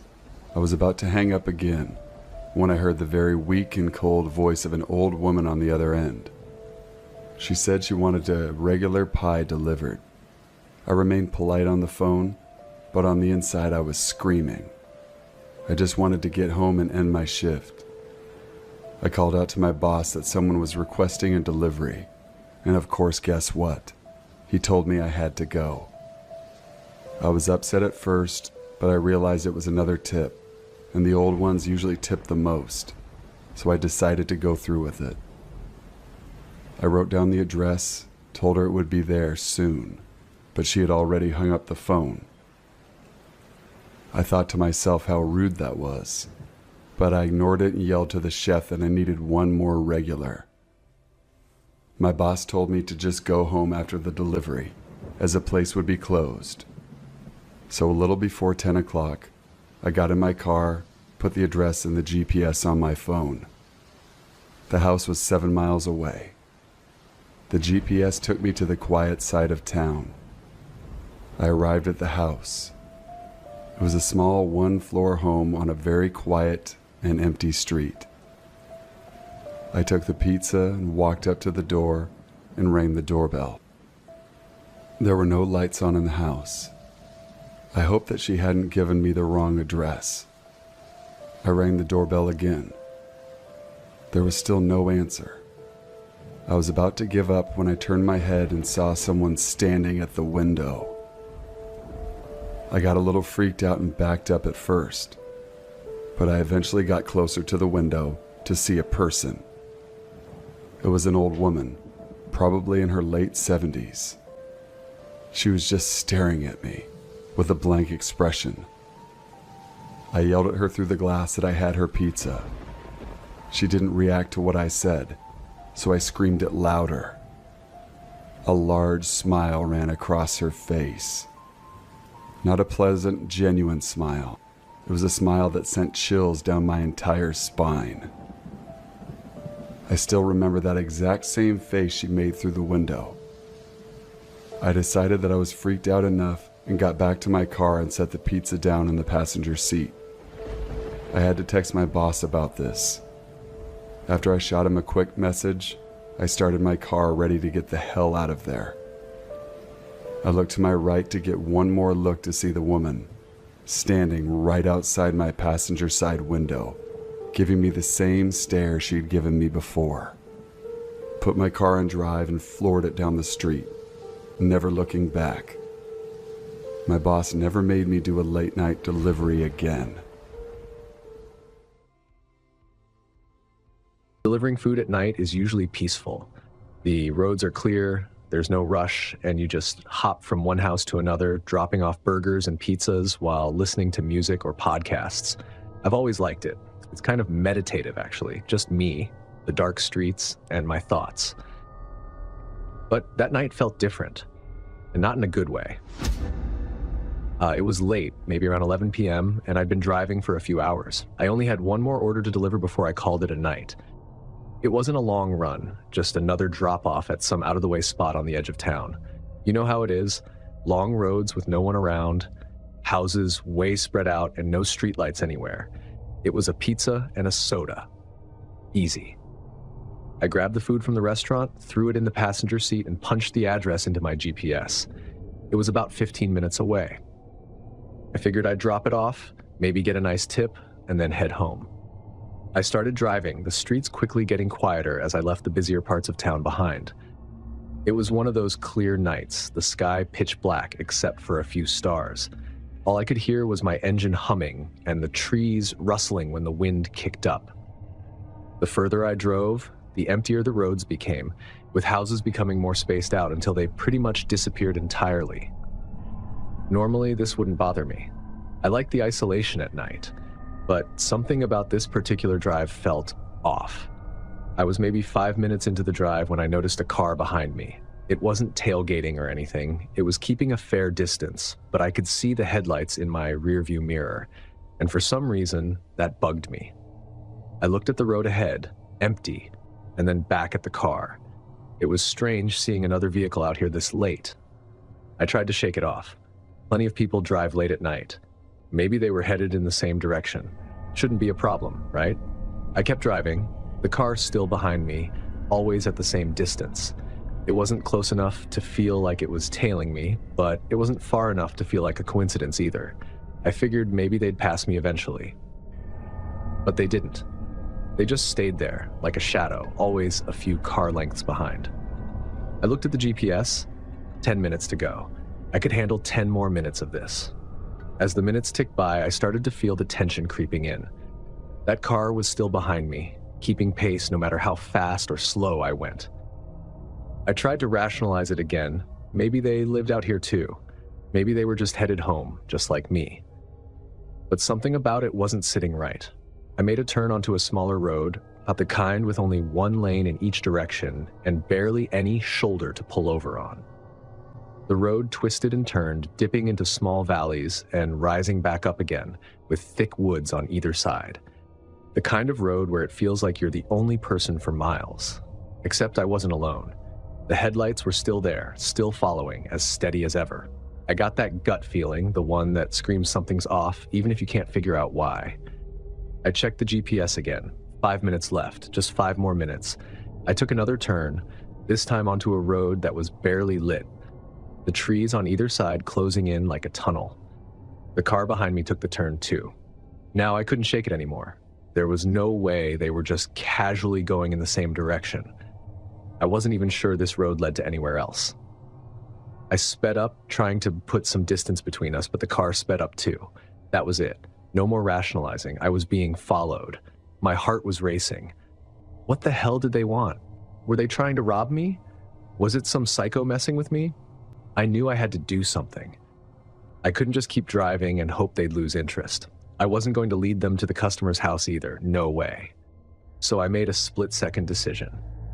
Up ahead, I saw a small dirt road branching off the main one. I didn't know where it led, but it didn't matter. I turned the wheel hard, veering onto the dirt road without thinking.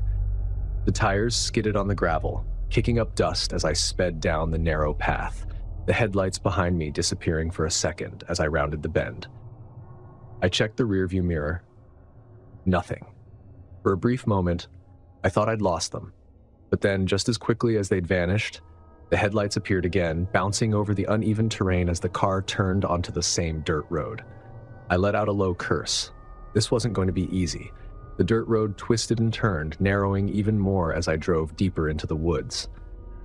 I didn't know where I was going, but I couldn't stop. The other car was getting closer, the headlights growing brighter in the rearview mirror. They were catching up.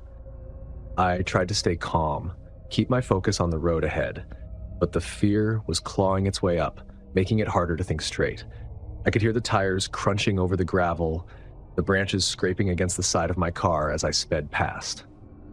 The road ahead split into 2 paths.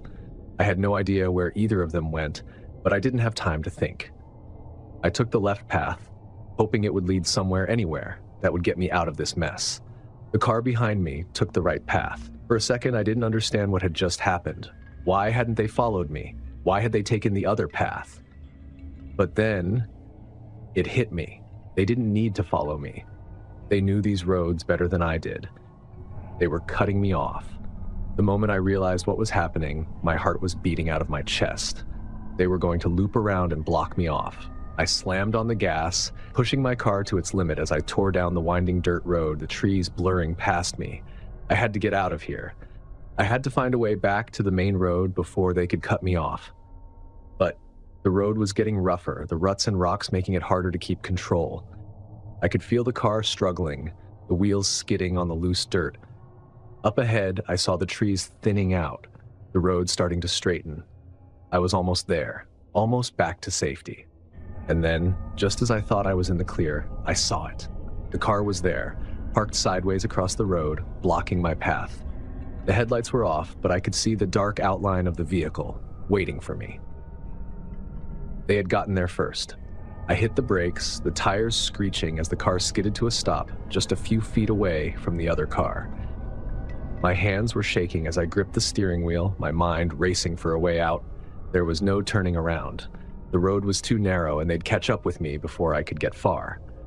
I looked at the car blocking the road, but I couldn't see who was inside. The windows were tinted and the headlights were still off. It was just sitting there, silent, waiting. And then the driver's side door opened. I threw the car into reverse and hit the gas, backing up as fast as I could without losing control. The car in front of me didn't move, but I could feel the tension, like something was about to snap. I didn't care where I was going anymore. I just needed to get away. The dirt road was bumpy, my car jolting with every turn, but I kept going, not daring to look back. I could hear the engine of the other car revving behind me, but I didn't stop. Finally, after what felt like forever, I saw the main road ahead. The trees opened up, the dirt road giving way to asphalt. I sped onto the road without looking, my tires screeching as I merged back onto the highway. I didn't stop until I was miles away, the darkness of the woods far behind me. I never found out who was in that car or why they were following me. Maybe they were just messing with me, trying to scare me. Or maybe it was something worse. All I know is that I didn't want to find out. I kept driving, not stopping until I was back in town, the lights of the city making me feel a little safer. But even now, whenever I drive down those dark, empty roads at night, I keep checking the rearview mirror, waiting for those damn headlights to appear again. Because out there in the dark, you never know who's following you or why.